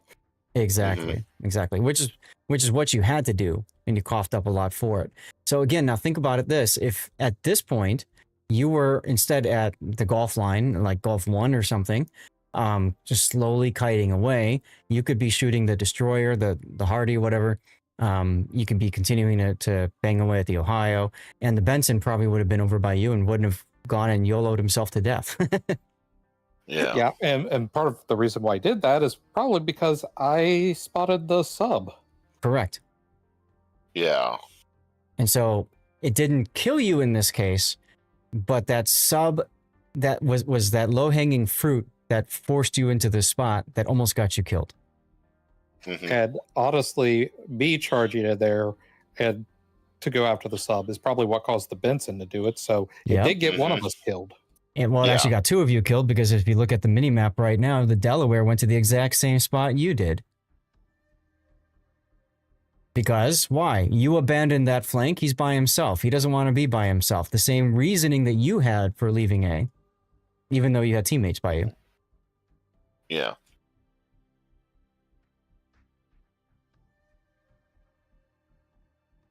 So, good stuff in the replay. It was a really good learning opportunity, and hopefully you have more continue to have successful battles in this boat, and don't post, in the Share Your Salt channel too much. God, oh my God, Vaco. All right, well, we'll kill it at this point for this replay, but again, thank you, M-Note, for using, I think you used to cover my replay for this, right? Yep, I did. Yeah. So thanks so much for that. All right. Thank you. You're most welcome. So, chat, we got one more replay to do. But before we get to that replay, I need to ask you guys for which replay should go to YouTube from this 5 that we've done so far. So, I think I'm going to keep inefficient for your name, Taz, if it does make its way out there, because really efficiency was what it's all about. Yeah, you were hesitant in some cases too, but I really feel like it was all about that. Glacial, thank you for your sub, my friend. Like I said, it was just a name that I had thought of. Yep. But yeah, you are correct. I was more inefficient with how I played. But I also wanted to use this opportunity to learn. Mm-hmm. And I definitely appreciate the feedback I got. Mm-hmm. And taking your time to actually, help teach me. That's what we're all about here, and we do the replays. Okay, guys. So the poll is up. Everybody, this is on Twitch. Everybody gets a vote. If you don't see the vote, if you can't vote, try to refresh your stream. Okay, and that usually fixes it. You can use channel points for additional votes if you really liked a specific replay. Or really want that replay to go to YouTube. You can absolutely use additional channel points for additional votes if you'd like. Glacial, that's 43 months of supporting the channel. Thank you very much again for that, Glacial. Your Glacial support is a perfectly tuned Mark 1 build for the Zeth fleet. Solid strategy. Let's go.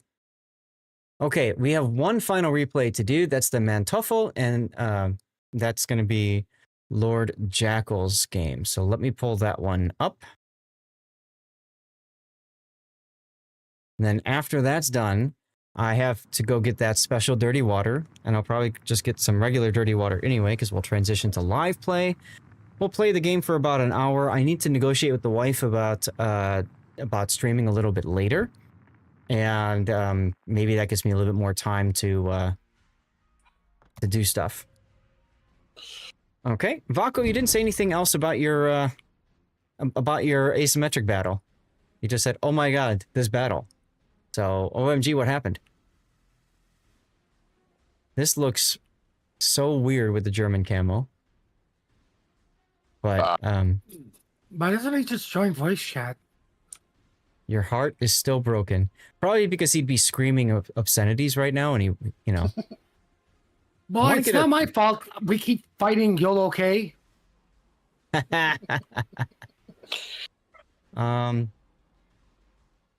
kills, 445k damage, and you probably lost.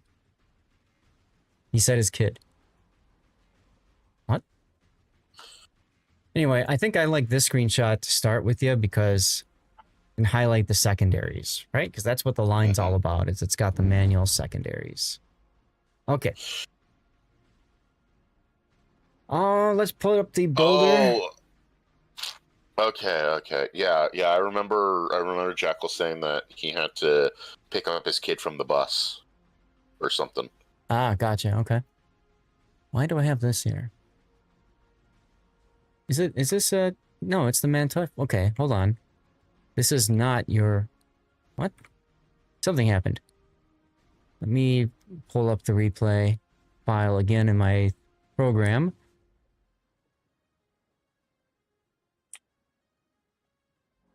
There we go.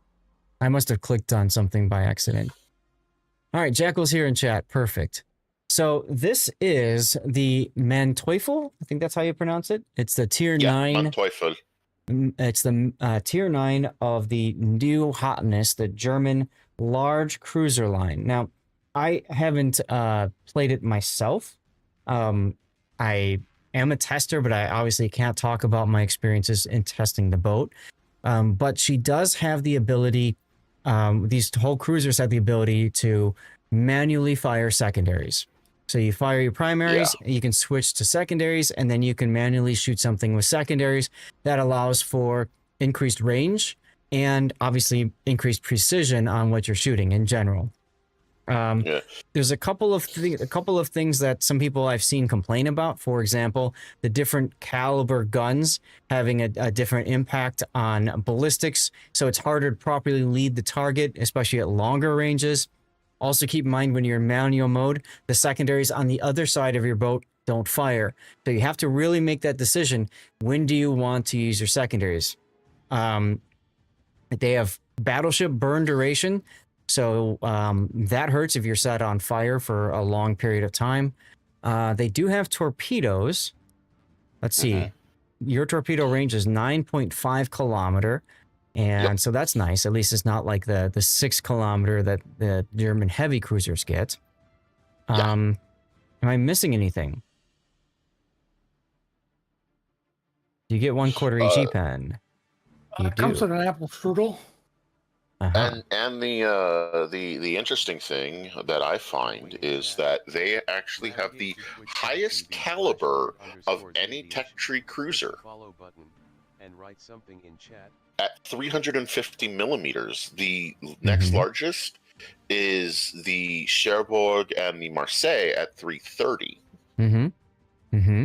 So the main battery is not something to turn your nose up either. Okay. Oh no. So that's good.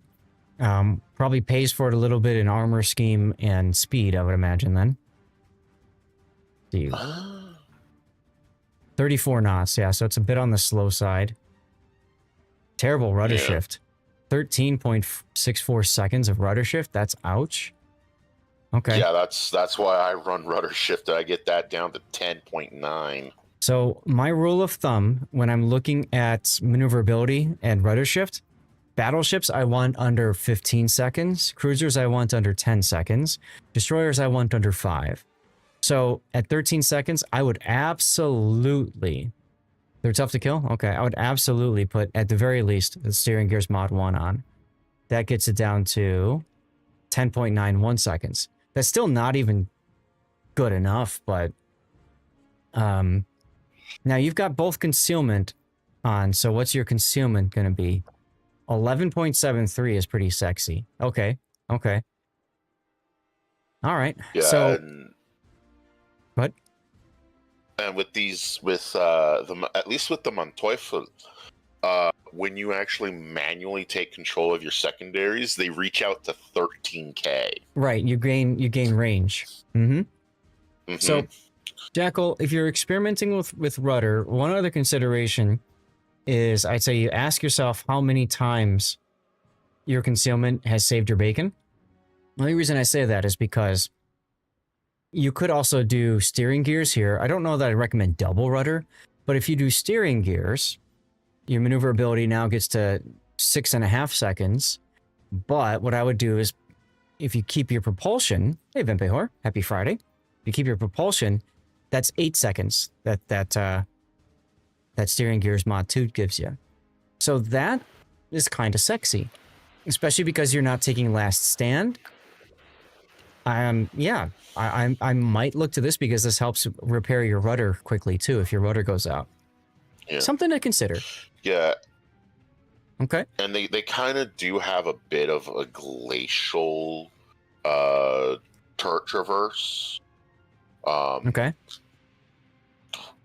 So it's 30 seconds base. It's actually not bad. Yeah. Yeah. Right. Let's get into the build then. So you have nothing in slot 1. You might want something in slot 1. Let's see. These are okay. 10-second action time, and you only have 5 charges. So you'd probably want to go main armaments mod or auxiliary. One of these two, obviously, would help. I would go with Ox mod. Okay. Let's see here. What do I have? Yeah, I have Ox mod on there. Okay. Yeah, I mean, it really depends. You know, this isn't so much for your turrets as it is for your torpedoes, and this is obviously for your secondaries. And the second one, you went with damage control. I might go with engine room protection, especially since you don't have last stand. I would probably go engine room protection there. Go ahead, SAT. 60-second fires, so damage control is not bad. True. Although that 5% to the risk is quite negligible, frankly. But yeah, okay. secondary range is fine. We just had the discussion about propulsion, then you did auxiliary mod, because why wouldn't you lean into what this cruiser's specialty, right? You've got Luyens as your captain. As a reminder, Luyens gets a bonus to secondary reload time after 100 secondary shell hits. And then also after 140 main battery shells. Now, with this ship, that's probably going to be like the end of the battle, but you do get a bonus to main battery reload. And if you spot 3 ships, you get a nice little small heal, which can come in very handy. Okay. Oh, that heal does help sometimes. Yep. And you've got the buff to grease the gear skill, and gun feeder makes sense. Demo expert, I don't know about that. Pack a punch, adrenaline rush superintendent, concealment expert, and top grade gunner. Okay. So top grade gunner makes perfect sense because you're buffing your secondaries. This is also, I suppose, to buff your secondaries. Okay. I would probably... then. Yeah, 3-way tie. That's fine. I would probably look to find a way, if possible, to get survivability expert, but I think the only way to do that is to drop your concealment, and I don't know that that's a good idea either. No, this build is what I would recommend as well. Okay. You don't have points for anything else. Right. Priority target would be nice, like for me, but if you don't care about that as much and you want the 1% fires chance, that's fine. That's the only thing I would personally do differently, is I would go priority target. Okay. For flags, you've got ship HP, fire and flood fire reduction, heal boosting, speed, secondaries, and consumables. Fine. I don't think you're really missing out on anything here. IFHE, no. No, you can't take it. You already pen all the important thresholds, so IFHE is actually detrimental. Yeah. Yeah, I know that's the just a joke. smallest caliber of the secondary batteries is 128. Yep. It's not 105s. Right, exactly. 105 is where you would want the IFHE to get over the 32 millimeter hump. Yeah. Ironically enough, you pen 110 millimeters with your main battery with IFHE, so yay. But yeah, I wouldn't bother. Okay, build viewer off. Let's get to the replay. You think you auto-mounted signals don't really need them in asymmetrical, but honestly, I think you need them in asymmetrical. Asymmetrical is much more important, in my opinion, to run flags on. So, yeah. Okay. Well, the game hath started. Let's look at the setup here. So, okay, you're the only tier 9, and it's 8s. And this is asymmetric, so there's a whole lot of lower tier bots to deal with. So that's fine.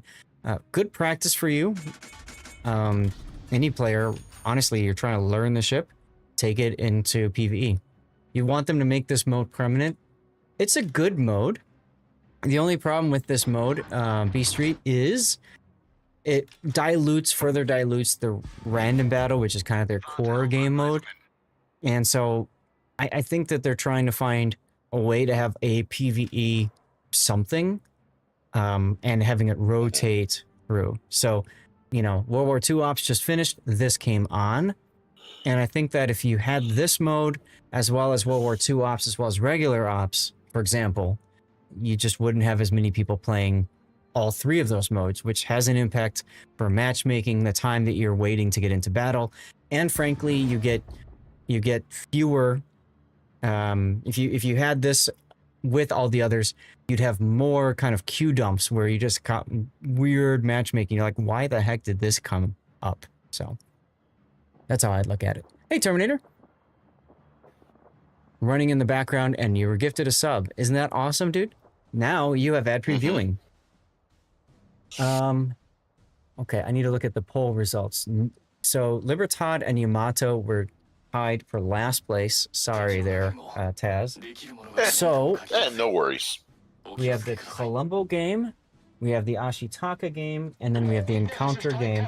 Those will move into the to the next round of voting after we finish the Manteuffel game. Hey, what's up, Terror Mark?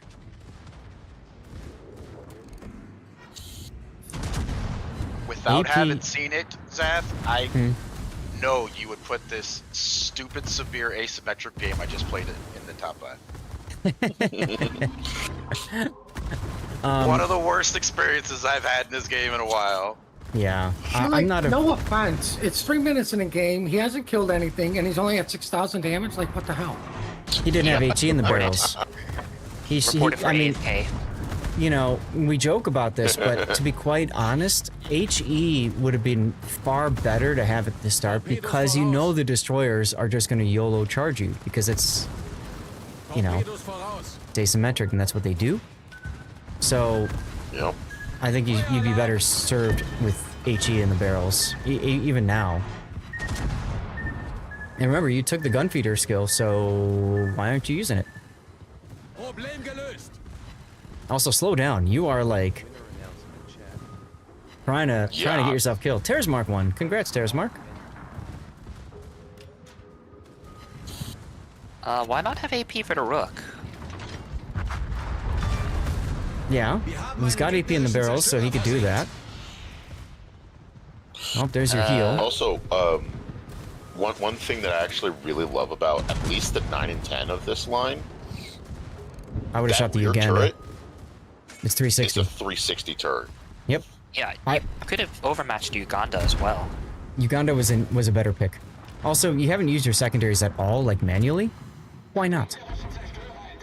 He hasn't played enough to unlock that feature. It's a They're right there. super premium. No, they're right there, number 4. Ah, right there now. you go. Now you're doing it. When you watch these shells come out and you can see that they're all different calibers. This is the part I was talking about a little while ago. Yeah. It's like it's hard to accurately fire ships or guns that are all firing at different angles and different rates of fire. It's kind of wonky. Yeah. One thing I really dislike is this, where you get off your secondary, like you pull out of the secondary zoom camera, and you're just right there, right behind your secondary batteries. So you're like, okay, what the hell? Why can't I see everything? It's not as bad as when you would use the airdrop, and then you'd come out of that and you'd be stuck in your freaking stovepipe exhaust somewhere. But it is annoying, yeah. Yeah. I agree with you there. The ASW is annoying. You haven't been using your main batteries much, and remember, when they're reloaded, use them, and then go back to secondaries, right? Yeah, that's how you maximize your DPS. Yeah. You have issues manually controlling secondaries. They don't like to fire. Okay. They're firing just fine now, it looked like. I see you took a page out of that Mentoffel's playbook when iChase was shooting at it. Right. Just sit broadside and he'll overpen. Trust. You didn't realize that your whole team went to your cap. That's good. Yeah. That's right. The advantage I have for this line is that I just put my Schroeder captain in it. I was like, oh, look at that, perfect. Well, yeah, sure, why not? And right now, during early access, they are considered premium boats, so you can rotate captains pretty easily. Sure. Yeah, to kind of get up to 200 and I think I'm sitting at 263 XP or KXP. 267K. I just put Lucians on. Yeah, so Too we're high talking with about that. using Lucians. Yeah. Yeah, too high for that shot, by the way. I would have also waited for him to be angled, but whatever. And then once I got to that amount, I just put my Lucians back on my Schlieffen, so that way I can just wait till they get off early access. Yeah, I actually have my Lucians on the Ruprecht, I think.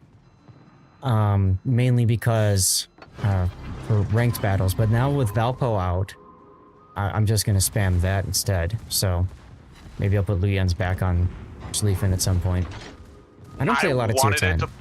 I wanted to put it on Ruprecht, but because I have Palmer in, I'm just like, man, it's. I mean, obviously Ruprecht's better, but it's like I'll just leave it on Schlieffen instead of having to like retrain or whatever.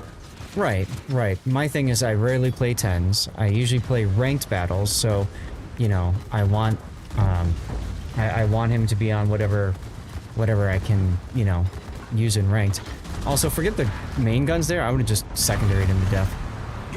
Yeah, your secondaries naturally aim at the midsection belt. Right. If you took manual control and shot at the bow, you would have killed him instantly. Bingo.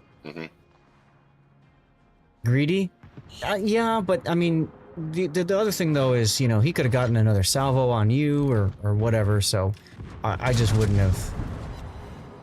I wouldn't have given the enemy the opportunity to do more damage. There's no such thing as being greedy. Yeah, you're an asymmetrical because you're greedy. Everybody is. Hey, look, there's a sub too. Very much more playable because you don't lose your torpedoes instantly. That's one of the reasons that I actually stopped playing that line. It's how frustrating it is to constantly lose your torpedoes. And you still can lose them. It's just that they're taken out for a period of time now instead of permanently. Nice kill on you, Uganda. 5 seconds. Although practically speaking, I don't think the module destruction is holding it back so much. It's really just you're putting a full secondary ship into a randoms battle where everyone kites. Yeah, and also with Schlieffen, some of the secondary angles just really suck. Yes. Because those rear. That's what I've been fixing to say when I had a moment. You should absolutely be pointing your ship at the destroyer and your guns at the Seraph. Main gun. Come on, he's broadside to you. He's right there. There you go. Yes, destroy the CV. He deserves it more than the poor little destroyer. And the destroyer's not spotted anyway, so it's like you're just wasting your time trying to hunt something that's not spotted. Get the easy kill. There you go. Thank you. And now back to our story. Oh, never mind. Game over. GG's. See, I gotta put here we go. I gotta put Lord Jackal's replay up. Like even with that buff Schlieffen got, you still have to deal with Libertad just being better. Exactly, which is another reason why I don't play Schlieffen as much anymore. Anyway, why not just have better load? The rear 4 of Schlieffen's 150s, you have to show so much broadside to get them on target. Whereas Libertad, you can be pretty angled, and all of your 9-inchers are firing on your target. Falcon, I'm glad that you found this helpful. I mean, to be quite honest, it helped me too because I haven't played the ships since they're released into early access. But I think we kind of highlight some of the troubles. This is your first replay yep, there you go. But it highlights that the struggles between I've got manual secondaries now, great, but I also have torpedoes. I also have to have guns, and there's just you really have to be able to cycle through all of those to maximize your efficiency and your damage. So I tend to just kind of ignore the torpedoes unless like really close, point blank. See, I would luck chuck them if something's close and could possibly hit my torps. Just fire them and forget about them, and then later be like, "Oh, hey, my torps did something." Your angle's not very good though. It's odd for a German ship, but your torp angles are pretty bad. Yeah, Blue Falc. They are pretty much just FU torps.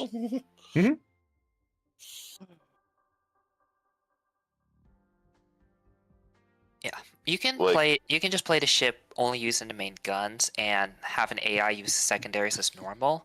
Yeah. The manual part does come into play sometimes, but I find that it's probably not very useful for most fights. And I do like how you highlighted that you can target specific parts of the ship with your secondaries, which is really huge. Against carriers, that means that you can target the bow or stern armor, right? Or maybe the superstructure instead of just the flat flight deck, and they just keep shattering. So, you know, there's definitely some benefit to that. Yeah, like when I've sailed Monteufel, I would, you know, I'd be shooting, you know, kind of center mass, get the fires, swap to bow or stern, try to set fires there. Since you don't need IFHE to pen, right? You still get that extra fire chance, right? That you would lose if you took IFHE. Falcon, no, I don't consider this a meme build at all. It's absolutely go for this whole secondary stuff. I mean, I already went through the screens, but main battery damage was 75,000. Secondary battery was 90,000. Torpedoes was 60,000. So this is the build I'd recommend in randoms as well. Yeah, so you know, damage. Use all the tools at your at your disposal. You had 9 fires that most of those were started by secondaries. So absolutely go for I would go for a full secondary build on this. Otherwise, what's the point of even playing it, you know? Yeah, the highlight of this line are those secondaries. You want to buff the secondaries. Right. So the secondaries are even stronger than Sleefen. That's how good it is. Yeah. Yeah, because you have 128s.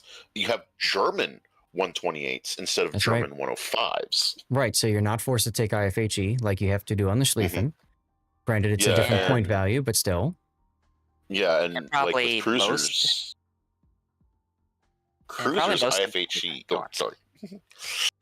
If we're comparing DPM, the cruisers actually out DPM their respective battleships at that tier. It's kind of ridiculous. Yeah. Yep.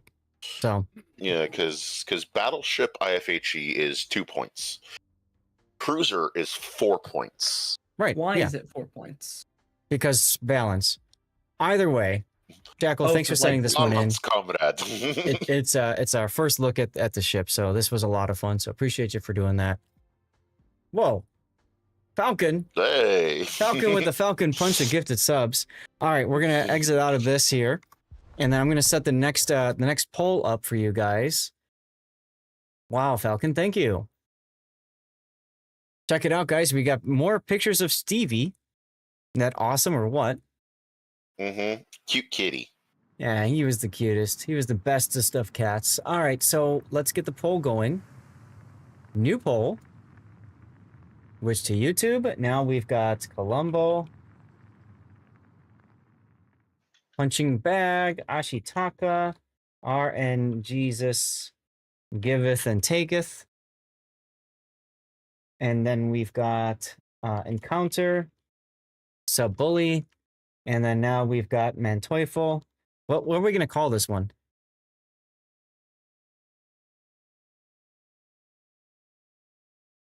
We didn't talk about that. I can't think of a name.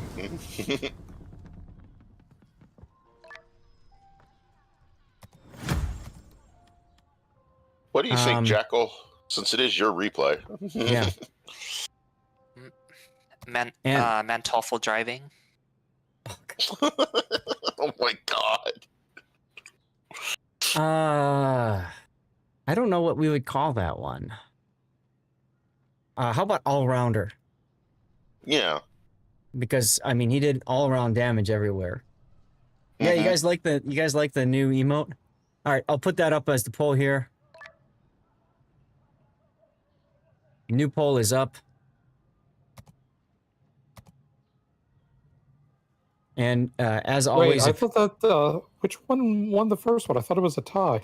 It was a three-way tie. Yeah, it was a three-way tie between the Colombo, Ashitaka, and Encounter. Terminator, what about L20? Newful. What? Okay. So I've got some new emotes. Is it new? Yes, it's the sub line, the Soviet subs. They were just released last patch, I think. No, it was the last one was the American destroyers. Right. The Soviet subs Was before were that. kind of like around April, May-ish. Yeah. Because at the beginning of the year was the Dutch light cruiser line. Right. So I've got 3 new emotes that came out of yesterday's 8-hour-long stream. If you guys missed the stream, it was a lot of fun. Definitely check it out on YouTube. And here they are. I like the rain one. That one's kind of fun. I tried to do the dance one. That didn't work too well. Or the giggle didn't really work too well either. The shake one would have been nice if the picture itself was zoomed out a little bit more, and I had more room around it to kind of shake around, because you lose too much of the edges, and there's not much of an edge, anyways. Yeah. But yeah, so that was a lot of fun. So there we go. I got new emotes. It's exciting. All right, Vaco's in, Falcon's in, M-Note's in. And I'm probably yeah, not you going do to have join time. because I do need to make some food because fine. I'm getting hungry and it's like 2:45 and I haven't eaten lunch. So we'll decide what we're gonna play in a few moments. We're probably gonna just do operations because I think there's a bunch of you guys who want to join, and you can play with more people in operations than asymmetric. Also, I believe the XP earnings are higher, but the battles are faster in asymmetric. So we'll decide when we get back. In the meantime, though, what I'll do is I'm going to go to my Be Right Back screen. I got to get words on stream up because, as Falcon suggested, it is indeed dirty water time. I need to go get my special dirty water. That is some Arakia. And I got to get that. I got to get my regular dirty water, and I also need to negotiate with the wife. Exactly. So this is going to take a few minutes, guys. Hi, Kaiser. If you want to join for a game, just send me a message in game, and we'll get you in, no problem. But we'll figure it out if we want to do. We'll talk it out. Falcon, Vaco, M-Note, do you guys want maybe just to put in chat, in the division window chat here, what you prefer, which mode you want to do? And then we can figure it out. 37 minutes left to get discounted gift subs. That's correct, Vaco. I should have done it for an extra hour, thinking the stream might go to 6:30. But, you know, I forgot. So, and Tannis, you can also vote. This poll is really neck and neck. I wonder what's going to come in first. Is it? Holy crap! Damn. That is a landslide. What do you expect? Okay. All right. Jesus. So, be right back. And there we go. And don't forget, you can support me out by helping me with downloading Star Trek Fleet Command, whatever. Stupid question. What is base XP? How can you look for it in your post-battle report? BS3. I'll let our fun people here answer that question. And I'm it's going to not run a stupid question. It's quite a legitimate question, actually. Yep. So I can go ahead and take that one, if we're ready. Go for it. So base XP is basically the XP that you see on the id screen when you go over to like team report. The amount that is there, it listed there, that is your base XP. And that's what the other XPs are based on. Their modifiers to that. That's what credits are based on. So everything else, ship XP, commander XP, free XP, is basically a modifier of the base XP. And yeah, so that's what base XP is. And you get a 50% bonus when your team wins. I think it's 50%. He is dark, but Matsuri's going down, and yes, I mean, everything you do in a battle contributes to getting base XP. Capping, shooting, spotting, potential damage, I believe. Correct. Yeah. Potential damage is only battleships, I believe. Ah. goodness. Pinging gives you base XP with your damn sub. Yeah, subs get which is stupidly inflated base XP, which is totally useless to your team. If there was a battleship behind me, He's backing up. So let's do it. All right, folks, what's on the agenda here? See a tier 6. The reason you're not getting as much is because there is also tier difference. Yes, so if that you're is a tier 8 and a tier 10 game, you're going to get more experience shooting the tier 10s because you get a very slight buff to it. And considering 9 times out of 10 in Asyms, you're tier 10, you're facing like 7s. Yeah, and the reverse of what Pudding has said is also true. If you're a tier 10 ship and you're shooting at tier 8s, you get a little bit less. Or is it that you don't get the buff? I can't remember. It's one of those two. You don't get the buff.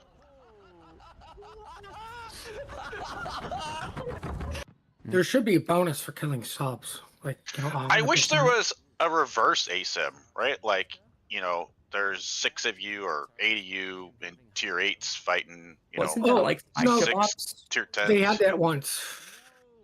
Because that's what it feels like when you're tier 8 and you're in a tier 10 battle anyways. Might as well do it in co-op. There was a game mode where you could one team had like the tier 7s really, but you had like 12 versus 6 tier 10. Oh yeah, that was a PvP mode though. Yeah, that was a PvP. And it literally turned into nobody played the tier 10s, everybody played the lower tier. So they scrapped it. I always went in there with damn Slava because he would just explode ships from across the map. Well, he's got Latorio running. yeah. But looking at scores, I mean, Mokus wins on score. All right, Puddin, you want to hear the tragedy that I had in Asym 10 minutes ago? No, because you're probably playing with random idiots. Well, I mean, 100% is randoms. At some point, my entire team was dead, and it was me versus 6 battleships. Probably gonna do it as Citadel slap after Citadel slap. That's Okay. How did that turn out? Hold on a second, if you guys can. I want to get this game going because I don't have a lot of time. So, what are we doing? Are we doing operations or are we doing asymmetric? Yeah, operations. We're gonna do operations. I don't think we actually discussed it, but Well, we have too many for Asyms. Do we now have too many for it's still Asyms? 7 for both, I thought. I thought it was 6 Or maybe for not. asymmetric. Let me see here real quick. For dockyard missions, Well, then if you're doing dockyard missions, I go to didn't make it. Asyms. That yeah, way there's that no does make negative. sense. okay. Yeah, because asymmetric does work. Okay. So asymmetric is 5? Yeah, 5v12. Okay. Are one of you guys willing to hop out and we'll bring you in when we get a chance? There, I'll just do it. Okay. Thank you, Puddin. So we can do asymmetric then. What tiers are asymmetric? 6 9 through... and 10. Okay. So you can still do your sub, for example. M-Note, right? Yeah. Okay. That's fine. So 6s or 7s is what you'd want to take now. I'm working on the Dockyard Destroyer mission. So I'd like a destroyer slot if you guys don't mind.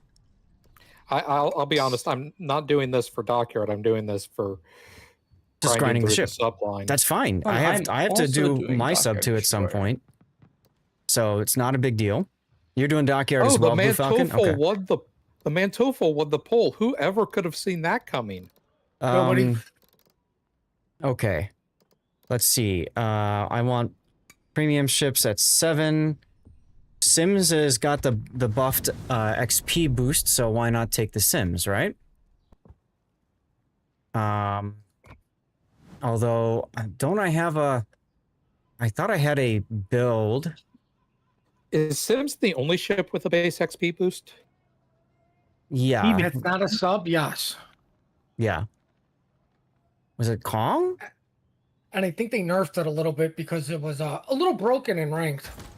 What's up, guys? We'll put Kong in there. What's up, Gabriel? We'll put Kong on in because why not? And this is going to be a specific destroyer spamming in PvE. So let's see. So guns, 5 points left. Might as well get torpedoes as well. And that leaves me with 2 points. So demo expert. Squid fish. Demo expert. Yeah, because American torpedoes are pretty slow. Yeah, so I like this idea. Zath, what? This is a Sims. Aren't Sims torpedoes notorious for being very fast? Yeah, right. Okay. So let's go with that. And then for equipment, I mean, I do have the... Ooh. That's right. I could do the shorter range torpedoes that are a hell of a lot faster. Oh well. Okay. Oh my god. It's been so long since I've played The Sims that I don't even have the ship HP flag on there. That's funny. And we're done with the 200% first win bonus, Sag. Oh crap, we are. Damn. Yeah. What's up, Gabriel? Okay. B Street, did you get your answer? Did you get your question answered to your satisfaction? Are you good now? And chat, it's time for our cheers, guys. Feel free to share what you're consuming in chat. Thanks all for being here. Happy Friday. This is rakia that I brought home from the Balkans over the summer. Let's go. Lady Samara, how do you know about rakia? Well, I think I just explained it. When I was in the first time last year, I was at the CC Summit. That's in Belgrade. So we were introduced to rakia there. So cheers, everybody. Okay, Vaco, I know you were telling your story. Sorry to cut in, but I wanted to get us going here. So go ahead and retell if you don't mind. Okay, so I'm in asymmetrical. I'm on the flank where my spawn is. I kill a couple of cruisers. I look up and my entire team is dead. There are 6 battleships left. I'm in the middle of the map fighting all of them. So if I say 445k damage, 8 kills, and the last kill coming a half a second after I died. No. Literally, one shell came over the ridge, kills me as my volley goes in and dev strikes the other battleship, the last battleship. For 8 kills. Well, I mean, that's what you get for not supporting your team. Clearly. Yes, I should have died with them. We should have all held hands and went down together. Did die with them. Yes, exactly. I did. Casey, thank you very much for your sub. 61 months of subscription. Your happy Friday just filled our tubes with pure hype. What a legendary streak. Thank you so much. Thank you so much for that. How's the queue? Decent, I think. I've got Puddin' we're bringing in next, and then we've got, I think, Darlith, and then you. Okay. But message me in game, and that way you get on the list. Sure. Yeah, crap. Yeah, Serbia, right. You're from Nis, which is in, you said 230k south of Belgrade. Nice. Yeah, so I actually, over the summer, went to, I started in Albania, in Tirana, and worked my way up to Montenegro, and through Montenegro to Dubrovnik, and through Croatia to Zagreb, and then finished in Ljubljana. So that was cool. Oh, hello, Wakeful. God, I haven't seen a Wakeful in so freaking long. Last time I saw a Wakeful, I killed Sea Bear. Yes, it was indeed a tour of the Balkans. Because I enjoyed it so much. I enjoyed it so much going to see all that stuff that I wanted to come back.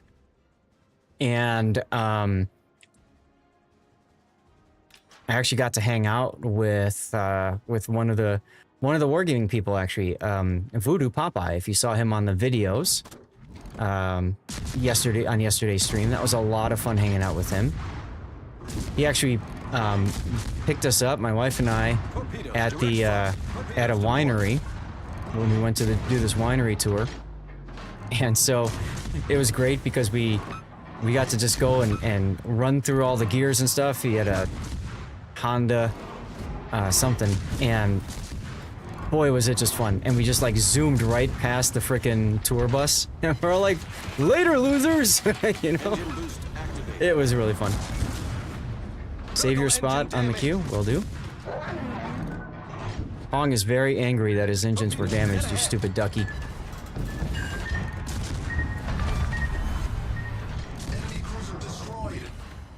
Alright, Mr. Miyogi, what you gonna do about me? Yeah, I should probably get the cap. That's some good points, too. I guess I can get that after the Miyogi. You used to play with... Oh, really? Nice. Yeah, Voodoo's good people. Voodoo's good people. And then, next summer I'm looking to come back to Belgrade for a little bit. That's the plan, at least for right now. We'll see how permanent that becomes, but that's the plan for now. Mr. Miyogi's not even hitting me. I love it. I get the free cap and everything.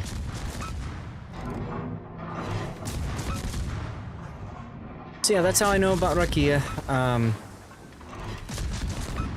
Just absolutely loved it.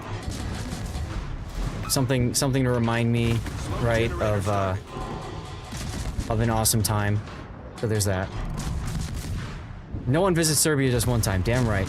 Now, you know, Lady Smar, I'm in Chicago, which I didn't realize this at the time, but has the second highest population of Serbs in the world. Obviously behind Serbia. And what? We're behind Serbia? This can't stand. Matter of fact, there is apparently a direct flight from Chicago O'Hare all the way to Belgrade. So that's kind of neat. Second biggest city, yeah. Crazy. Anyone notice battleship's secondaries? Well, this one wasn't. Just the Miyogi, but still.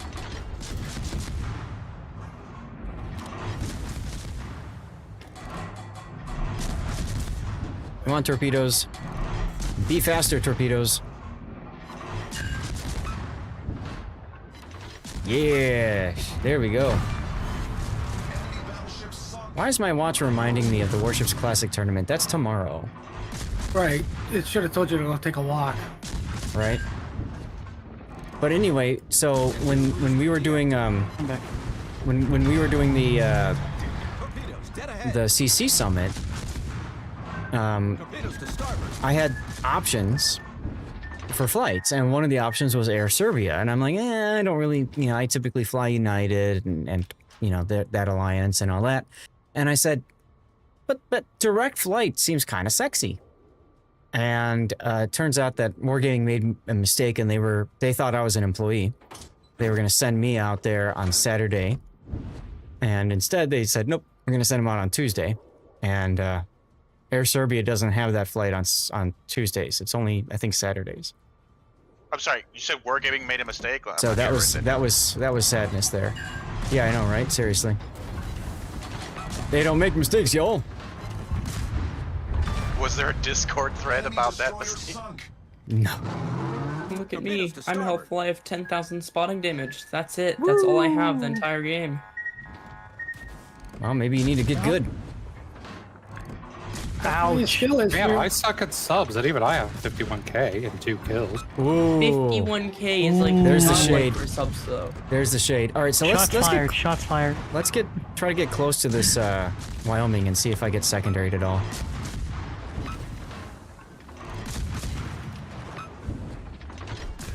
So how are you guys progress on the dockyard? I'm hoping. Oh, there's some secondaries. I'm hoping to finish my dockyard grind soon. .tm. I think I should have mine done this weekend. I'm actually happy. This is the first time that I finished my dockyard without paying the phases. It was my first time doing that. Did you get the phases in the Worship Master drop? Sorry, what's that? Did you get 2 phases from the Worship Master's drop or something? Yes, I think so. That's awesome. Yeah. I have no idea what that is, but I don't know. How do I know if I got that? Because otherwise you would have to pay for 2. You would have had to pay for 2 dockyard phases. No, then. Sorry, my bad. I actually paid only for 2 phases. What I mean is, usually in the past, I was never able to finish grinding all the phases, so I would end up buying like multiple phases. This time I only end up paying for 2. Gotcha. That is why I'm happy, although it's a ship that I didn't like, so... Oh. This is base XP here. It's the way to go. Do it for a ship you hate. Oh my god, they killed Rob. That's right. Hey, Rob. What's up, Rob? All right, are we continuing with 6's M-Note? That's fine. I just wanted my daily win in that. Okay. If you guys... yeah, somebody else could pick. If you guys don't mind, I'd love to do an 8 and play a sub. So you guys could do 7, 8, or 9. That's okay with you guys. Well, I mean, if you don't have long, you should probably get other people in, too. This is true. This is true, but I don't mind people, you know, sticking around and whatever. I mean... I still got to find out from the wife. You have. I don't know either. I still have to find out from the wife about timing. Why am I not pulling up? Oh, because I have premium only. That's why. Okay. Here we go. I still have so many reds. I'm about to make even more friends. So many reds, but I don't want to waste it on this. I'll use it on an operation because that's less base XP or more base XP on operations. Cassie, how's it going? Set up the lappy here. So can I say that I absolutely hate the French destroyer line until I got to this ship. Okay. The Mogador. Yeah. What ship are you playing with? Mogador. What's good about it? I don't think I ever know. I don't think I know that It's one. vastly different. It's the first time you get the racks on both sides, and yes. Yeah. And also you get twin turrets instead of singles. The singles are very bad. Very bad. So I'm texting my wife. She was on the phone with her parents, so I couldn't just interrupt her, you know, when I went to go get the dirty water. The shotgun nerf is still in play, right? I can't get up close and shotgun. No. Correct. Yeah. Okay. By the way, no, I thought for operations they took it away. And this is not operation. Yes. Not this is this not considered one? Nope. Nope. Well, I mean, somebody find out. I can see right here. See the line? Well, hold the line, Zath. Love is always on time. Hold the door. Ignore the thing that you don't like. What? Great. What is going on? I have no idea what you guys are talking about.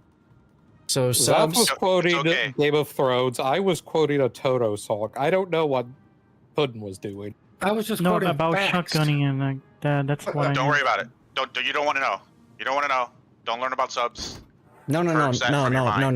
No, he's an I-56 enjoyer, so he absolutely needs to understand. That absolutely he shouldn't know. If he likes subs, he definitely shouldn't know about them. I would go so far as to call him a sub main. If you're a sub main, you want to get as close to other ships as possible and fire all your torps right then. Do it from the surface. Did I also mention that he is basically a PvE only player? Right.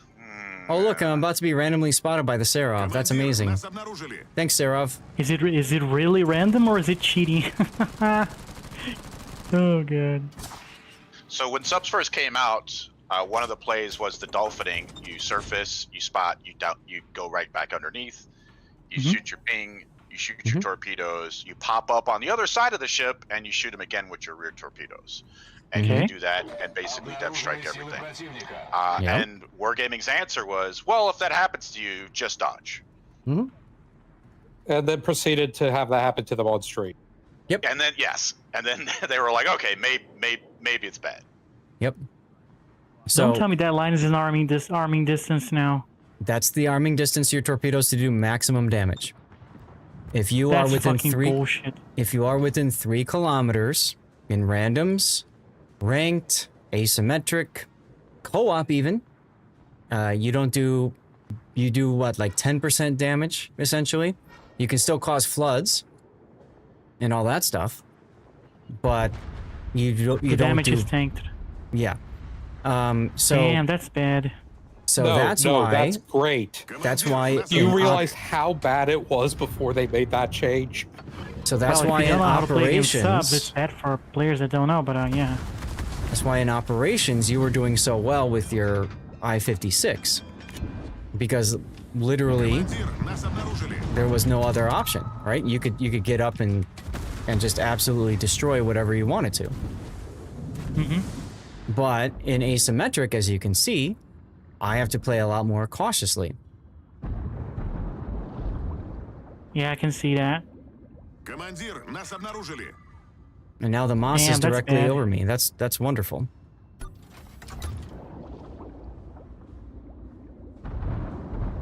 And there's the Hatsuharu. Not to mention that on the operations, they usually don't dodge your torpedoes when you fire them. That way they I need help on this Moss here, because otherwise I'm gonna get depth charged and killed. Oh no! Anyway. Well, I'm just saying, I mean, you know, if it's my first win, it's my first win, but still. I will try to help. Unfortunately, I'm playing the North Carolina and you're 22 kilometers away. Mm-hmm. I mean, I heard every time somebody dies, an angel gets its wings. All stations, requesting fire support. Неполадки устранены. Let's see if I can hit the Hatsuharu.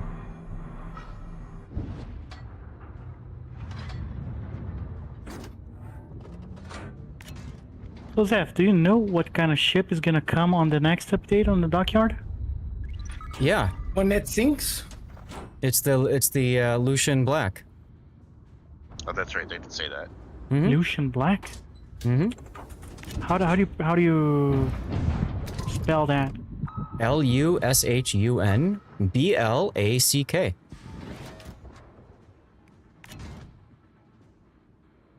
Concentrate fire on the enemy warship.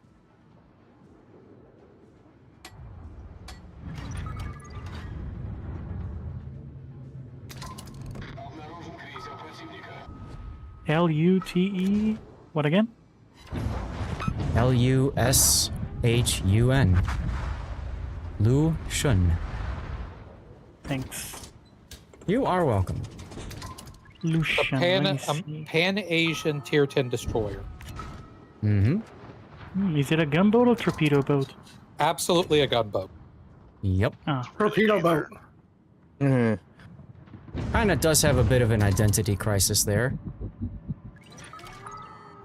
That's sad.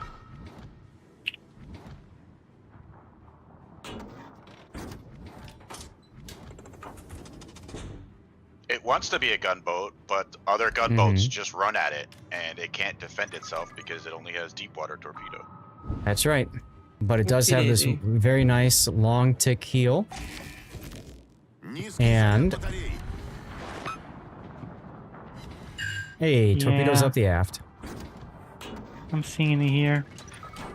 I'm not gonna say it's a bad ship. I need to try it out. Well, I guess I have to kill the Hatsuharu. Lol.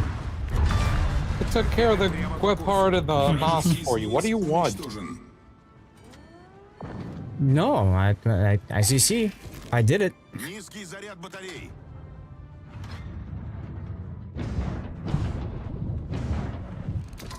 By the way, Zeph, did you saw the... no blind firing me? Did you saw the Tier 10 French sub? Tier 10 French sub?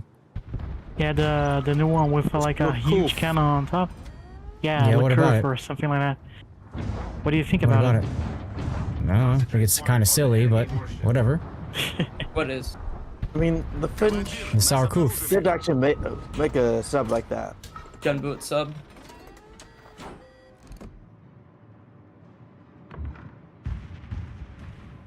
It was not actually a paper ship. No, it's a real boat that was lost at sea. I always love it when real? Wargaming comes out with a sub that has like one single turret sap gun.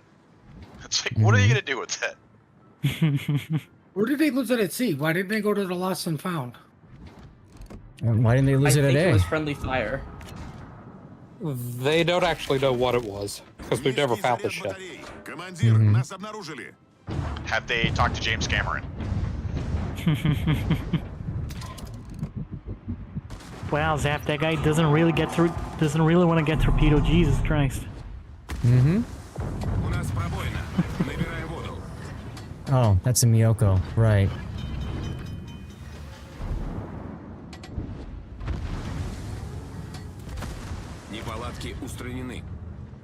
Come on, Artie. Let's go, torpedoes. There we go. Hatsuharu just stopped dead in the middle of the cap. Yep. Yeah, they do that sometimes. Rob Ballard, yeah, there you go. Peak coding there, Wargaming. Peak code. I'm just excited I'm still alive. I know, despite all these airdrops, I cannot kill you. They killed Right? I return with pasta. Woo, pasta! Get a pasta.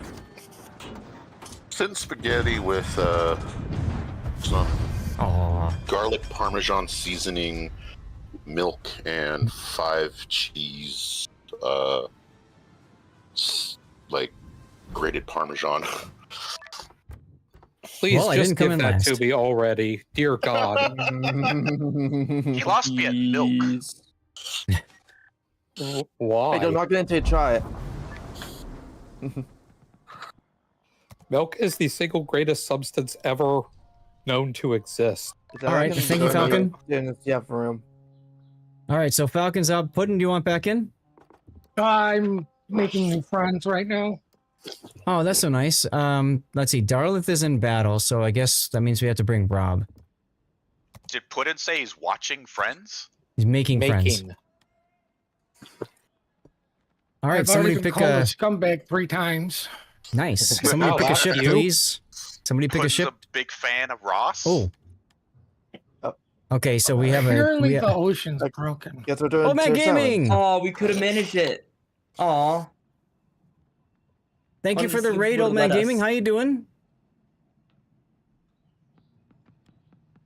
Let's see. So 7, we could do 6, 7, or 8. It's up to somebody else to choose if they want to do a 6 or an 8. Yeah, no worries, Darlith. We'll get you in.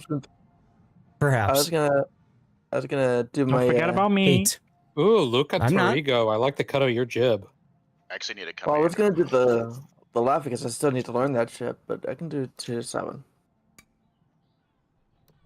I mean, we can do that next, so it's not a big deal. So, tier 8 or 7, and I'm gonna look for something that is a destroyer. That's a premium boat. Wait, so you can seriously only bring 2 destroy? Yes, you can only bring 2. Yeah. Okay. Fine, I'll go out in my other favorite tier 7 Italian. Yeah. I'm working on the dockyard mission for destroy. Oh, for God's sakes. So I'll see if there's another. I think I can do cruisers. Yeah. I think cruisers is the only other one, but I haven't even started that one. I God can damn it. switch to a cruiser if you want me to. Cruiser don't- is actually the one I'm closest to, so I should be playing those anyway. Where is combat missions? Yeah, if you don't mind, I'd really like to just try to get this stupid destroyer base XP done. Sorry that I have to play bloody sub. What the hell? My game just crashed? What the hell is that? My game's been crashing a lot recently as well. All right, thanks, Rob. Why is it not showing me? Why is it not showing? Last week, I've either been disconnected. I disconnected, then my game would crash. I have no idea. There we go. I tried running the game in safe mode. So I just teleported inside the game. What the hell? Now they're all showing. Kid is a good choice. It's got the heal, and I can take Kong. Let's do that. Where's Kong? Where'd Kong go? There's Kong. Kong. Taz, if you don't mind, I'd appreciate if you can mute when you eat. We don't Sorry, need to I hear all forgot. that slurping. I'm so sorry. Kongo is a tier 5. Ted? No, Kong, as in King Kong. Yeah. Why push to talk exists, people? You had a great evening. Good. Good to hear. Good to hear. Guys, welcome on in. I'm Lord Zath, the North American community contributor for World of Warships. And right now we're just in the live play portion of our stream. Right now we're just in the live portion of the stream. If you are new to the stream, do me a favor. Consider tossing a follow. I'm going to yeet out a code right now, a giveaway to celebrate the raid. So you have to be a follower of the channel and active in chat. Okay, that's it. I think we lost Puddin'. I don't think we lost Sath. No, I muted the Discord so I can talk without being talked over. So, yes, I did explain that. Yeah. So we got the giveaway up. Again, just say something in chat. That's all you have to do. And be a follower. Makes it easy for you. What are we giving away? What's up, Airhead? Can't find the follow button. Classic coal container. Cool. Ted, I saw your question about replay analysis in the evenings. Generally speaking, I used to do that. You're most welcome, Old Man Gaming. I used to do replay analysis in the evenings, but the problem that I had was I would do live play for an hour or two, do replays, and run into a situation where, one, I needed to finish the replay quickly because I had to get off the stream. So that caused problems at times. The other thing that caused problems is alcohol. Sometimes I got a little bit too sloshed and I'm trying to do replays. Well, you know, if you watch some of my older ones, yeah. Normal rules in chat. Only react. I mean, whatever you want to type is fine, Cassie. Like, that's fine. You're in. Make it easy for y'all.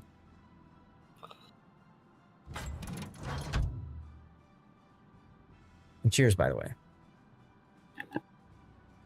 I recently bought this Vermont here, Azaf. Wow, this ship is a monster. Jesus. The Vermont? Yes, it is. Yep. The amount of times I've taken a pod Chasm across the map and death struck them for first blood is just hilarious for that thing.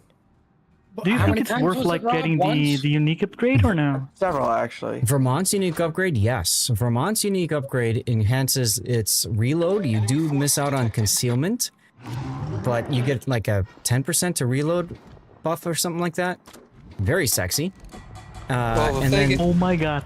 I just death struck a Palmer and like level 9, 112,000 damage. One single salvo. Oh my god. Yep. Now the nice thing is, if you use the unique upgrade for the reload, then you can also use in slot 6 the accuracy module. So you get the bonus for accuracy and you get a bonus to reload. It's hella sexy. Yeah, I love this. I am like going the only to drawback is the voice reloading a dissenting opinion and say that I don't like the concept of it. Of what, the Vermont? It's better for PvE. The Vermont unique upgrade. You have a destroyer going into cap, by the way. I see that. Because the Vermont is not a DPM ship. It is a sit and It's a wait for sniper. the perfect shop. It's a sniper ship, basically. We call it brick. So Because I brick don't think goes that slow. the extra Brick is big. reload Brick is is fat. that helpful. Brick needs to smash things. Brick well, the is reload love. is Brick the is reload life. is absolutely helpful. What are you smoking? 10% more DPM? Cigarettes? Is this a trick question? Yes. No, I mean the default reload speed 40 seconds God. is horrible. But I mean it makes sense because of the caliber of the guns. But yeah. Yeah, it's very handy. Right now I'm doing an Asym in my Wooster. I have literally 2 points of HP left. That's twice the amount you need. Yep. And Yeah. I got rocked. struck by the Shokaku. You can do both reloads, Cthulhu. That's not a bad choice either. Especially in PvE. In randoms, though, man, that accuracy module is so huge. And Old Man, you had 6 drinks, 6 beers in your last stream tonight, during your stream. Nice. Well, I just finished killing half the enemy team in here on the ship. I love this. Oh my god. Vermont is ridiculous. That's why we call it Brick. That's why we say Brick Smash. Because that's what Brick does. Brick smashes. That's it. And don't worry, I didn't do a secondary build. Don't worry. Why not? I mean, with the speed of the Vermont? Yeah, right. Now, the other thing that's interesting about Vermont for is my Brisk. own personal taste, I prefer to have concealment on Vermont and take Brisk. Well, I'm not gonna do I didn't do a concealment build because I only play PvE, but I completely agree if That's you play fair. PvE. I am You are definitely 100% speaking from a random player perspective. Yes, you are absolutely correct. And Happy I would do birthday, the same. Duckman. The only drawback that I didn't like about the great. ship that much is the speed as well. Like 24 knots is horrible. Oh, you have to go to the center of the map. You go to the center of the map and you just turn your boat and shoot whatever gets spotted. That's all. Like literally. Oh god. You are a crowd pleaser of whatever's out there. Period. Ow. Oh, get torpedoed, Byron. Mackinson. Body. So, I have permission from the wife to go till 6:30. So, I got you guys for about another half an hour extra. Nice.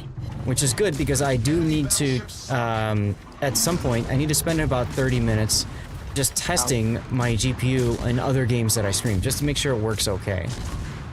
Oh, you changed your GPU? No, I changed a setting in my GPU. Oh, what did you change? I changed my voltage. Oh my god, they killed Rob. Oh my god, they killed Rob. Oh, you guys are just dying today. You increased the voltage or you did an undervolt on the GPU? I did an undervolt and I increased the voltage because I think my undervolt was too far and my GPU is becoming unstable. I see. Yeah. If you don't mind me asking, what's your GPU and CPU at the moment? I have a 3080 Ti and a 9900X. Wow, pretty good system. Mm-hmm. Kind of overkill for this game, but yeah, pretty good system. You know, you would say it's overkill, but with me streaming right now, and this is Warships on high quality, 62% usage right now in this game, which is not very graphically demanding. It's because of OBS, because I'm streaming. You probably have like high quality codecs and encoding as well, right?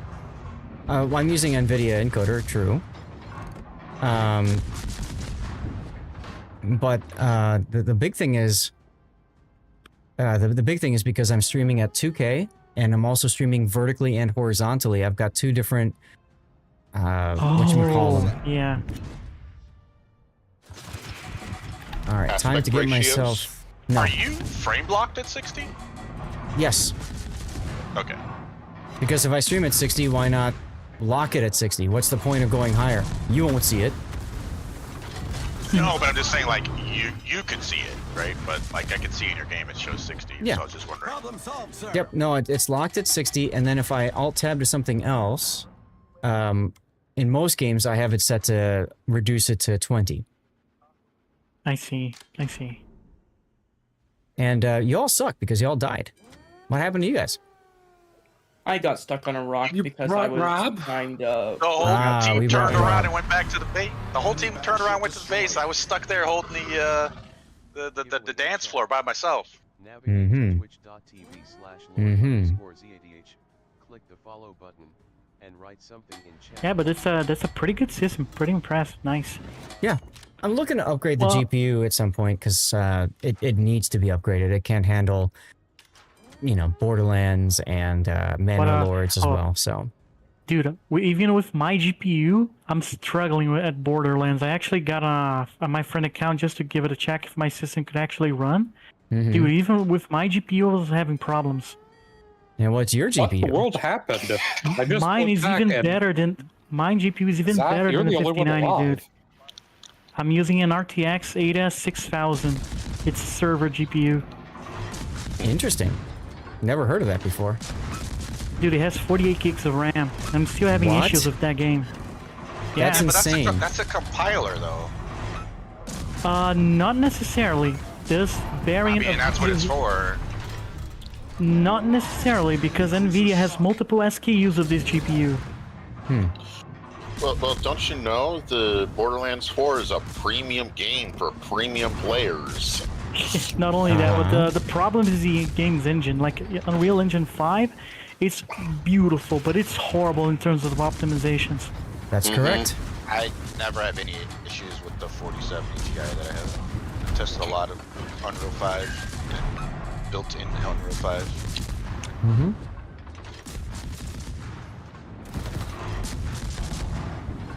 The only reason that I have this GPU here is because when I test SSDs, I test enterprise SSDs, I have to test like large language models. So That's I right, need to because have you've got a YouTube channel where you do tech reviews. I forgot about that. Yeah, and I need to have like a GPU with a huge amount of VRAM. That way I can actually load the models from the LLM models from the from the SSD directly to the GPU memory. That's from the benchmarks that I do. So, for example, a GPU with like 16 gigs, 8 gigs would not be enough to move like a large language model. So I would like to once again reiterate my question. What in the world happened? You're playing asymmetric, people turned off their brains? I got don't stuck know. on a rock and died because I got Oh my god, I just noticed you are alone against 2 people. Yeah, that's why Emno was asking.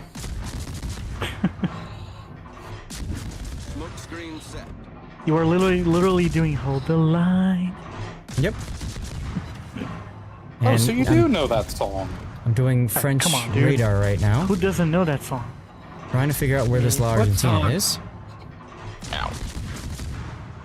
What I don't remember, what is the actual name of the song? Is it just literally called Hold the Line? Yes, it is. Okay. I Who have actually sings it? I know the Rakia in song, my I know the notes. lyrics. It's Toto, the same people who sing Africa. Oh, really? My dog.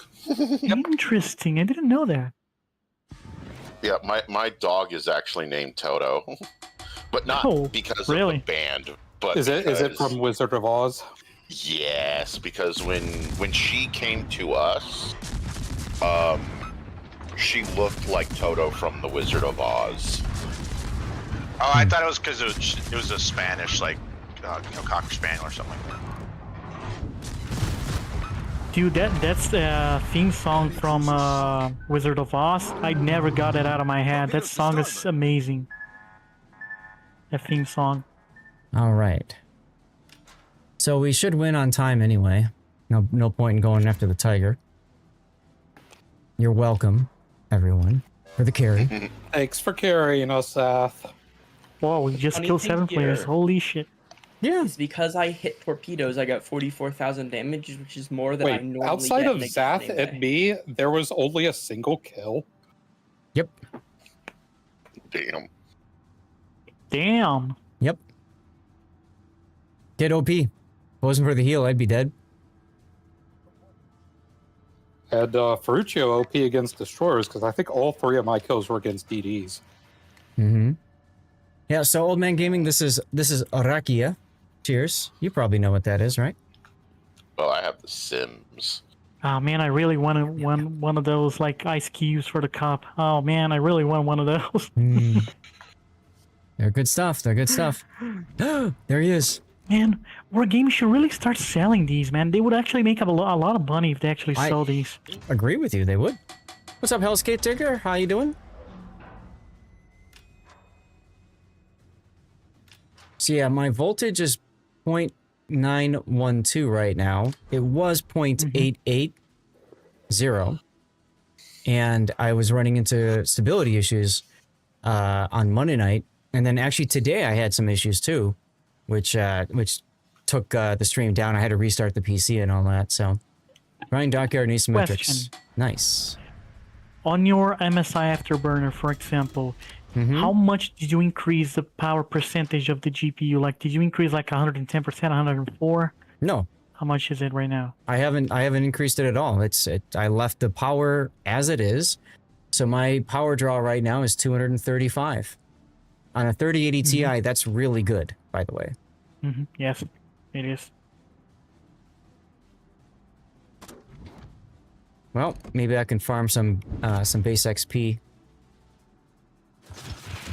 Although that measurement is not very accurate, like it is accurate enough for like a basic use, but not very accurate, like in terms of like a precision.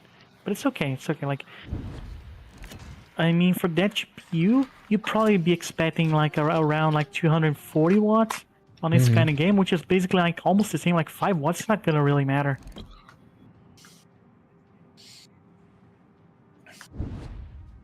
The problem most of the time is sometimes the actual NVIDIA driver reports the information wrong. Like it might get the information correctly, but it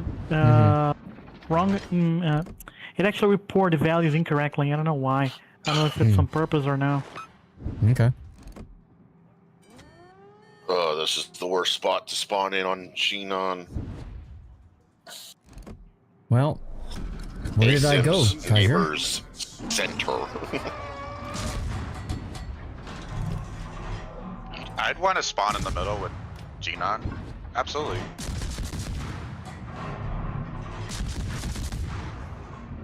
Xenon's smoke camping, right? Yeah.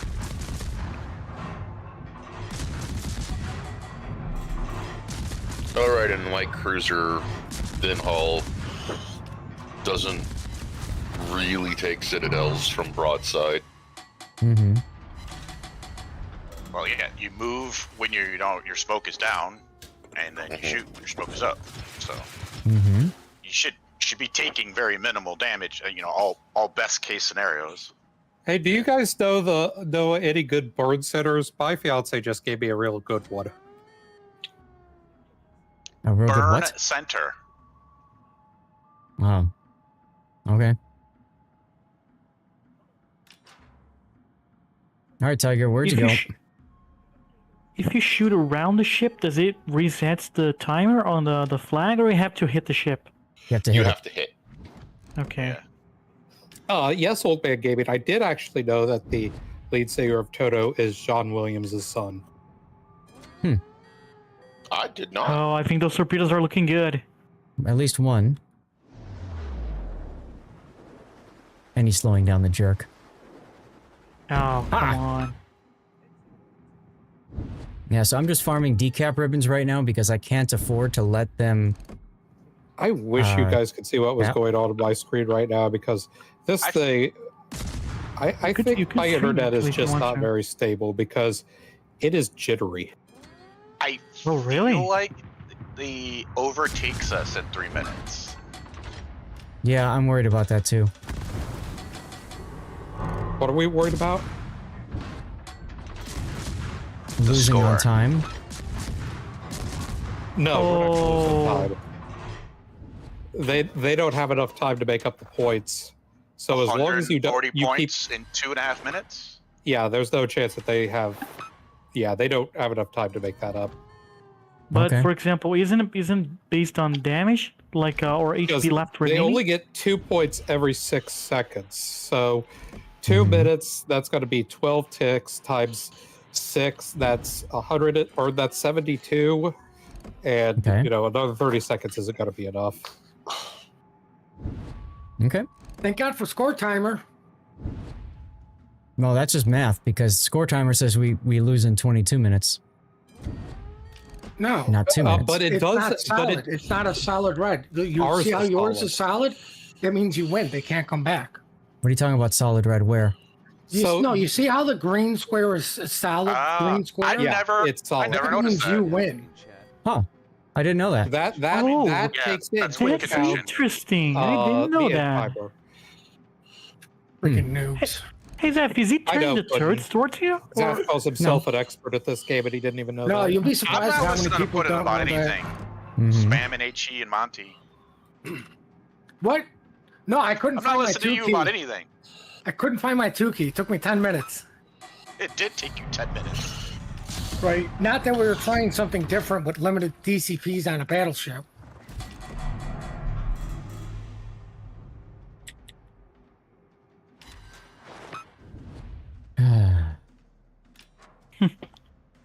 Oh god. What? What? Putin's whole team was trying to burn me down last night.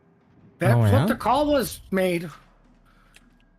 Not my fault. You overextended and then. I didn't overextend. I got the cap. I did what I was supposed to Parked do. in an intelligent spot. I mean, Nobody the only could thing that shoot can you. hit me were the bombs. 44 seconds to go. I don't even remember if we won that game. That's how great our night was going. Oh, yeah, you Wow. guys did win that, and then we went 9-3 the rest of the night. Damn. How long is your torpedoes, Zaf? 9.2. Oh. But with 22 seconds left, Probably, they're not gonna probably reach. around 10 feet. That's usually what the length of a torpedo is. Time to hit the road. You should Mr. be a Gordon, this comedian, is right? Batman and Dave responsibilities. All right, In see New you York, later, a Sir torpedo's Sully. in New York, a torpedo's about 10 inches long. Because for whatever reason, they like to call their sub sandwiches torpedoes. I have never heard that in my life. Just Google it. Dennis, Torpedo you're sandwich. also You'll- 12, so you haven't lived life. And that, ladies and gentlemen, is how you win a 1v7. Yeah, by just carrying half the enemy team. Good job. I mean, to be fair, he didn't come that far ahead of me. Nope. What was that second place?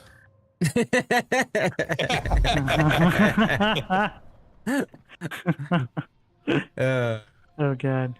8 inches in North Atlantic, though, because of cold water. Rob, you wanted to play a 10, right? Is there a spot? No. Not yet. And there might not be one because, frankly, I got about 20 minutes and then I want to launch into some other testing here. I need to play a destroyer, so M-Note Tannis, are you guys okay if I did that? Yeah. Go for it. Thank you. I might as well get a win in my Christopher. Do you think Sense and ID will work here? Wait, what am I thinking? Sure, why not? We're in asymmetrics against bots. Oh, and man, gaming. Thank you for the and bits. Tid are options. Why have I... Commando skills do work in this game mode. Pick up Thank the you for the crotch bits, dude. stat. After 6 drinks Why and is 6 there any beers, you choice? still hit the cheer button for 250 bits. That's veteran dedication. Let's go. All right, here we go. What were you complaining about now, No? Oh, not complaining. More just like having a realization. Wait, I can play Michelangelo. Why am I not just doing that? Yeah. Sounds like complaining to me. That is a very valid point. Mm-hmm. What's up, Odin Apprentice?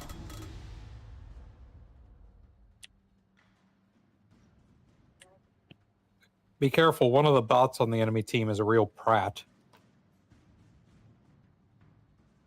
Okay.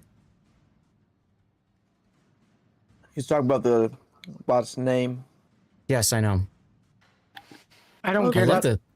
I love the camo. Look at that camo. That's sexy camo. It's British slang. At least I think it's British. All right, then. Teach a pie of good times. I'm There's a liking this carrier. ship. Hmm. I'm liking the Laffy, although I still have to learn it. Zath, if you look off to your left, you'll see the Price is Right Sibber off in the distance. Yeah. Oh, yeah. Nice. Spin that wheel. You regret not getting Michelangelo? Oh, she was such a good... Just, like, that's the thing I talk about. You know, people say, Zath, what should I spend my money on? Or whatever. Like, primary, in my opinion, number one, non-negotiable, dockyard. Get, you know, because you can do it for like 2 phases, 4 phases. So it's not that expensive, assuming you do the missions. But get every dockyard ship, because you just don't know how good or bad a ship is going to be. Don't worry about content creators. and watch their videos and stuff like that and what they say, just get the damn ship. Because a lot of times if they say a ship is bad, it's probably the opposite. Or maybe it, you know, it clicks with you, but doesn't click with them. So like with the Dunkirk and you guys. So I would say Dockyard ship is number one because wargaming rarely ever brings it back, right? And if they do, it's under, I mean, look what they did with the ZF6. Just crazy monetization scheme just to get the damn thing. Puerto Rico they brought Puerto Rico back, yes. But to be quite honest, Puerto Rico is not a bad ship. Yeah, there are people who debate that point. Of course. Right, they would be wrong. Exactly. I would say the Alaska at Tier 9 is a better ship than Puerto Rico at Tier 10. Of course it is. But as a specific boat, I would say that there's nothing wrong with Puerto Rico at Tier 10. The next dockyard is not technically a replay Shiva because it's the Lucian Black. It's a copy pasta of a ship before. So while technically you could say, hey, you know, I don't have the original Lucian, so now I can get a new one. It's technically a boat that everybody can get. That's a new snowflake for everybody. And Right? say, yeah, and say what you about the copy pasta, it means it's easier to get the festive rewards and things. Exactly. Yeah. More free stuff. Wow, great. Speaking of which, do you know when it's gonna be released at Black Lucian? No. Next vlog. Yeah. Oh, since I'm being radared, I might as well. Lucian B comes in to the dockyard literally,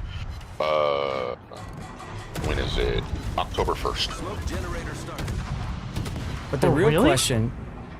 Yeah. Well, the real question is when exactly does the dockyard start? I don't know. I'm actually surprised they're gonna like one ship at a dockyard after the other. Wow. This is something that has been repeated to Wargaming. How dare you guys? You make us grind so hard for one dockyard and then make us grind again another. And then there's a thought that maybe there's another dockyard after for Christmas time. Because they usually do a dockyard around Christmas. Christ. So, yeah. Could be quite the spicy dockyard stuff. You know, I agree. We need more dockyards and more tournaments at the same time. It's a special ship, so it's a commander grinder and gives more credits than the original. Does it really give more credits than the original? Interesting, I didn't know that.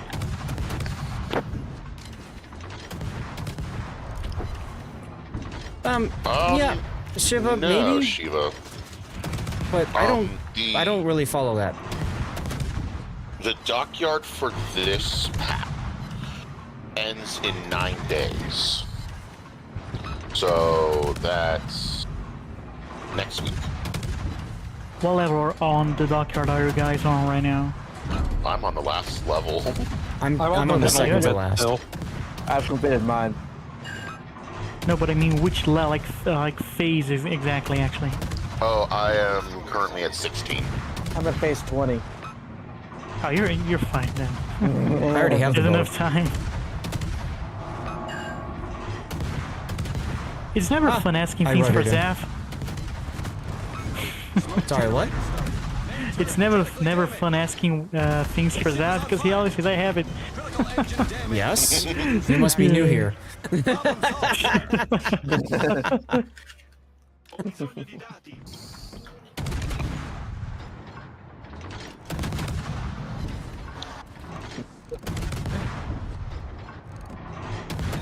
Me and Wagner said negative to the request for intelligence. They don't change it for the Russian. That was my nice way of saying, shut your mouth. Oh my god, I just killed 8 enemy ships with this Vermont. Oh my god, this ship is amazing. I love it. Mogami. Good old PvE. I do love the brick. Dude, this thing hits heavy. Oh my god. Yes, it does. Yeah. Yeah, I actually ground both the. Oh my God! They killed Rob. Line. I turned a little too sharp. Literally. Where's the audio now? Oh my God! They killed Rob. I made the. I was not actually trying to ram. I was just turned a little too much. I kind of made the mistake of grinding both the Vermont and the Louisiana line at the same time. Oh, it's okay. Hey, Zach. I didn't realize that was you next to me. Yeah. Louisiana is the weird ship that has planes, right? Yep, that's the battle carrier. Yep, it's a hybrid. Oh, I hate that ship lineup. It's great. I love it. Darlith, you don't finish dockyards because you don't have the energy for base XP grinds. You just have to cheese it, man. You just have to cheese it. Like, you play modes where you get done fast, okay? Asymmetric is a great example of that. Ranked is another good. Ranked is another good example. Grind by just basically slamming a Libertad into this game mode over and over and getting like 1500 basic XP around. I mean, even those at a time. See, even it though was fortunate this time around that the blue special mission was actually pretty easy to achieve. So you only have to do the base XP for one line, or one type of ship. I missed it by one fire yesterday in ranked. Sad. Oh, you said you were going to check that, though. I did check, and I did not get it, so obviously I did not get a flood. Which blows. Fair enough. That's sad. So, for example, one thing that I actually like about Asymmetric is although it doesn't give you the base XP as operation, it doesn't have everything you do in there. Yeah. Can't store the dockyard at least, so. Yeah, that's why we're doing asymmetric. Asym gives full credit. Agincourt low tier randoms. Yeah, see, my problem, Cthulhu, was I'd already finished my battleship base XP mission, so I figured I might as well do destroyer, because that gives me progress on the destroyer base XP. So if I don't get my fires, I don't care. And I hadn't started the cruiser yet, so starting the cruiser just to try to get fires just felt bad, because that's another thing I could have done. What's a good destroyer that starts a lot of fire? Is it the Japanese lineup or no? It doesn't really matter, just whatever. But I was playing Akizuki because at tier 8 and in ranked, she's quite a broken destroyer. You're okay missing out on dockyard ships though, not forcing yourself to play PvP modes and not have fun. Yeah, I mean, that's true, but you don't have to play PvP to do it. Like, this is asymmetric, it's PvE. Yes, you do. Okay, yeah. I was talking about the Fires and Flood mission. For that, you do have to do PvP. Correct. Is it hard to finish that mission for Dockyard? Like to get the number of fires and flooding? How hard is it to actually do that? I did it without even noticing I did it. Oh, you're a PvP player, so I think you might be like a pretty good PvP player, so I have no idea how good it is, how hard it is, so... Some people will get it right away, and others won't. It really depends on who you're up against. Some people DCP one fire, and then you can stack extra fires on them. Some people DCP one fire, and then you just can't, because RNG says, fuck you, so... Yeah. I see. What are we picking, y'all? It looks like MNO got second, but when I'm comparing the gap between the numbers, it's more like third or fourth. Anyone else here is playing asymmetric, so we might be able to start on another lobby. When it feels like a grind, it isn't fun though. Yeah, that's true. But that's why I just played it in ranked, because I just don't care. Z31, so we're looking to do, that's a 7, so 6, 7, or 8. Be right back. Ooh, I know. I mean, if you don't mind, grind up this captain a little bit. Do you have a preference, Zath? I'm gonna play destroyer, if that's all right, and I don't have a preference, so 8 is fine. So I need. Does Eskimo have a heal? No, it's gonna smoke.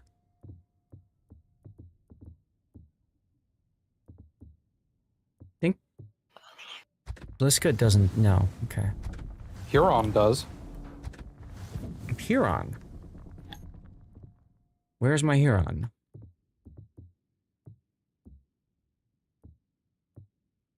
Is Huron not a tier 8? No, no, it isn't. No, it's a 7. 7. That's fine. I could play 7. Oh, you could do Brandenburg Division. That would be funny. Yeah, The what? Hells. Brandenburg Division. Ah, there you go. Yeah, Hells. That is just the game. No, we actually, can only this have is 2 battleships. Oh, okay. okay. Yeah, this will be fine. This is a perfect build for Huron, except for Fearless Brawler. I don't know why I didn't take Fearless Brawler in this thing. Oh well. Ah, that's why. Priority target. Huh, whatever. God. Sure. I love my Howden's camo. I got the COTS camo from last year that makes it look like a ghost ship. 80k base XP in 2 weeks is definitely hard. For me, I found that the World War II operation was just so easy to get base XP. You know, it was quick and you got a lot of XP out of it. So like that was the cheat code for this one. Rob, what are you taking? Well, so the 80k base XP, that's in the final thing, and that only unlocked after the World War II ops left. Oh, there's another one? Yes. Yeah, Oh. a 50k base XP. Wait, 50? I heard But 80 just now. it's a Oh, well, it's not I was going off what I heard. Yeah, it is 50. Okay. It's 50. Yeah, okay. Here we go. But it is a 50k base XP just combined. So you don't, it's not like destroyer, you got to get 50k, or cruisers. No, it's just okay. Any base XP. Good to know. So that's not so bad, but again, honestly, I think ranked is the best way to do it. Lager, you're right. I would do ranked because you get the extra bonuses as well, like the extra stuff and things that you can get for, you know, wins. Get 2,500 every win in clan battles, right? Yes, clan battles is another good way to do it, assuming you win.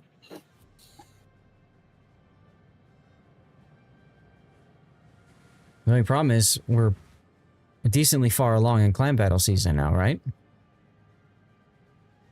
Yeah, so if you're in a clan that hasn't done any, or if you want to go merc, you get out there, just do a 50% night.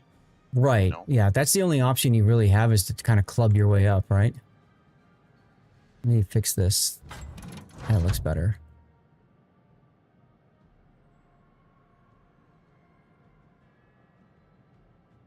Oh, okay, and then I lose the +2. There we go. We got this new grid system, which is great, except it doesn't properly line up. I don't know, whatever.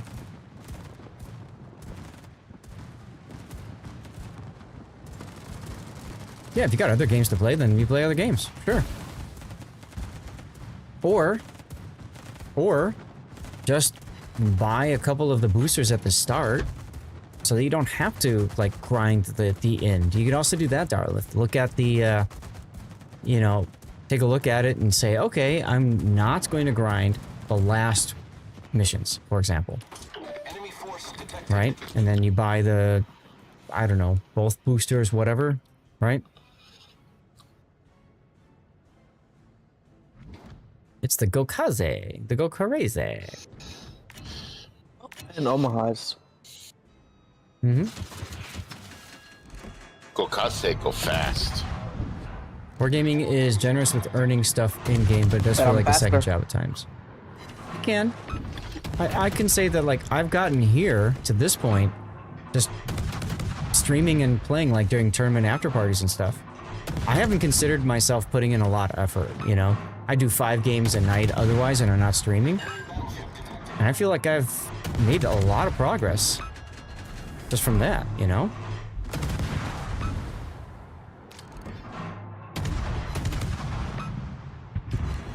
Hey. Enemy cruiser destroyed. Oh, yes, it is. That's the Omaha's. Yeah, I mean, I know a lot of people really like this game, Cthulhu. Yes, is the answer. And I do too. Otherwise, I wouldn't still be here and, you know, be a CC and all that kind of stuff, right? So I do really enjoy the hell out of it. Yeah. I have to say that since my return to the game, I have been enjoying the hell out of it. Good. But yeah, I back in 2016, shortly after the Minotaur line came out, I quit because I was just absolutely hating the game. Yeah, well, that's when you quit. And it just so happened I eventually realized why I hated the game so much. And it wasn't necessarily the game itself, but my laptop at the time. My laptop at the time was like a 2011, 2012 Gateway with integrated graphics. The integrated graphics experience, I am very familiar with that. Yeah, that's pain right there. That's pain. Thank you, Redound, for shooting the cruiser that is about 16 kilometers away from you instead of the Brandenburg that's right up your tailpipe. Yeah, no, why he's not shooting at me. Actually, no, he is looking at me. Because everyone else is harassing me.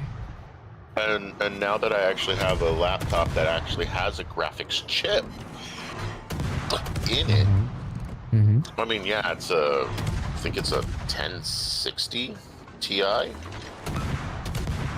Probably 1660 Ti. That's what I have in mind. One of my laptops. You don't even need a GPU. Nowadays, I actually discovered you can use an integrated GPU on your processor if it's a certain kind. So like AMD's got theirs now. Intel has Intel Iris Xe, which I use on my travel laptop. It loads the game just fine as long as you update the drivers, you know, so that it properly loads the drivers. It's fine. It's a very good setup. Oh, it's a 1650 Ti. 1650. Okay. Yeah. And I mean the game runs like I last year for my birthday, my sister got me 32 gigs of RAM. So I went from 8 gigs to 32. I quadrupled my RAM. Hi, Rob. And I've just been having an even better time. Hey, Bucket. Happy Friday.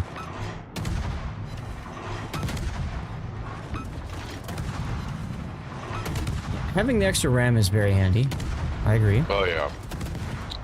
Because it allows me to have, like, the game open, stream open, talk on Discord. You know what? So you know what your issue was? You needed more RAM, so you should have equipped a RAM flag. So cheap, man. Ban him. RAM flags are so inexpensive. I don't see why people don't use them. WoWS has very low requirements, yes. Yeah, though I like to joke with my friends and other people that I hate myself just enough to play World of Warships, but I don't hate myself enough to play War Thunder. I do. House Caretaker's an addict, huh? Plus I kind of there's kind of a unspoken requirement for War Thunder that you have to work in the defense industry, so that way you can leak classified documents. I knew that was coming. That is how you get out of the game. Right now you're playing WoW's War Thunder, No Man's Sky, Minecraft, other stuff. For me right now, That's a it's lot. basically just World of Warships and Elite Dangerous. For me, it's World of Warships, and then like Monday night when I stream Mana Lords, that's the other one. Because I For just me, don't it's- have the time to play other games, sadly. Yeah, for me it's Star Trek Online, which I've played since 2012 and have over 12,000 hours Mm-hmm. in. But I just like do, you know, dailies and then quit and then play warships. Have you gotten the Lockington? new event ship in there, Vaco? Clearly, you haven't visited Florida. Even if you're living in Florida, you haven't visited. So get on that, Pac. I mean, I get that all the time in Illinois. Like, for a while, there was like a... It's in Illinois, like, cause in is in the name. I don't know. It was terrible. Terrible. I live in Southern California, and I have never gotten an ad to come visit California. I think Twitch realizes California just sucks. I have a brother who lives in California. They have it all the time. Yes, and I'm hoping... Yar! Let's go. I forgot to do my yars. I'm hoping to get some more Borderlands in. I figure, you know, Monday night will be my last Manor Lord's night, and then I'm heading out to see my dad, right? When I come back... Maybe that's when I start doing Borderlands. At the same time, they just tweeted out something that there's the patch for Mana Lords, the one we've all been waiting for since like March, is in alpha testing. So by the time I come back, that patch might be released. And then maybe I'll have to play Mana Lords again. I don't know. Zach, do you still get the Michigan commercials in Chicago? The Yes Michigan ones? I get the pure Michigan ones. I just remember that growing up. It would just be like, yes, Michigan, the feelings for... You're just like, what? Oh, why am I going to Michigan? I don't get those. Guys, thank you for the divs. I want to test the other two games right now. I needed to set about 30 minutes aside to do that. So I'm going to switch games. Anybody here still working on their drops, their World of Warships drops? Because if so, I'll just leave the category on World of Warships and be lazy about it. I have not gotten any drops. No? At all. Yeah. Does it say you're in progress for it, though? No. Oh, no. It won't matter. Okay. Don't risk your CC status. That's true, but I'm not playing a competitor to World of Warships. That's a little bit different. There is no drops this week. Oh, okay, that's why. Because somebody mentioned earlier. They had the giant drop this week. Yeah. That they had to pull back. Xanda, since you're here, can you do me a big favor? Can you search my YouTube channel and tell me how many replays I have in Ashitaka and how many I have in an encounter? Let's see, the first game I'm going to check is going to be Borderlands 4. So let me check, let me just set that up. Steam. Oh, I had to restart my PC, that's right.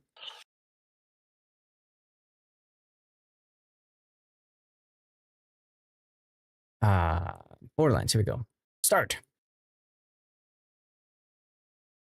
So this is just a stability tech, okay? I want to see, because you can do a certain amount of testing, like you can record video, which is what I've done already, but it's not the same load on the GPU as actually streaming and having all of the streaming apps up, you know, like my Lumia stream and all that going.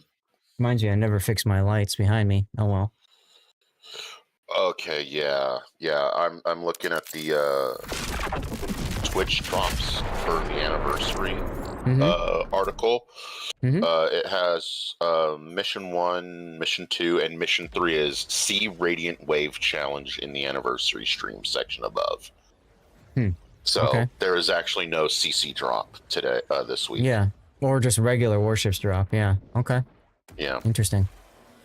So I'm at 92%. Okay. How's the audio? Kind of quiet. All right, let me turn that up.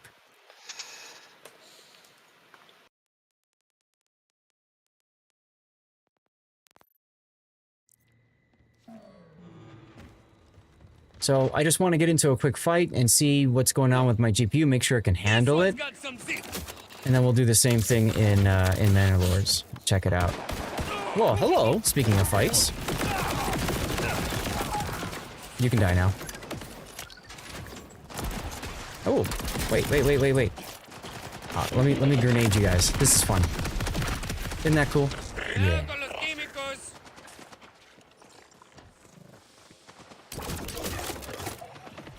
What be Borderlands? This be Borderlands. Whoa! I just blew out his leg. That's fun.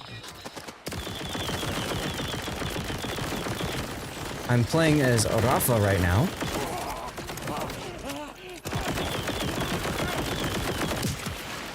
And I shot his head off. Let's go. Headshot. Bitch.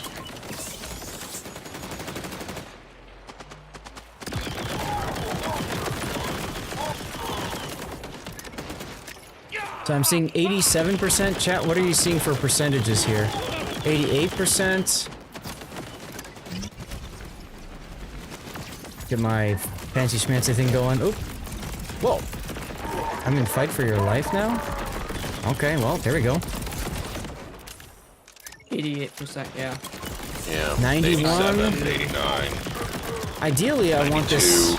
Yeah, ideally, I want this to be at like 90 at the most, so I have some headroom in case of, you know, crazy graphical areas. So this is fine. I don't mind this. The highest I'm seeing is 92. Yeah, good. Okay. Obviously, I don't want to get to 100%. That would be problematic. Oof. And this Oh, I'm on was fire. what GPU usage? Yeah, this is my core usage, and my temperature is 69 degrees Celsius. Giggity. Nice. Yeah. I got that dialed in right. These guys have leveled up a bit. I'm not used to being, I don't know what that was, if that was toxic or whatever damage, burn damage, something like that. Out of ammo? Fine, I'll switch my assault rifle. Headshots. You're really gonna hate this. I thought I saw some guns, but maybe they despawned already. Oh well. I'll go back up here and grab the other stuff. You guys played Borderlands before? Nope. They're very fun FPS. Very fun. Story is hella fun. Whoa, what They is do a going great... on with the sides? What sides? Like on stream with that blue overlay that you had for, Yeah. I guess it was like a skill or something. Yep. It was like tearing when you were looking around. Oh, okay. I'll check it out. Yeah. You only played Doom Eternal, huh? This pistol, sniper, and back to submachine gun. Give me all the rounds, yes. The important thing is that it's stable. It's not crashing on me, so I'm excited about that. Yeah. Let's go to one other spot, beat them up, and then I'll go back to the gun machine, sell the guns I've made and whatever, and move on. Fishing spots. I guess you're a premium gamer. I am indeed a premium gamer, everyone. Where are they? Did not load? That fishing spot? Where's the fishing? Okay, well, whatever.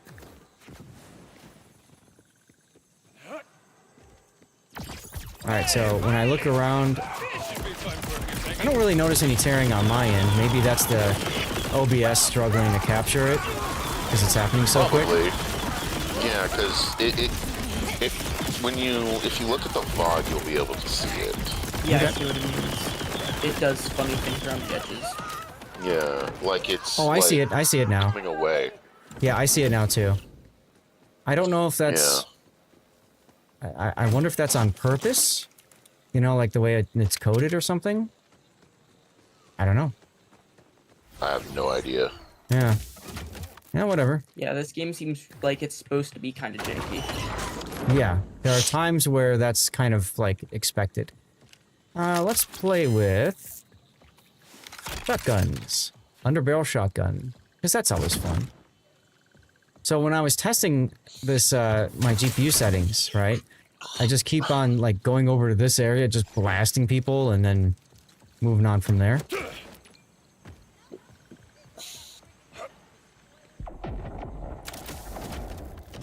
Because why not? How are we doing on time? Okay, perfect. So I'll finish this in about 5, go over to Manor Lords, 15 minutes in Manor Lords.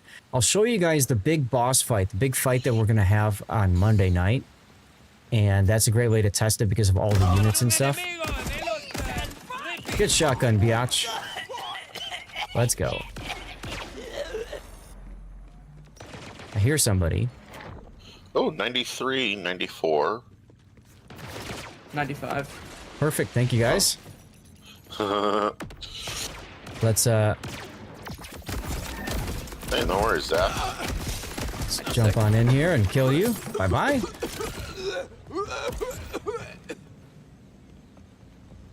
$93. Plasma grenade, huh? Should probably heal.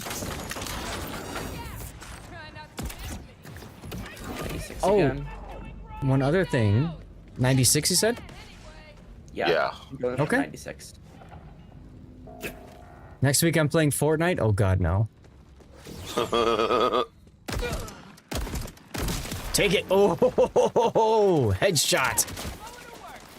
That was a big one. That was a big one. Yeah, whatever the death effects are, your card doesn't like it. Whatever the what? The death effect your computer doesn't like very much. Oh, yeah. Where they're kind of like disintegrating. Like that one. Yeah. Okay, good to know. It does go up to like 94, 95, 96. I mean, if it 97 I saw. As long as it doesn't go to 100 and crash. Like, if it even goes to 100 and it doesn't crash, but like my FPS drops to 58 or something, you know, or 30, I don't care. I just want to make sure that it doesn't, you know, the stream doesn't crash. That's all. Yeah.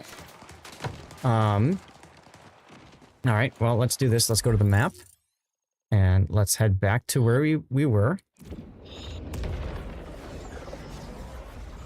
So we got 3 fighters there. Order Battle, how you been today, by the way? Did you have a good week? Now, if you play Borderlands, it's a special tip. Instead of going to your backpack, what you want to do is you want to go to your inventory screen for equipment. And then what you can do is you can sort. I like to sort by type.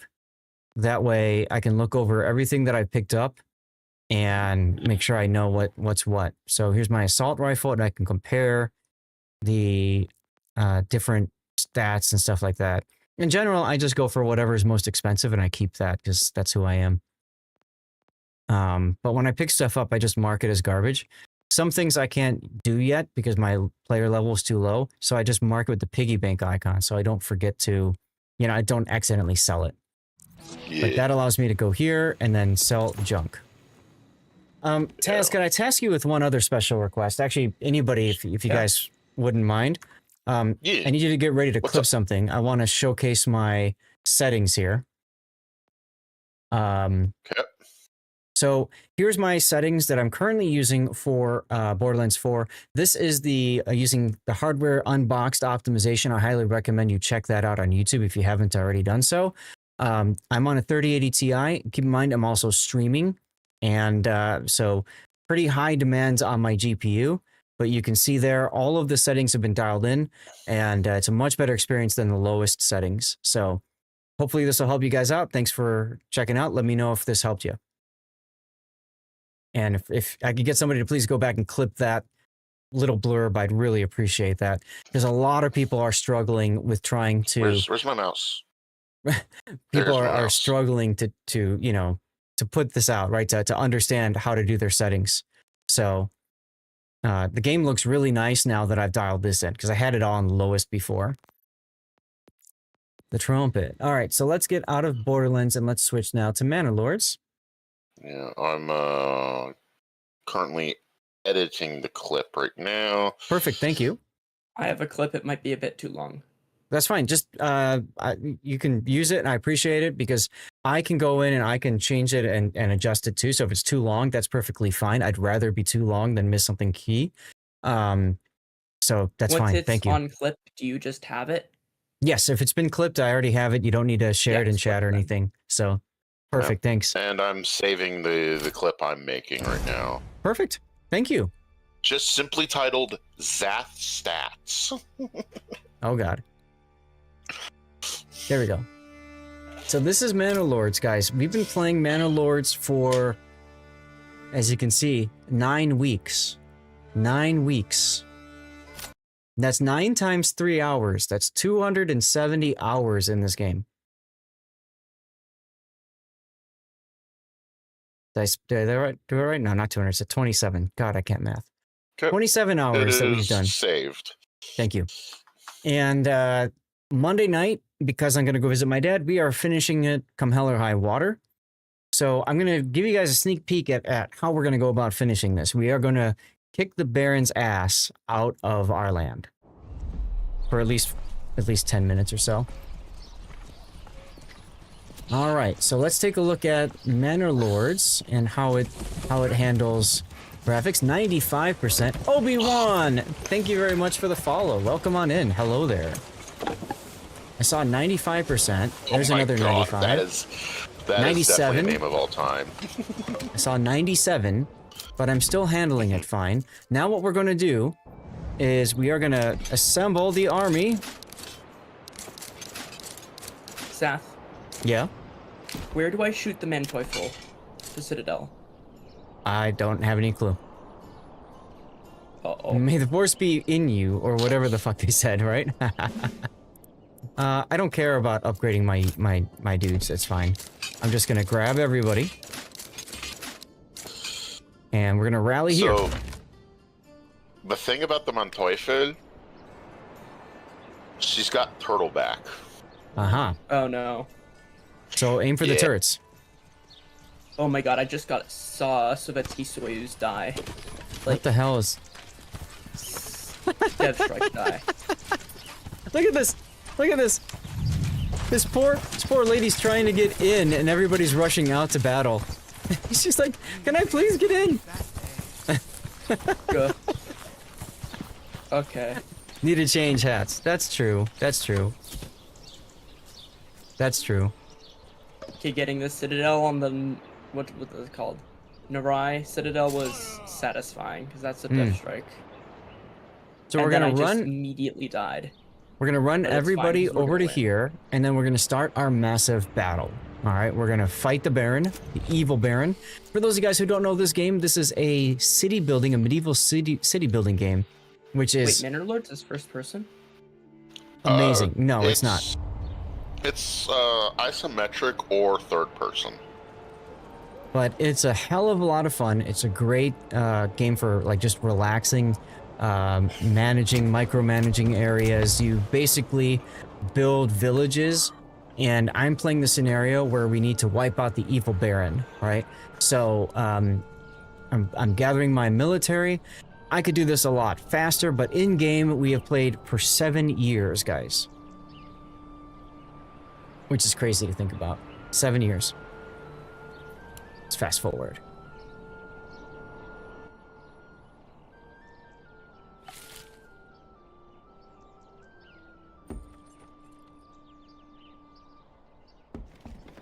I'd probably need a mod for that to see in warships to see what your flood chance is on your torpedoes. Mm-hmm. Because it doesn't say. It used to say what your flood chance was. I remember that back in 2015, 2016. Okay. Now, I will warn you guys, if the game crashes completely or something like that, to the point where, like, I need to restart the PC again or something, what I'll do is I'll just raid you guys off to somebody, you know, I'll find someone and go from there. So that's not a big deal. Okay, time to claim Ferdau through influence. This is our way of saying, me want this land. Why is that? This land is our land. This land is my land. Fight me. All right, we're gonna do. I have to like go that. for a little bit. All right, Taz. I'll see you later. I'll probably see you Monday. Okay. Peace out. Take care. So I'll make these guys group 1, and then group 2 is going to be my ranged units. So this game, when it goes to combat, is very much like Total War, where you set up your units, and you can see, same idea, right-click, and you can drag, set up your formations and stuff like that. Keep falling back. And that. Yes, sire. Unit, back off now. It's our land, comrade. Da. Da. Set those to group 2. Group 1 will set to stand your ground. I don't care about your message, buddy. So I'm gonna zoom in 97%. 97%. Poor guy with his face open. Rob is in here someplace. I don't know where Rob is now, and I can't. It'd be nice if you can see the actual, like, names of people, but you can't. What's up, Bokako? Uh-oh. Oh, it saved. Okay. Usually the crash happens during an autosave like that, and it just saved, so that's good. So let's speed things up just a tad. Don't let them kill Rob. I purposely did not upgrade Rob's armor plating so he would die easier.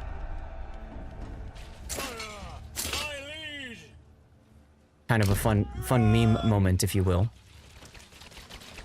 All right, archers, shoot the retinue.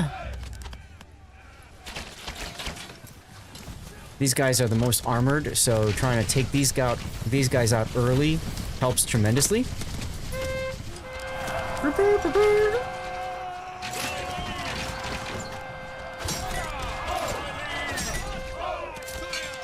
gonna go and start the fight like that.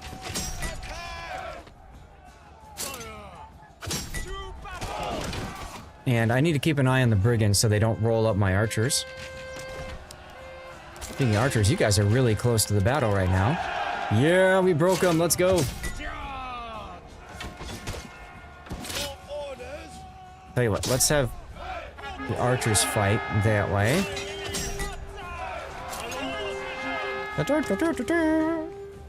Alright, group 1, everybody, kill the brigands. Dodge! And you guys focus on killing their archers. It's a night battle, everyone. Night battles are nasty.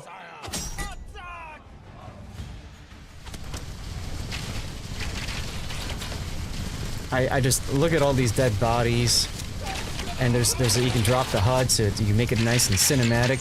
And take a look at the flag. That's Stevie on the flag. Can you guys see that? That's actually Stevie on the flag. How cool is that? How cool is that? All right, let's take off. Come on, off. There we go. Right, they're still charging. So what we're gonna do. This is also very graphically intensive. Where'd they go? I went too far forward? I think I went too far forward.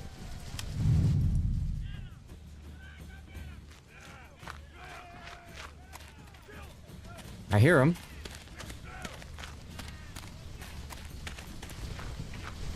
There they are. There's their archers.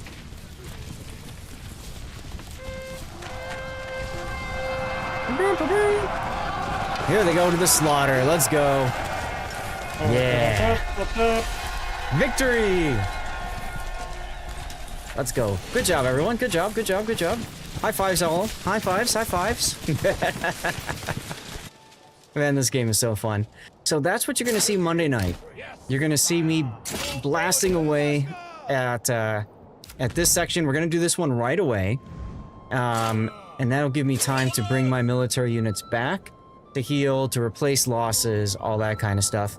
And then I'm thinking like 9 p.m., so an hour away from the end of the stream, we'll go and we'll get the final one here. But I've been doing a lot of experimentation in this game for this one, purposely trying to learn it, learning some really cool things. Chat, if you guys are into Mana Lords, for example, I learned that if you build this tower in the manor, you can double your retinue size from 12 to 24. Holy shnikes, I had no idea. You know, you just go into Castle Planner and you're like, hey, I want to do the garrison thing, the outer tower. You get 10 space. Let's go. Garrisoned units and villagers shoot projectiles at approaching enemies. Oh, not that one. Not that one, sorry. Garrison Tower. This is the one. Increases your retinue size by 12. How cool is that? Didn't even know that was a thing until we played this game and messed around. Where's District 3? This is a Hunger Games style thing. So here's District 3. And yeah, I mean, big agrarian land. We're farming for barley so we can make tons of beer, but we're also starting to experiment with flax so that we can see what happens when you know, with clothing and stuff, and try to see if we can turn like District 3 into the clothing capital, if you will. We were trying to experiment with sheep. I didn't really feel like sheep is working much though. Beer is best, that's right, Health Caretaker. So, the sheep isn't working so much because they're all sitting here in this pasture. Now, if I demolish the pasture,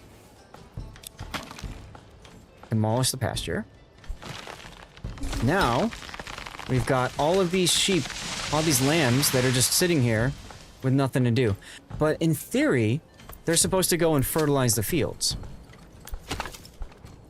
You left a Mackinson at 1k HP? Ouch.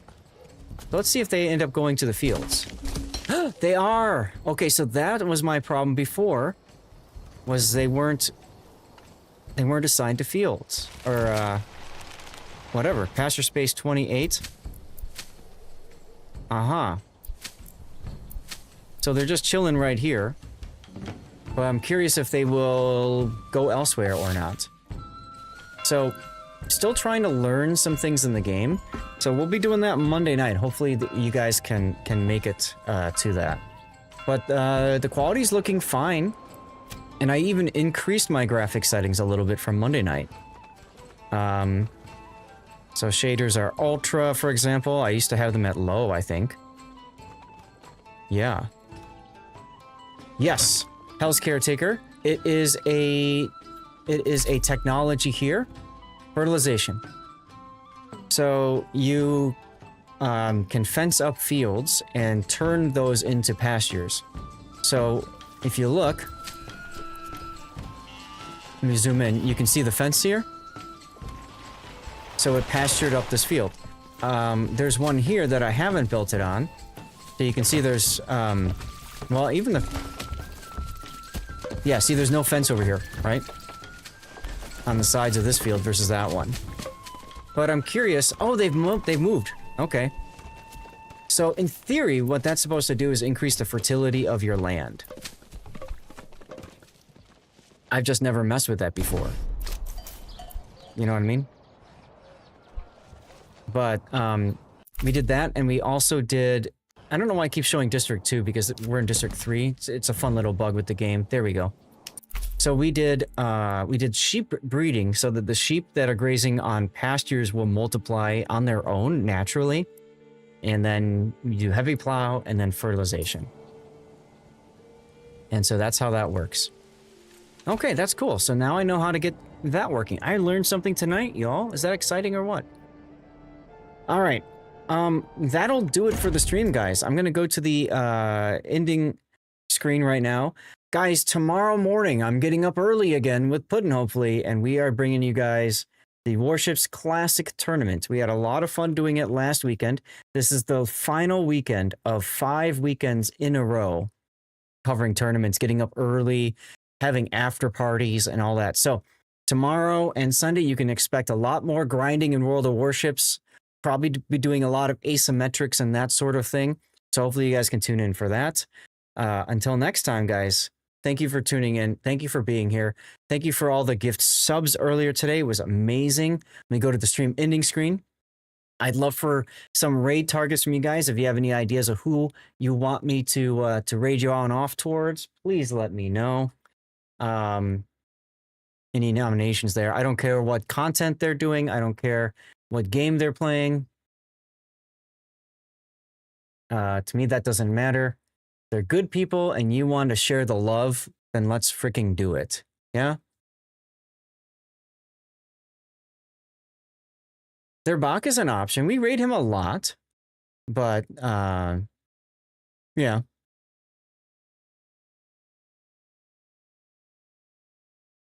I need to find my content and see here. Ashitaka. I have 5 replays in Ashitaka. My most recent replay was 2023. That's 2 years old now. It's a bit old. Encounter is the other one that I need to look at, right? I have 1 of the encounter. No, I have 0 of the encounter. Note, that means yours is going. Sorry, Chase.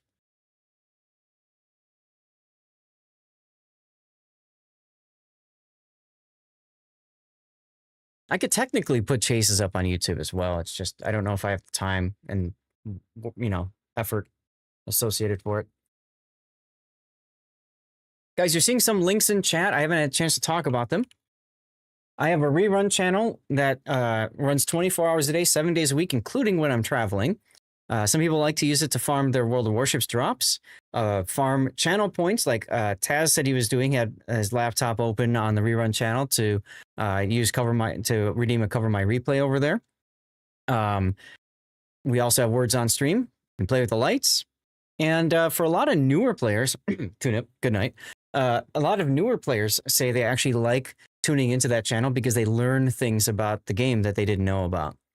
There's my Fabletics link there to support me there. All you have to do is click the link. They obviously want you to buy stuff, but just click the link and that is good enough for me. YouTube is something that I've been neglecting. So if you guys don't mind clicking that link over there, doing a subscribe, which is the same thing as following on Twitch, and pulling up some of my videos, maybe thumbs upping them, commenting on them, all that jive would really be appreciated. Very much appreciated. There's the link for charity that is supporting StackUp, a veterans organization using video games to combat mental health, which is awesome. Last match, AFK sub and trolled by RNG. Luckily, the other 2 battleships were doing their work. Awesome, Darlith. I'm glad to hear you had a victory. What else did I need to talk about? Oh, Patreon. If you're looking for a way to support me outside of Twitch, Patreon's a great way to do it because I get a larger percent of any revenue. So Twitch takes 50% from any money that you spend, and for like subbing and stuff. Whereas Patreon, they only take like 6% or something. So if you want more money to go into my pocket and actually spend less money, because you can spend $5 on Patreon instead of 6 here, and I get more of it that way. So that's very much appreciated if you'd like to consider that. I do also do some one-on-one tutoring outside of streaming for people who are the various tiers. All I ask is if you are supporting me on Patreon, please hold my feet to the fire on that. Make sure that I am getting you your replay coverages, your outside of stream stuff, because I want to make sure you're getting what you are paying for essentially, and you're feeling good about it. And there is a link to the DevStrike forums, everybody. The DevStrike forums is like the unofficial forum now for World of Warships, because Wargaming got rid of the official forums. So it's the most official it's going to get. All right, I'm going to put the raid message up now. Who to raid. We have a commercial break that's about to start. So I'm going to give you guys 3 minutes to vote, and then I'm going to run a commercial break while you guys are voting. There are 2 options there. There's their Bach 47, and there's my rerun channel. I'm doing that because I raid their Bach a lot, so I kind of feel like, it's good to give you guys a choice. By all means, pick their Bach if you want. Okay, 3-minute commercial break is a go. And while that's going, I want to take a moment and say a big thank you to all of our subscribers today. KZ Me subbed. Who else subbed today on their own? We're missing a bunch of them. We had so many gifted subs that we are missing a bunch of the early ones. I'm so sorry about that, guys. Thanks to our new followers and our cheers, Old Man Gaming and Blue Falcon with the cheers. And big thanks to all the gifted subs today. My goodness. Amazing, amazing. We had Taro65 gifting a whole bunch of subs. Glacial resubbed today. That's right. That's right. Thank you, Glacial, if you're still here listening. There's Taro's gift subs. Lord Vaco gifting out. What? Vaco, you gifted out like 10 or something, didn't you, today? It was really nice of you, Vaco. Thank you again. Sergeant Sully gifted out a bunch of subs as well. So thank you guys for that. Hago with the raid, Old Man Gaming with the raid. Very, very nice of them to do that. Let's see if I can't spell his name right, but I'm going to shout out both of our raiders earlier as another way of saying thank you. I Chase Gaming subbed with Twitch Prime. Sergeant Sully subbed as well. Big O subbed at tier 2. Let's go, Big O. Duckman as well subbed on his birthday, mind you. And then there's Dutch Eagle and Flyer and Moore's Elite as well. Taz had a 5 stream streak. I didn't even notice that. We were so busy trying to troubleshoot everything. Ridiculousness. Oh, I feel so good now knowing that my settings are good. I feel so much better now knowing all that stuff. Because that was really worrying me for a while. I was so worried that my 3080 Ti at some point is going to die.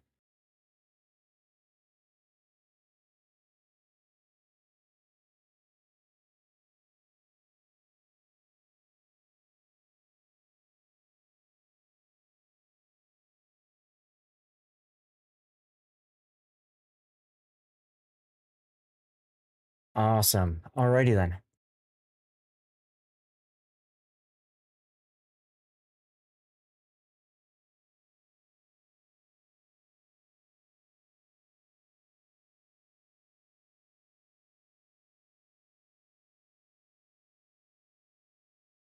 Awesome. Okay. 1 vote further back, and that was it. All right, guys. No problemo.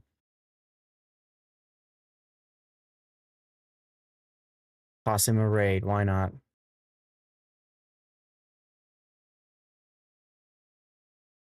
All right. Welcome back from the commercial break. Thank you so much, everybody, for sticking around through that.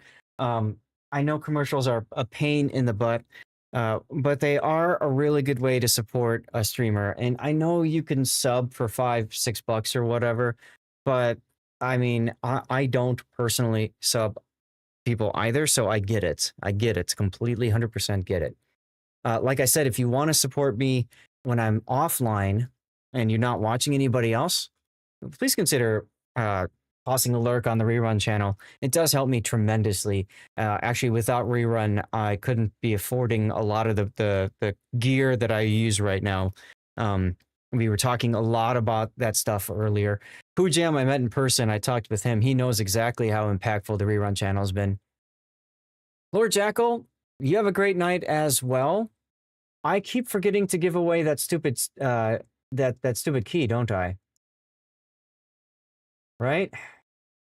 Yeah, I keep forgetting to give away that game key. That was, what was the game? Untold is the game. Jackal, remind me on Sunday, and maybe what we could do is we can give it away on Sunday. In the meantime, guys, thank you all for tuning in. Thank you all for being here. Have a great rest of your night. Hopefully I'll see you guys in the morning for some Warships Classic. Take care. All right, did the raid go through? Yes, it did. Perfection. All right. Let's stop the streams then.